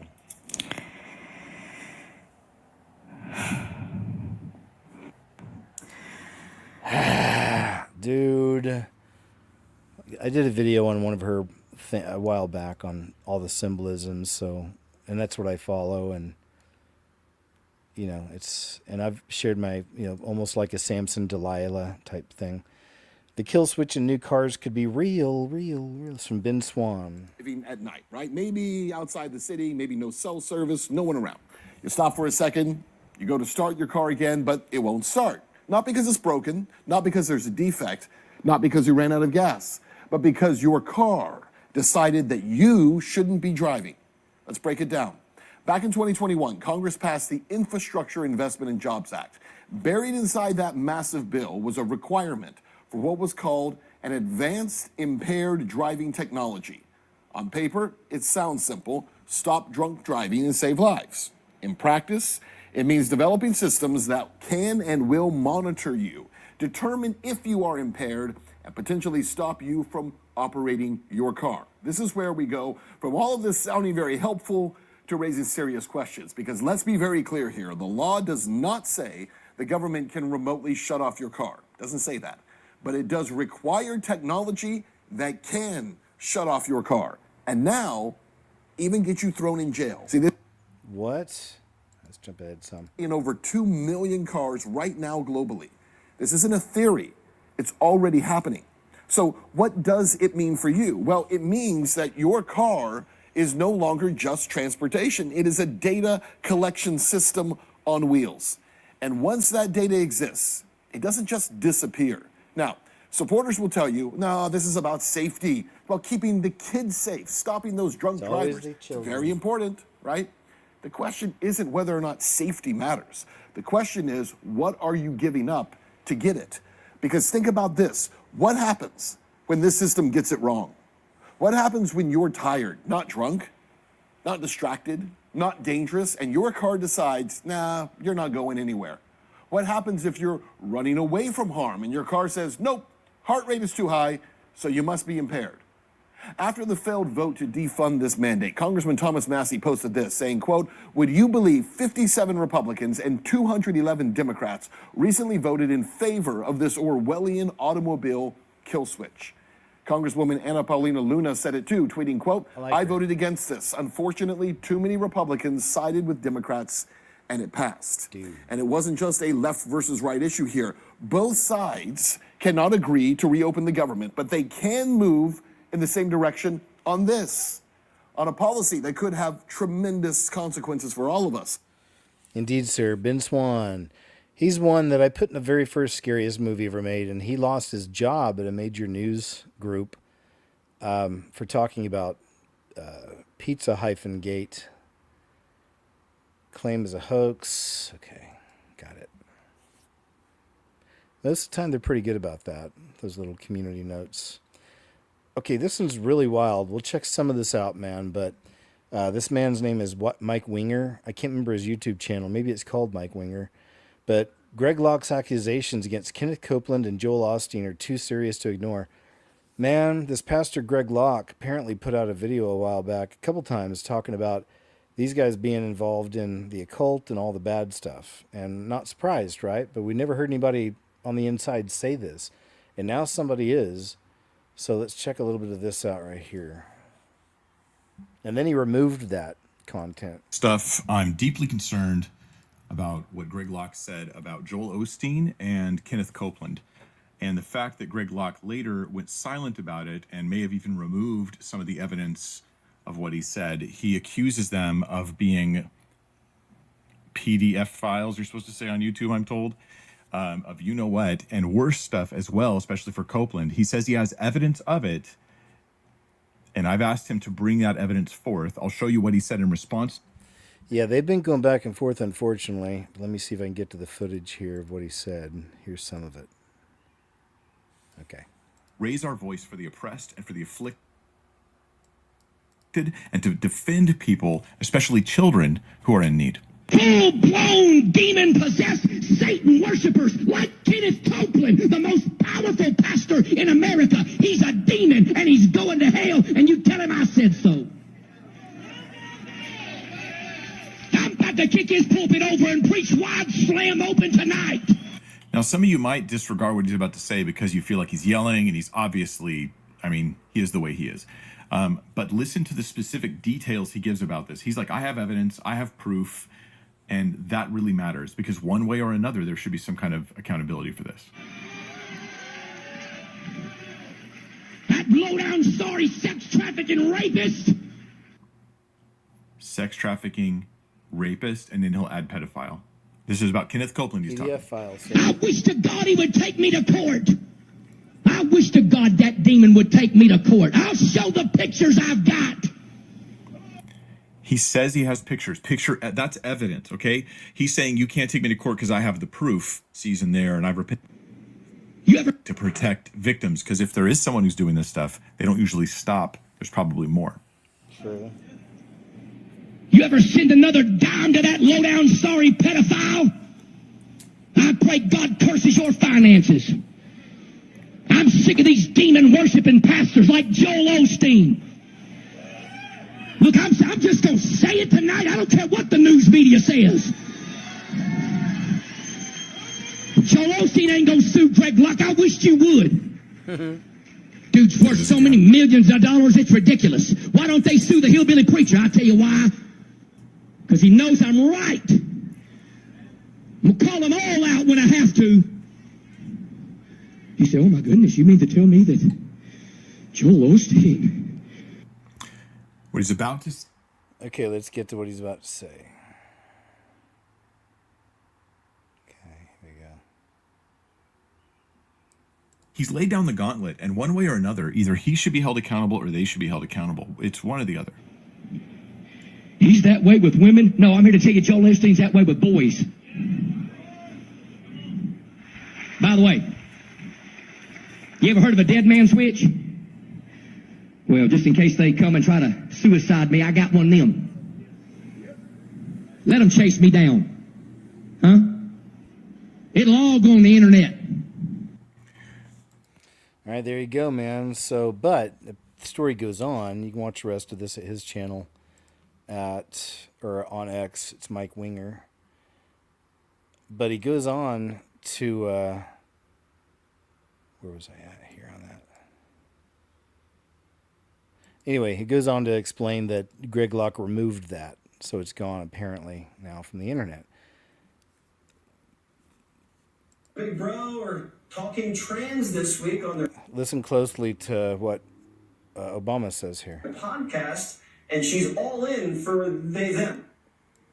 Just so proud of how you are being a role model for dealing with a child that's transgender. Absolutely. And that's, that warms my heart, particularly as a Black man. There you go. We've sacrificed a lot. So yeah, there's always little, Freudian slips. It's interesting with those two, her and or him and John Bevere says he read the Bible for 46 years before the Holy Spirit revealed this particular thing to him. Let's check this out. These guys are interesting. 46 years, and I never noticed how many times we are told to eagerly expect the coming of Jesus until just last year. Let me set this up.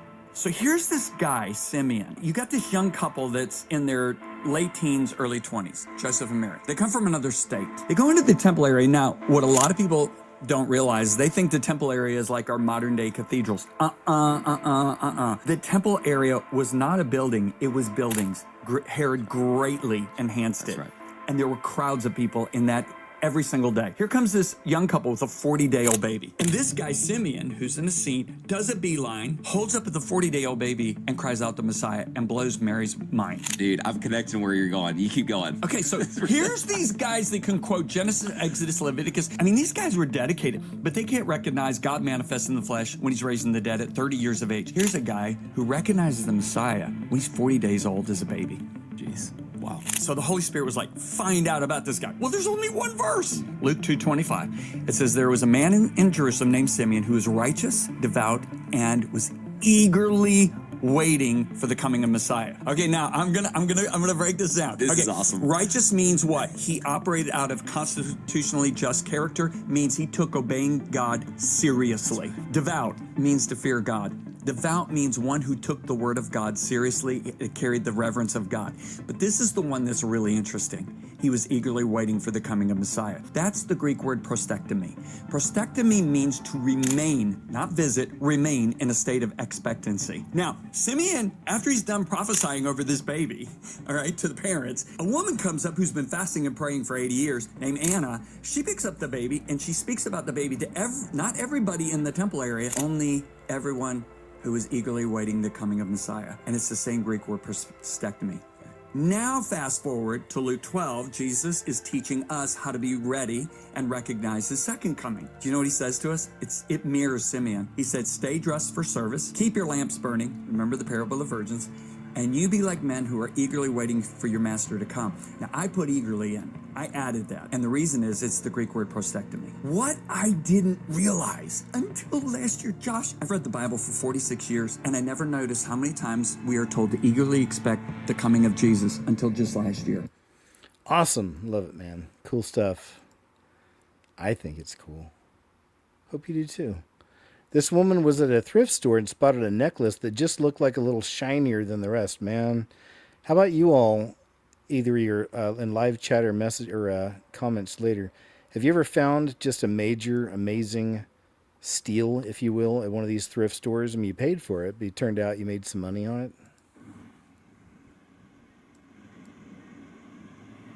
I just went to a thrift store and I asked to see a necklace because it looked shinier, and anyways, I asked to see it and she hands it to me, and I was just kind of like, making small talk, so I didn't, anyways, I looked at it and I thought I saw something and so I was like, you know what, $8, I'll take it. I could not get outside to my car fast enough. I looked it up. I got my little magnifier out on my phone, and it's 14 karat. Made in Italy. Oh my God, oh my God, oh my God. Look at this.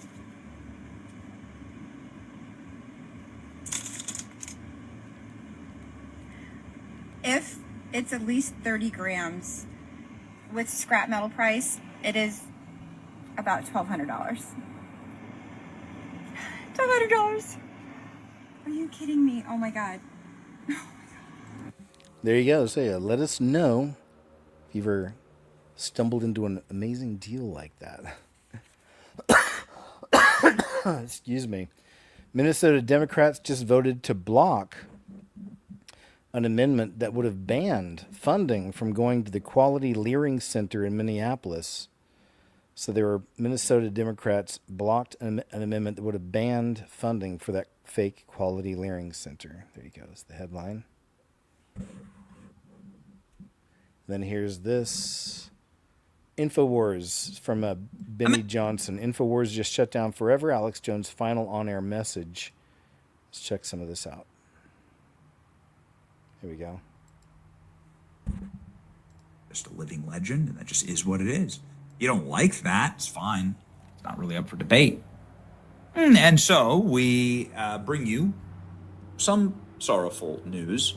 If you are an InfoWars fan, or if you're just interested in freedom of the press, InfoWars is officially now off the air. However, The Onion, which is trying to hijack the site and turn it gay or something, like they're trying to hijack InfoWars and get somebody to play Alex Jones as some kind of dumb joke, like and change the logo to rainbow colors. At least there's a silver lining here. The Onion, second fraudulent attempt at hijacking InfoWars, got blocked by the Texas Third Court of Appeals. They had a press conference lined up. Major developments incoming. InfoWars is on the offense, says Alex Jones. But it's not InfoWars anymore.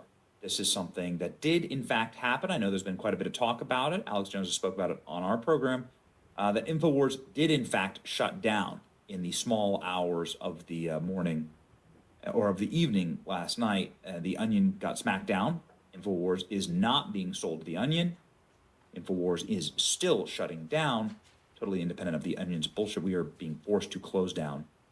And they did, in fact, close down, even though a court has paused the turnover, which would just be like a silly licensing fee so that The Onion can make a dumb joke. The Onion hasn't been funny in ages. In fact, the girlfriend of the guy who's trying to take this all over got completely bodied last night on CNN for how stupid this all is. Nobody's laughing at this. Anyway, Alex Jones, ladies and gentlemen, in fact, happening. Alex Jones has Here, and I just get excited and piss myself with joy. Here's the last broadcast right here. Oh, they want to have a toast. All right. I know this is going to happen. Before we turn this over to Mr. Rentz, my point is that this has been beyond epic, and this has been 100% organic and real. You know, whenever they sued us, they would always ask everybody, who gives the orders? Who's the foundation people? Because they were all getting the orders. Guess what? My orders come from God, from my genetics, from who I am for humanity. And that's what they can't stand, is your orders come from God. And remember, the devil's biggest trick is not that he doesn't exist. It's the second best trick. It's that good doesn't exist. You know, watching and listening, that you are overall good. You want good. You're not perfect, but you want good and you love God. So I tell you now, your destiny is in your hands. And so they think they're going to have their big victory. They think it's all funny. They think it's all cool. No, this is the beginning of the end. We don't ride on Trump. He rode it on our train. He was useful as far as he went. But humanity is unstoppable if we get in alignment with God. So go to Christ, pray to Christ, ask for God to atone you and to rebuild you and to lead God and direct you, and we will win. So I'm going to hand the baton for the next 30 minutes to our guest here, Tom Renz, and then Jay Dyer's going to take over. And then we're going to air hours of all the Sandy Hook documentation that was run by the CIA and the feds. And then we're not here anymore because they're turning the power off at midnight. Private detectives are coming in to close the doors. And they're going to act like they've got their big-ass victory. But notice, the state court just blocked the little rat confessed Satanist from coming in to wear our skin for months while we launched our operation. We're going to sue them for civil rights. We got whistleblowers. We've only begun to fight. But it's only because you buy the products at thealexjonestore.com that we're able to do this. They keep asking, why are they doing this? Why do they keep fighting? Who's the deep state? Who's the deep money? We're going to stop there. I think it goes on and on a little bit. But you can go check it out if you like. Which brings us to the final clip, which I think is quite interesting. This is actually a clip from the very first episode of this new, quote, InfoWars. Painfully unfunny, it says zero imagination and cringe as F right out of the gate. Called it. So here's the new what they plan on doing with the moniker InfoWars. But I'm going to sip from the blood of the Forsaken. This is real human blood. You can find this at the InfoWars store. This is human blood curated from the Forsaken and the sinners. All right, this is pure premium blood, tested, FDA unapproved. And this is just human blood. As part of my satanic ritual, I am a servant to Satan, and thank God I was able to get him and the Lord to sit down and come to their senses and get things back to before Satan was cast into hell. So I'm part of that. I'm part of the peace movement. It's thick. It tastes like blood. And this is Satan giving me the powers to continue to fight. And we will continue to fight, and I cheers to you. If you have access to the blood of the Forsaken and of all the children, this is not blood. These are adult. This is adult blood, by the way. Ain't no question. I made sure of that because I don't want to get in trouble. But this is the blood of the Forsaken. Right? Like it's not. It's funny. hot. It's not funny. It's totally cringe. And there you go. But we know that AJ and them will move on, and they will, so it'll be okay. But there you go. I wanted to end with that. Say hi to y'all real quick, too, man. Yeah, I had a feeling when I was collecting everything this week, this would be a longer show, and sure enough, it was. So over 5 hours, man. Whoa, look at us. Hey, man, we still got it. But thank you guys so much for being here, man. Tamara, of course, thank you. Thanks for the kind messages, the support today, too. I really appreciate you. And shout out, of course, to my members, man, always. Thank you so much to the members. Very cool of you. And, of course, my Subscribestar fam. So it's always a good place to follow is on Subscribestar. Thank you for that. But before we go, I always want to mention this because, honestly, I've said before, and I'll never stop this, but it's the most important information I can share with you is about being saved because that's what all this stuff's about. It's what I do. There's always going to be people who don't understand. I've had people wonder why, I focus on, quote, the negative. But it's not the negative for us. It's the positive because the Bible told us these days would be here. They're certainly upon us right now. Prophecy's playing out. And the answer is Jesus. Jesus said, most assuredly I say to you, unless one is born again, he cannot see the kingdom of God. And for God so loved the world that he gave his only begotten Son, that whoever believes in him should not perish but have everlasting life. Also, don't forget, most assuredly I say to you, he who hears my word and believes in him who sent me, it's from John, has everlasting life and shall not come into judgment, but is passed from death to life. Nor is there any salvation in any other, only Jesus, for there is no other name under heaven given among men by which we must be saved. So remember that. It's true. And, we've all been there, man. And, you've tried everything else, some of you, right? And you want to stick to yourself, or maybe you're like Theo Vaughn, kind of on the fence. But I'm telling you, it's time to choose. Things are getting real serious. And people complain, people talking about the end days. I've seen some of that, not here, but other places. And it's like, we're just trying to warn you, man. You know what I mean? It's like we're not a bunch of negative Nellies or something over here, but it's like we see what's happening. It's the reality of the Holy Spirit shows us. And it's the end. We're almost moving into this final age, this AC, Antichrist age. So not going to be fun. Don't want to be here. So, just confess with your mouth. Admit you're a sinner. You need to be saved. Believe in your heart. Really know that it's true, man. You get ready for miracles if you just give him your heart. If you really believe.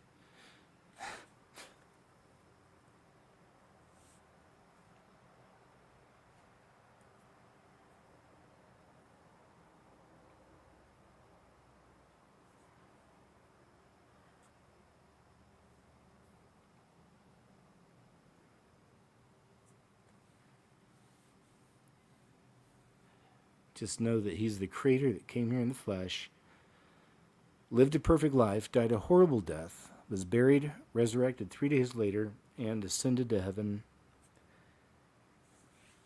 He's coming back for his kids. All right? His precious blood sacrifice covers all your sins, past, present, and future, and seals your soul until your day of redemption. So please choose wisely, my friend. Thank you. Let me say a prayer too real quick. Heavenly Father, always, thanks so much for these platforms, for the people, for the family here, the community we have. So thank you, and please keep us all protected as well. Bless all these great people as they bless me. Thanks for all the wonderful things you provide for us, Father, which is everything, because all good things come from you. So thank you for that, and help us all to help the kingdom while we're here in whichever way you choose. And thank you. We pray we're all found worthy to escape the horrors coming upon this earth, and we love you, and in Jesus' name I pray. Amen. All right, excuse me. Let me jump back over here with you guys. Thank you again so much, y'all, for being here. It's always a pleasure hanging out with you. Always. So don't forget, I dropped a new video yesterday. I did a live show last night. If you missed that, please check it out. And we got the Uncensored show this Monday. And then this week, it's looking like I think I'll probably hit my 50,000 subscribers this week, which will be amazing. So most likely Friday night, I'll post something up here for YouTube for a 50,000 subscriber special.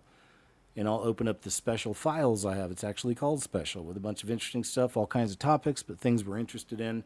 A lot of them are rare or hard to find type videos I stumble upon. Maybe a lot of these I hadn't seen in years. So we'll have a good time with that, man. So thank you. Thanks again, Tamara, for all you do. And just really, guys, I appreciate all your time. Much love to you. Have a great weekend. I'll see you in just a couple days. The channel on Grumble is called KJ Osborne, Ozborne. So please check it out. Monday, 2 p.m. Central Standard. Plenty to share with you there. There we go, man. All right. You guys are amazing. Thanks again. Have a good night, and I'll talk to you later. Thank you.